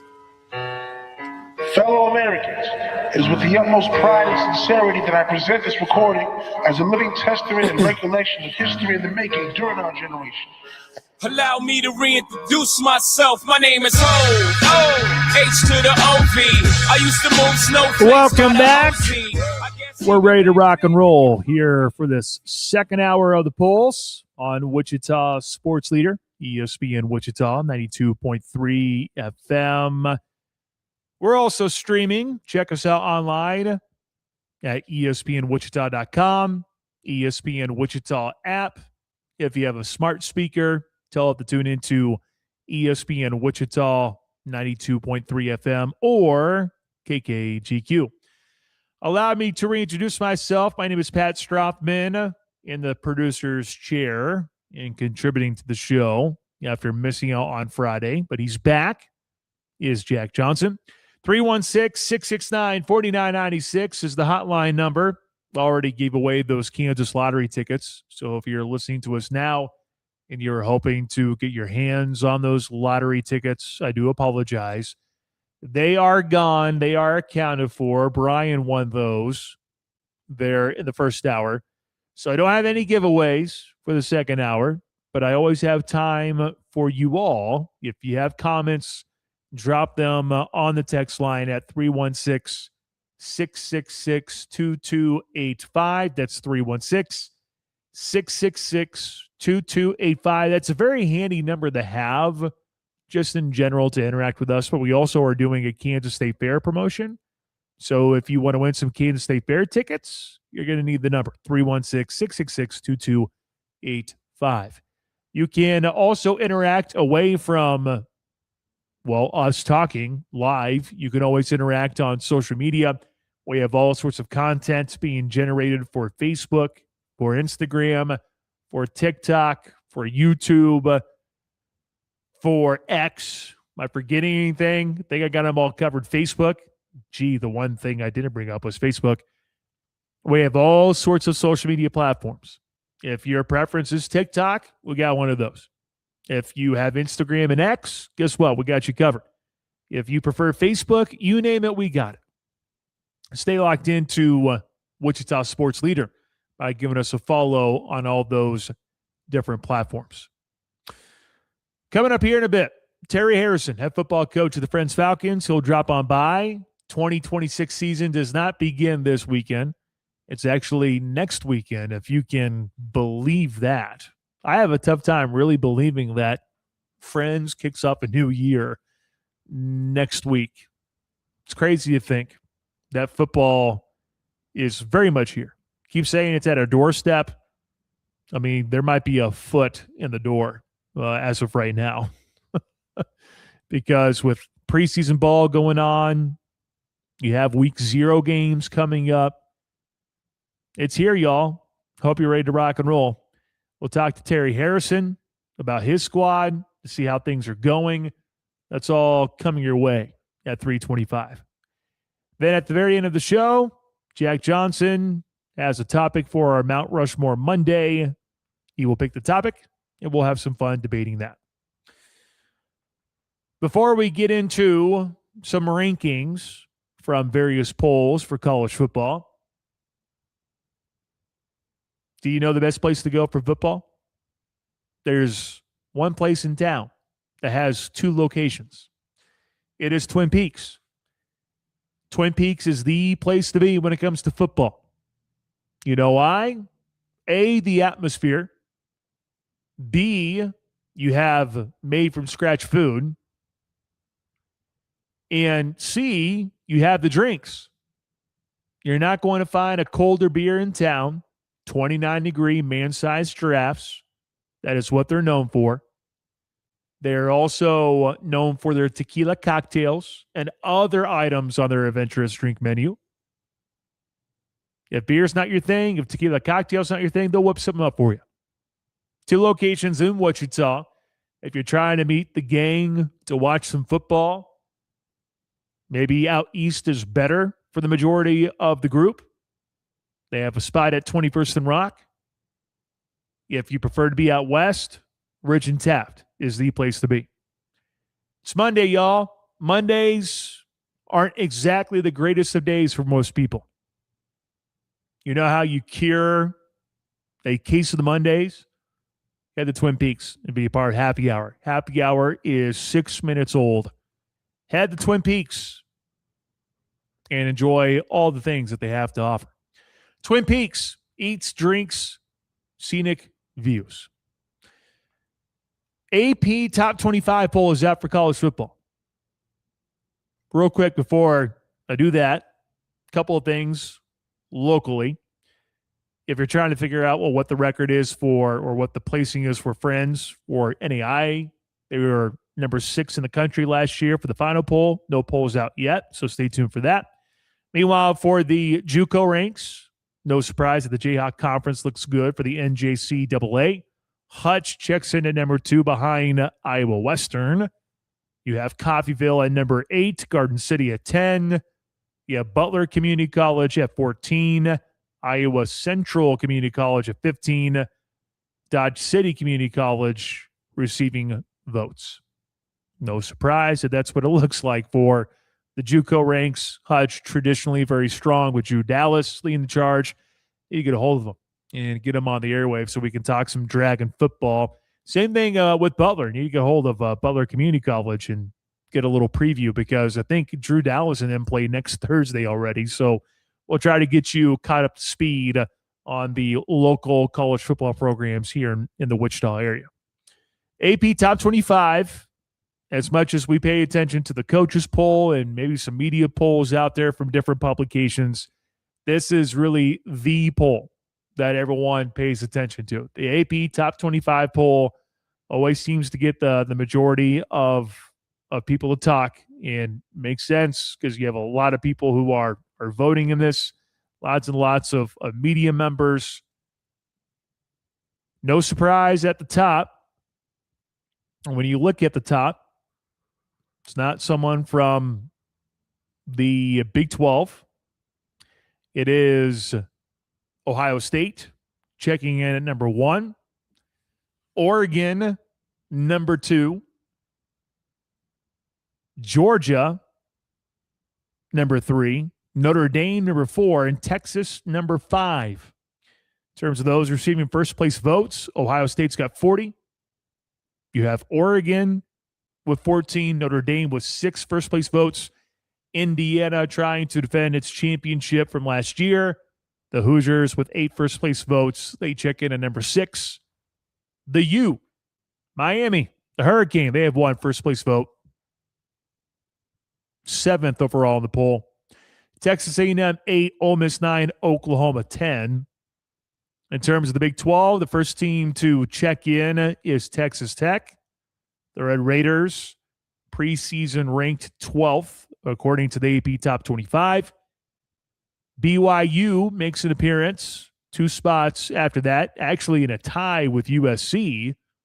BYU tied for 14.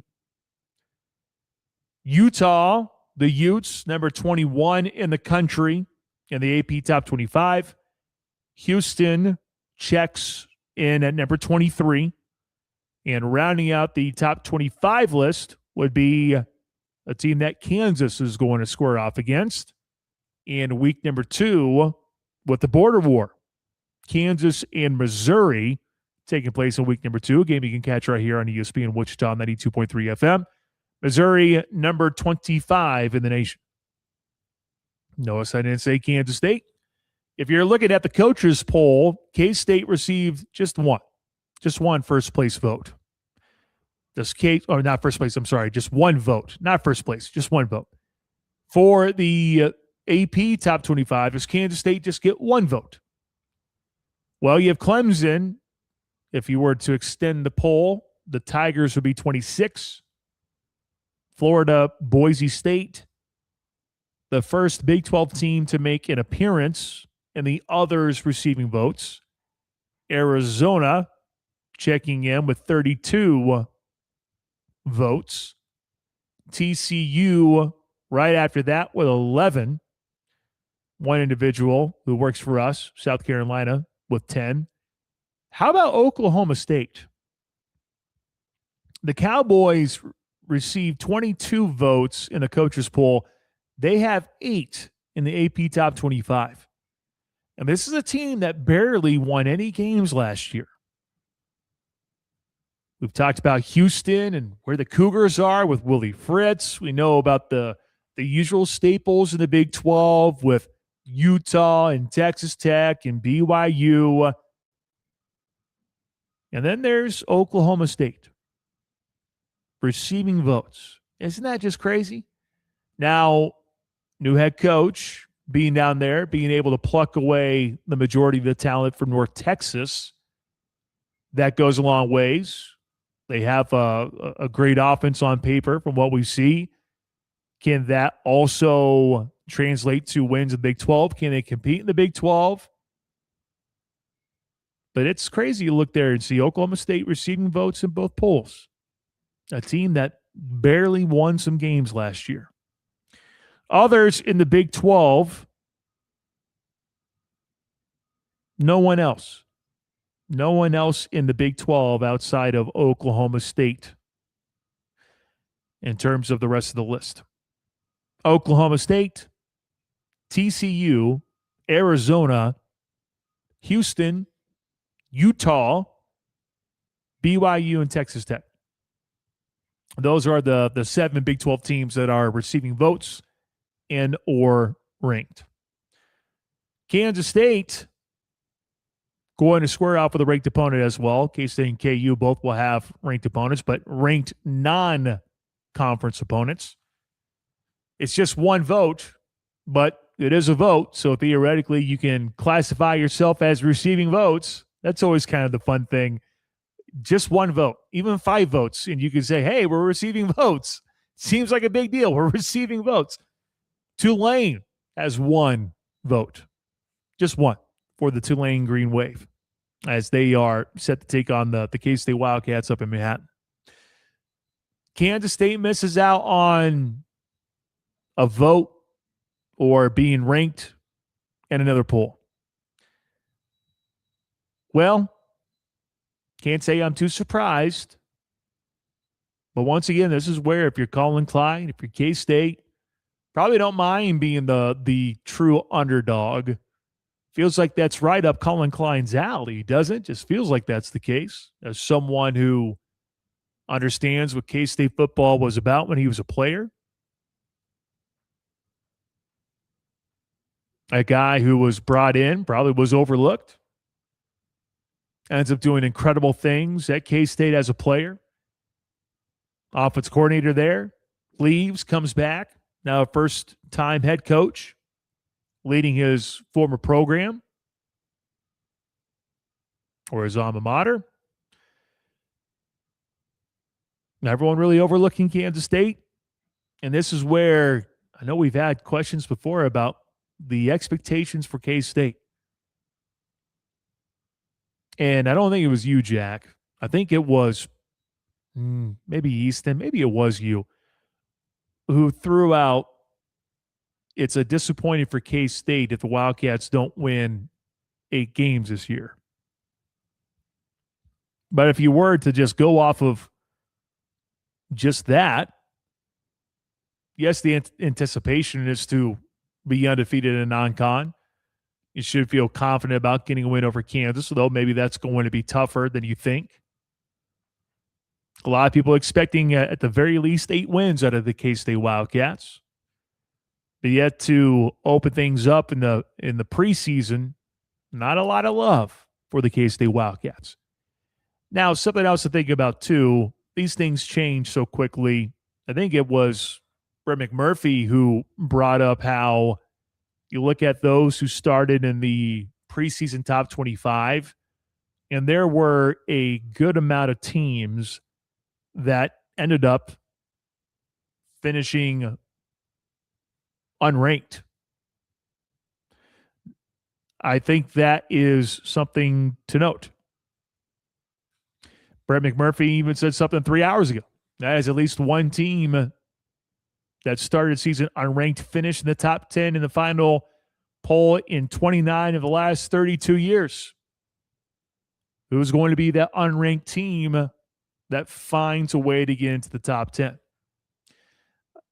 If you are a K-State fan, you're probably holding out hope for that ends up happening.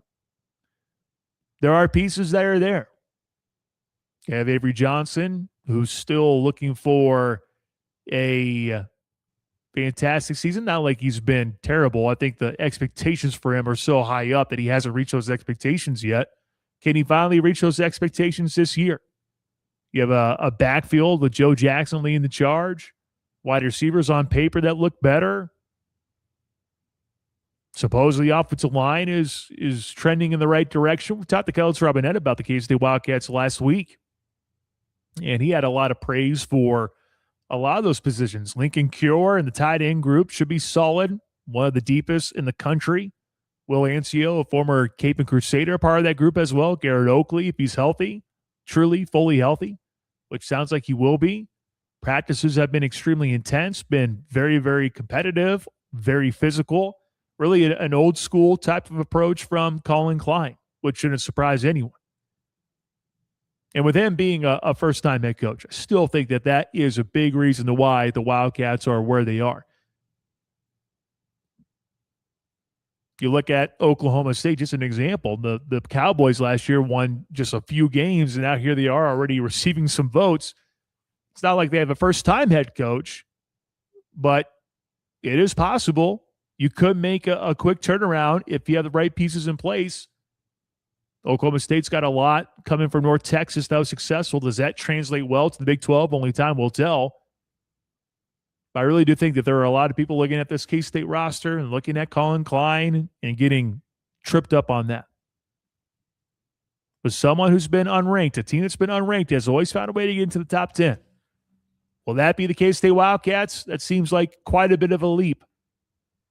But I do know that there are a lot of people around these parts that are thinking that K-State can indeed find a way to make it to be that high. If that's the case, then go into the college football playoff. But it is his first year. I always want to say, hey, just hold on just a moment. 8 wins sounds good. And yeah, that's the expectation because it's K-State football, but also know what the Big 12 looks like. And it's going to be highly competitive. You're going to get yourself a battle from Tulane. At least I think that's going to be the case. It'll be more of a challenge than you probably think. Jack, AP Top 25 poll is out for the preseason. I'm sure you saw it and you thought, no love for K-State once again.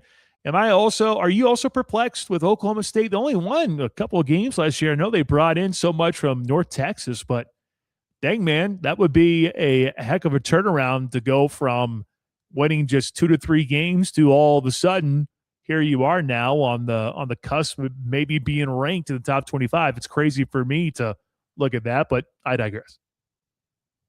Yeah, I mean, these lists, they are basically off of what recruiting you did in the offseason, how you looked in the transfer portal, and if you didn't nail it in the transfer portal or have a really good incoming recruiting class, you're not really going to be on people's radars out there. And I think the top 10 makes a lot of sense. Looking at teams in the Big 12, you got Utah in the top 25. That checks out. They've got a lot of guys returning. And they have a new coach this year.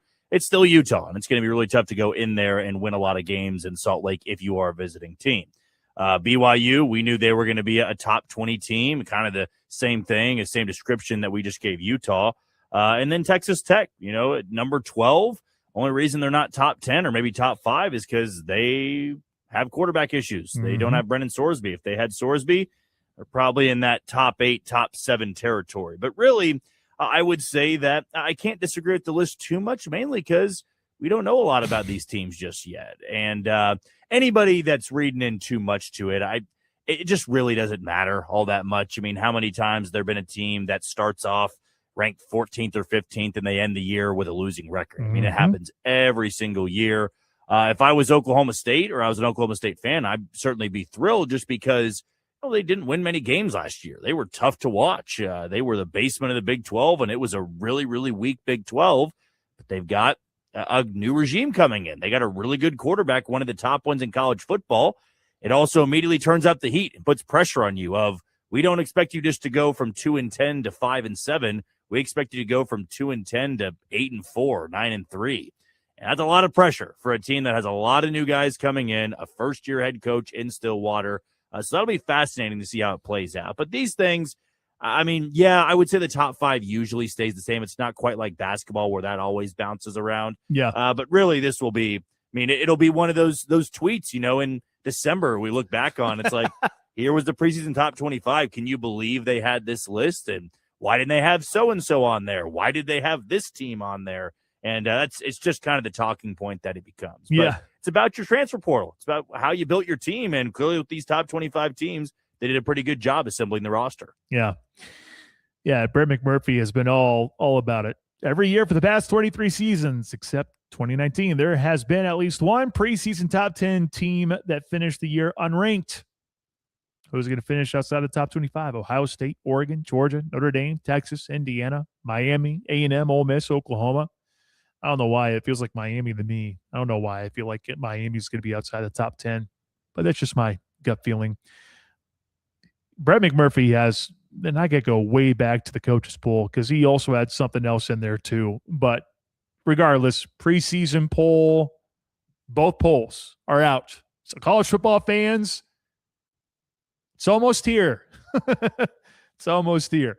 All right, let's take a break. When we return, Terry Harrison, head football coach of the Friends Falcons, joins the program. The heartbeat of Wichita Bye, sports fans. Thank you. The Pulse on ESPN Wichita 92.3 FM.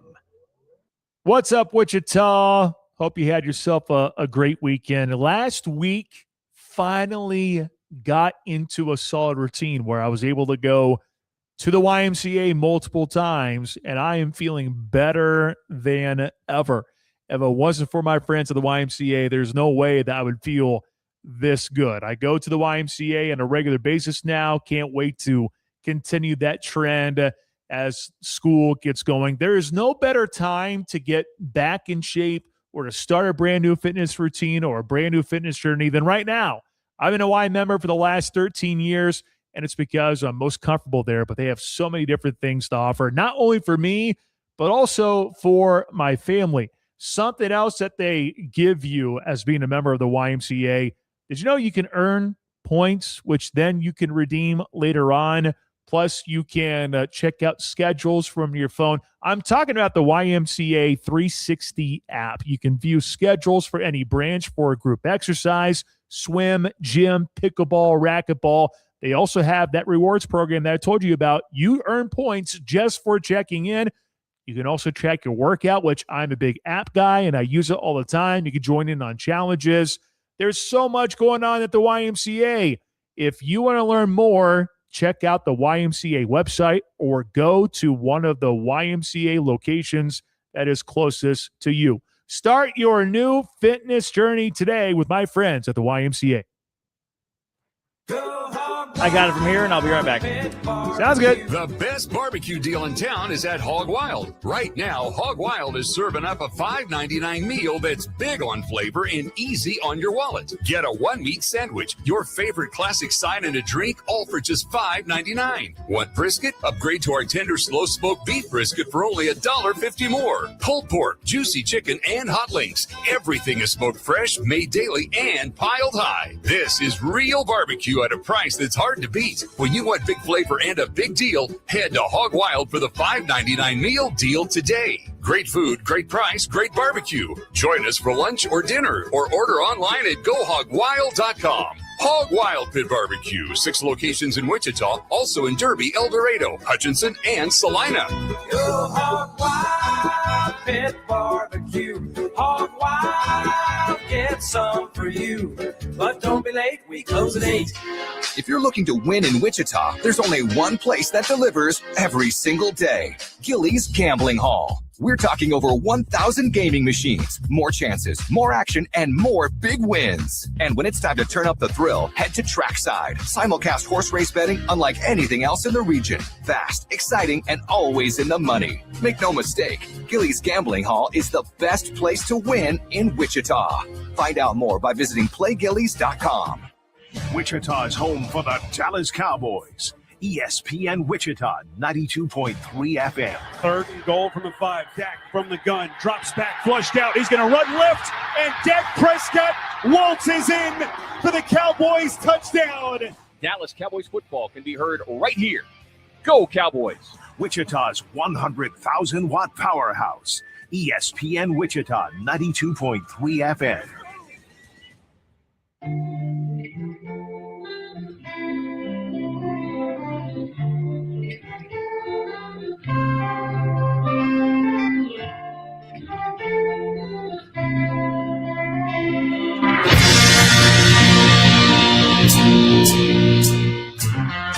Welcome back to the Pulse on Wichita Sports Leader, ESPN Wichita 92.3 FM.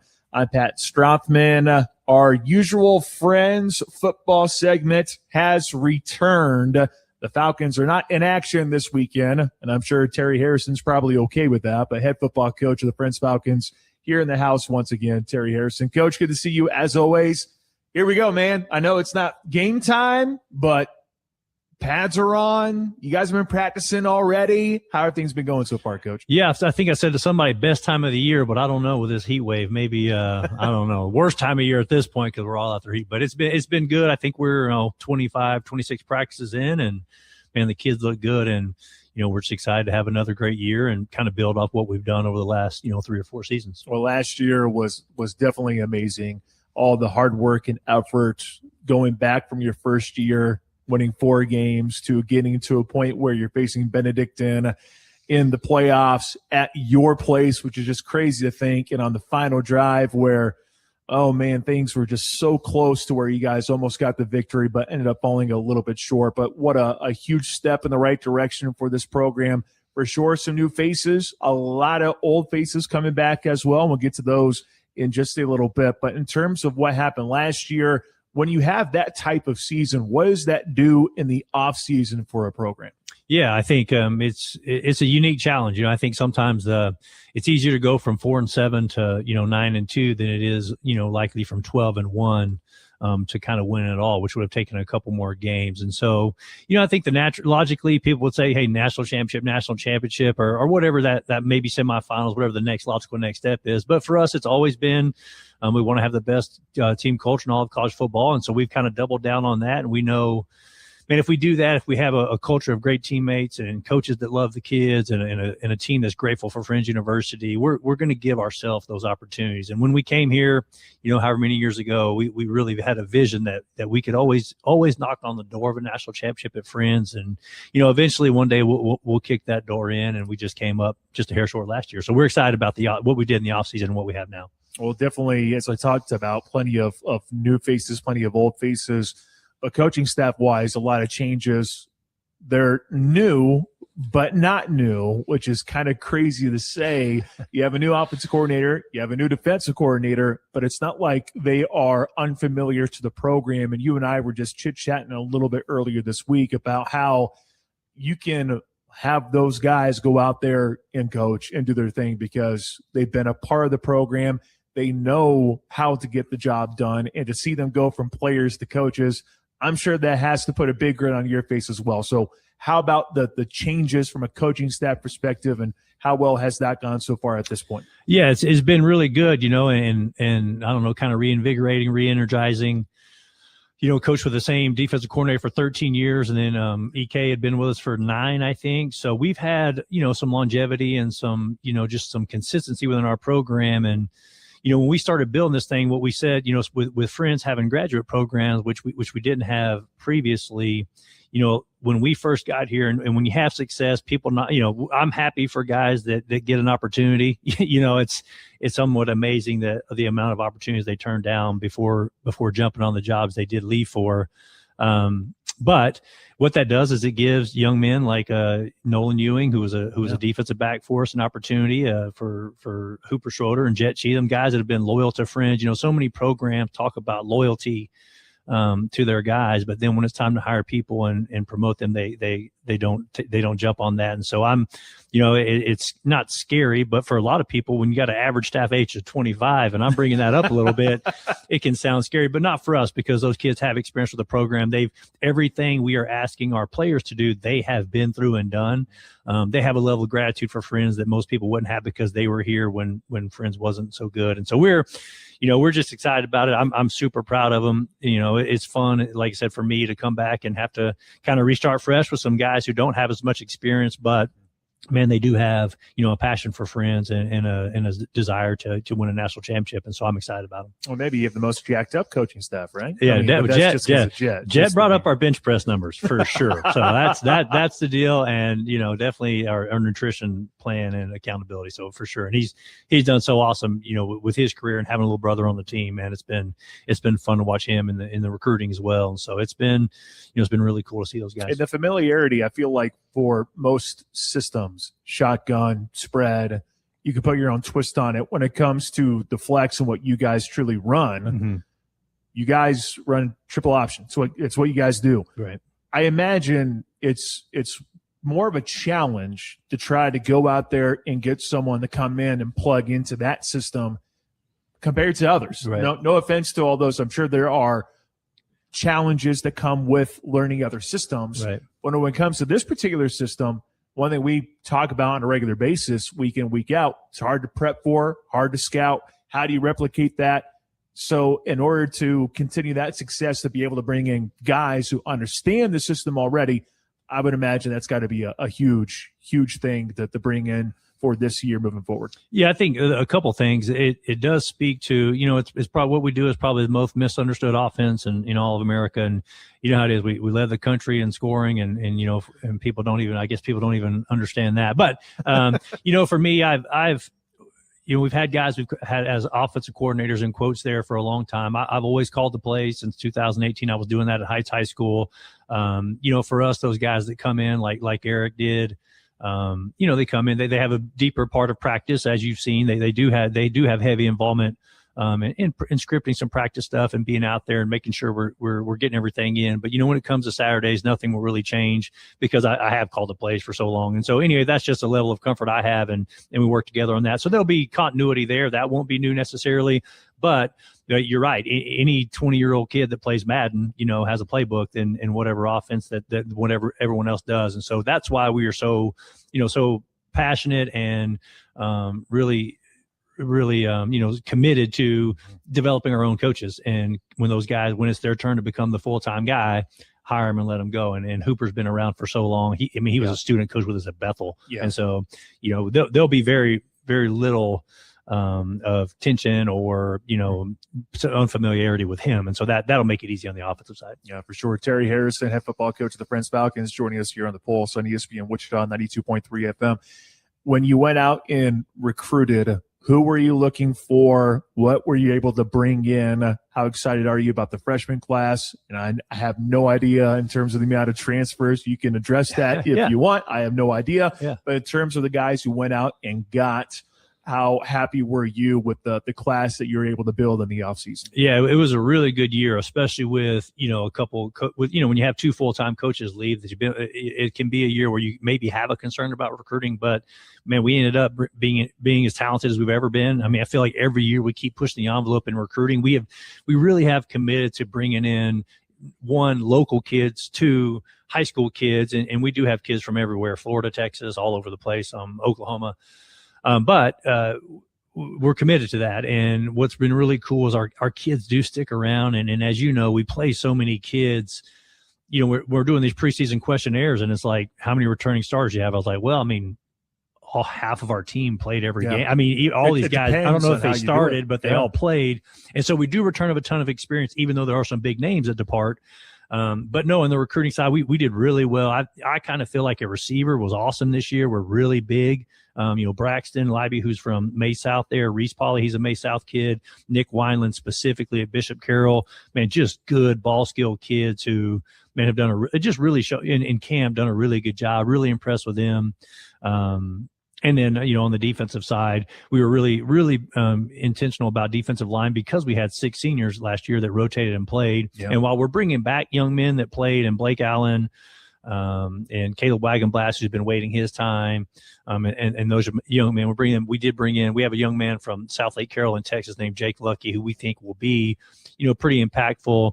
And then Jack Hurd, who's, the 8-man, all nation 8-man basketball, football kid, he's transitioning from 8-man to 11-man. And so my guess is if you're going to join a team that's top 10 in the country, it's going to be hard to play initially. Right. But you see the signs of like, okay, this kid is that good of an athlete. And so we're excited about them. And then outside of that, it's mainly returners and young men that you would have rotated last year and you would be familiar with them, even though maybe, on the outside, if you don't completely know our program, maybe not know their names, but I'm excited for them. And I do think recruiting is awesome and bringing in talented kids is awesome, but you just can't out-recruit experience. And we have so many young men that have experience playing college football because we've played so many kids. I'm really excited for them and to see those guys get their opportunity now to be I don't know if you want to call it starter or kind of first name up guy. And you're still recruiting hard in the city. Yeah. I want to reiterate that real quick. Yeah. While this program got as high as number 4 in the country last year, it's very easy for someone to go, all right, well, you're going somewhere else to bring in this kid. And yes, you'll have some different pieces for sure that come from all over the place. But I think it's good to note how well of a job that you guys have done recruiting local, where you look at some of these kids from Halstead, that's just north of here, but I would include Wichita. That here. Yeah. It's Wichita. It's in the metropolitan area. That's the best way to describe it. One of your better defensive players is a kid who's in Goddard. Yeah. So I feel like putting an emphasis on that. I want to make sure everyone that's listening right here know that you're still putting a heavy emphasis on going out there and getting those kids from the city. Yeah, I'm a Wichita guy, and that was one of the things when we came here. Well, along it was, hey, commit to Wichita, and so many people, drive right past or leave, because they think there's some magical 17-year-old in 3 states away that's better than a kid from Goddard, and we just know that's not true. And so what we have done, I've done a really good job in Wichita. We're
citizens. They're good people. They're excellent leaders, and they're here. They're staying here. I don't know how long I was workforce. disconnected, They're but starting I'm families. And while we in a kind of cheesy way to say that's the only way I know to change the world, right? Is have an impact on these young men, and then when they go out, 4.5 minutes. become coaches, become business leaders. So you'll be able to go they into can carry this philosophy of make the big time where you're at, caring about people, more than a game. And if they do that, man, they'll be awesome. And just that you mentioned there, DJ Dingle. Sorry, I thought a kid, DJ Dingle, student teaching now. Yeah.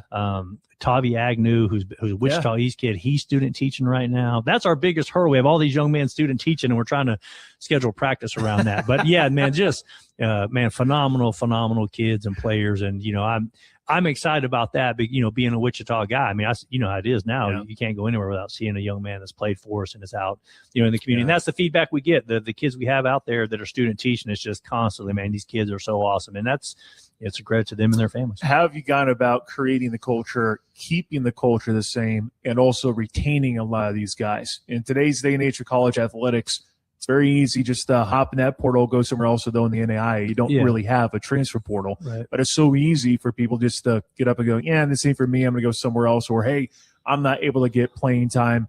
I feel like it's different here in Wichita. So have you been able to go about building the culture, keeping the culture, but also retaining a lot of guys? The retention at Friends University is something that needs to be studied and documented in today's day and age for college athletics. Heck, just colleges in general. Because I think if Rob Ramsire was here, I think Rob would say the same thing. He would say our retention is just through the roof. Yeah. No, well, I think I appreciate you saying that. And that's what most people don't understand in the recruiting process. So the people that are right now, that young men are going through the recruiting process, man, it is college football is, and college sports in general, but, in my lane, football is absolute chaos right now. I mean, you don't know, rules change every day. The disloyalty out there among coaches and players is, man, it's sad, one, but then two, chaotic. That's probably the best way to describe it. And I think, what I hope is, and people have asked us that, it's kind of funny. We've actually had a lot of people, big name programs reach out and say, what are you doing down there? And I said, well, I think one, we recruit to it. So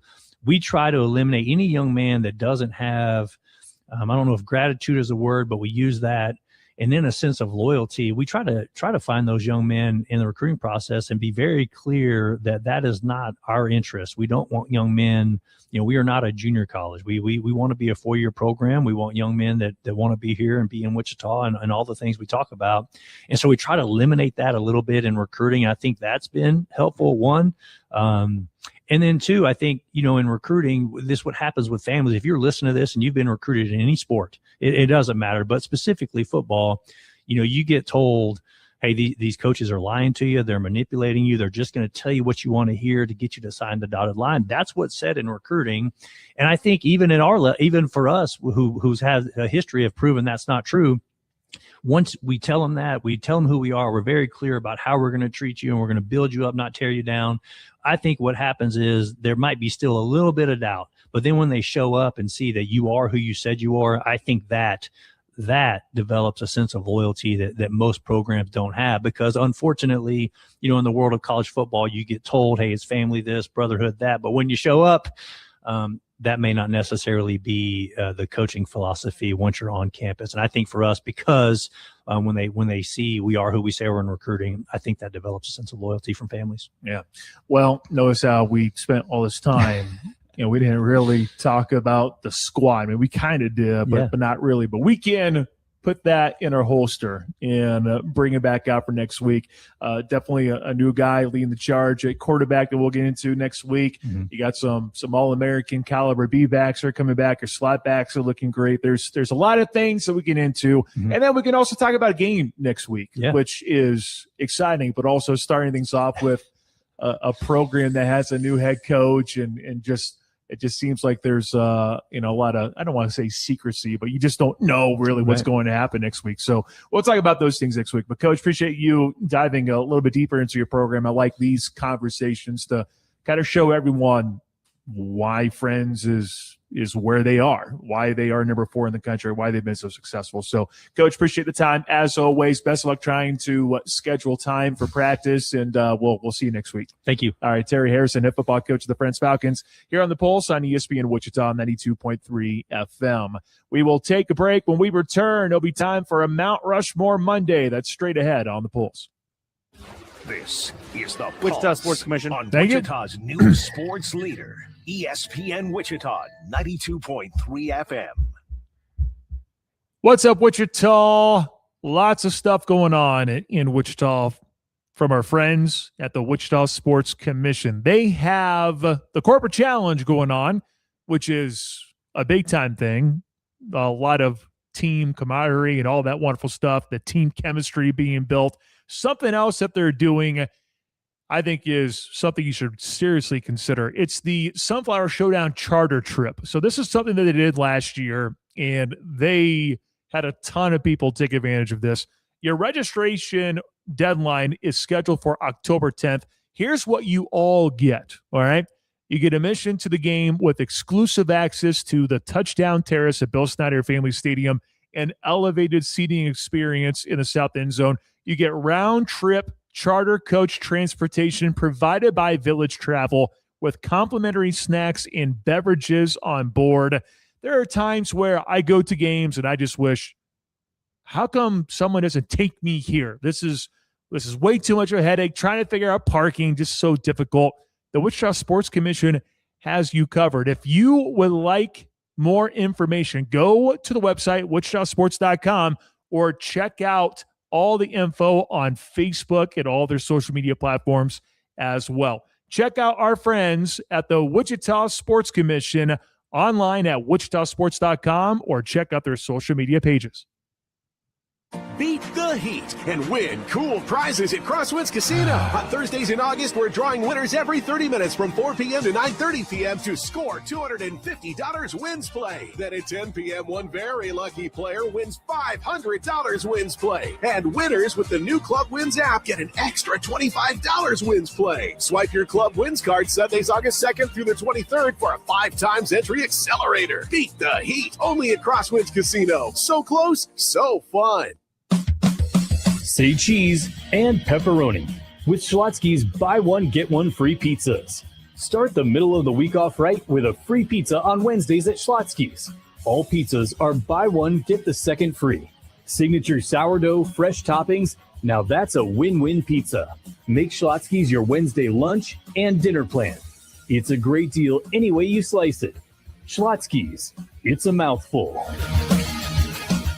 Stay connected with Wichita's sports leader. Follow ESPN Wichita 92.3 on social media for everything you need. Breaking news, local coverage, exclusive interviews, and behind-the-scenes content. Join the conversation on X and Instagram at ESPN Wichita. Watch exclusive video and live shows on the ESPN Wichita YouTube. And find us on Facebook and our new LinkedIn page. Don't just listen, be part of the action. Follow ESPN Wichita 92.3 today.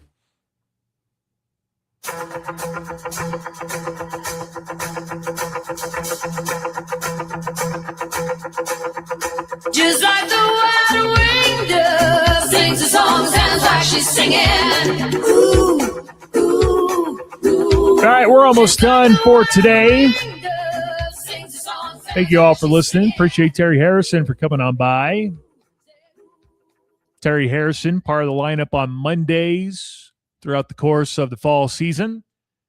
Throughout the course of the year, Taylor Eldridge from the Wichita Eagle. He'll join us tomorrow at 3:02. 2:25, Matt Derrick of ChiefsDigest.com. Wednesday, we have David Lesky of Inside the Crown, but we will have the return of the voice of the K-State Wildcats, Wyatt Thompson, at some point, probably next week. Same thing for the voice of the Kansas Jayhawks, Brian Haney. He should be making a weekly appearance. We'll have some other guests along the way as well. Fridays will be booked with our high school athlete of the week. We also have some other fun sponsorships there. Fat Jack at fatjacksports.com. Everything is starting to take shape as we get ready for football season. Once things get going, pretty much everything is, on autopilot. We're going to have our running the spread. That'll be back. Andy Reid audio will be back. We have a lot going on here on the Pulse. So hopefully you enjoyed the show today.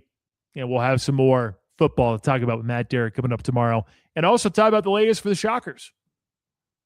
Although it's probably quiet now after what we saw last week with the scheduling of Kentucky, but there might be some other things to get into as well with Taylor. So that's coming our way tomorrow here on the show.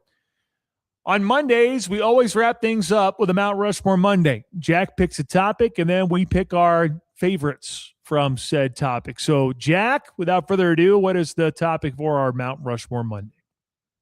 Let's do a Mount Rushmore Monday for college football legends that never became great in the pros.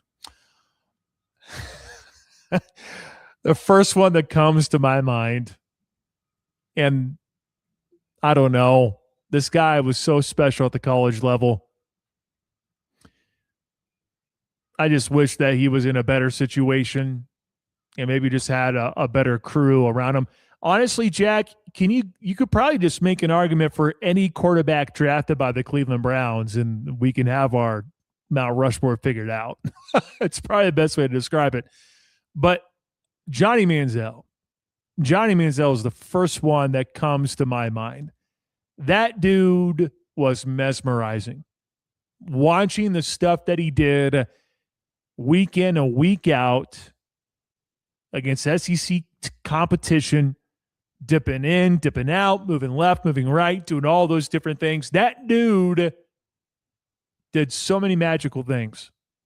And I had a sibling who was living in College Station when Johnny football was taking place. And let me tell you, you could just feel the energy when he stepped foot on campus. You can just feel it.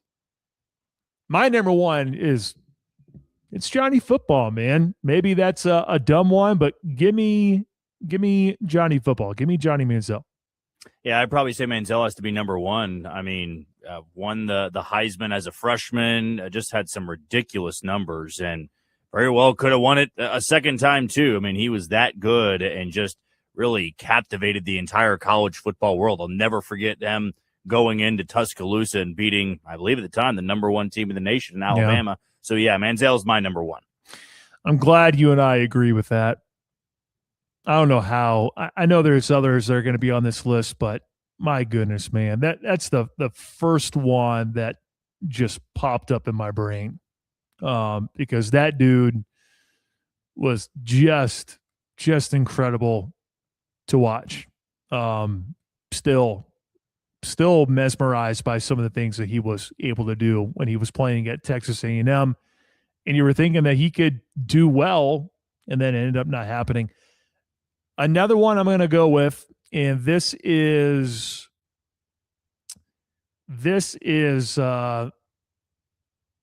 probably a soft spot for me. I mean, because the guy was in the Big 12, he did so well. I feel like he can go so many quarterbacks too. By the way, I don't know if Tim Tebow really qualifies. Maybe he does, but I'm going to give you a wide receiver who played at Oklahoma State that I just thought that he would just be a freak.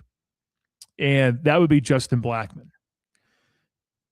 And there are a lot of good wide receivers that you could probably also include on this list. But I think Justin Blackmon, to me, is one that should have been so good at the NFL level. The dude was a beast. He's in the Ring of Honor now, Oklahoma State. Just never did anything of note at the NFL level. So give me Justin Blackmon. That's where my brain goes for my number two.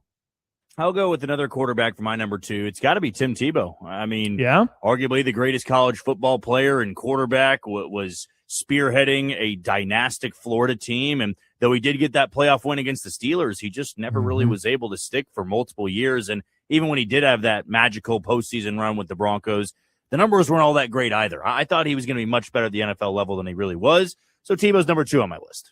Yeah, Tim Tebow, by the way, going to be on the campus of Butler Community College come November. So just a little FYI.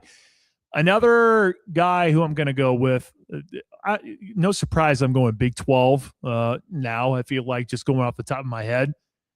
Do you remember how insanely good Pat White was at West Virginia? Like that dude, much like Johnny Manziel, you're watching Pat White just run the show with the Mountaineers, and that dude was just electric. He was just so damn good for West Virginia. So I'll go Pat White, my number three. I'll say Matt Leinart is my number 3. Those USC teams that were so good, it was him and it was Reggie Bush, and did have somewhat of a longer NFL career, but never really panned out. So I'll put him number 3 on my list. Okay. And let's see. I'm trying to think. Like Reggie Bush, I mean, maybe, I suppose. I mean, but gosh, I still feel like Reggie Bush did enough. Man, Darren McFadden. I mean, Robert Griffin III is a big what if. Let me wrap up the list by throwing Robert Griffin III, because I always just wonder if he would have been healthy. This makes me think that he would have been a good NFL player. So Robert Griffin III rounding out my list. Mine's Darren McFadden. I mean, that's one of the greatest college running backs I've ever seen. Had the size, had the speed, and I just don't know how it never worked out for him. But he rounds out my list. Yep, he's my honorable mention. I was debating between him and Robert Griffin III, but those are good. Man, a lot of good ones to look back at, and there's plenty of them that we didn't talk about. But we're out of time for the now. Thank you so much for listening. For producer Jack Johnson, I'm Pat Strathman saying so long, Wichita. See you tomorrow at 2:00. All clear.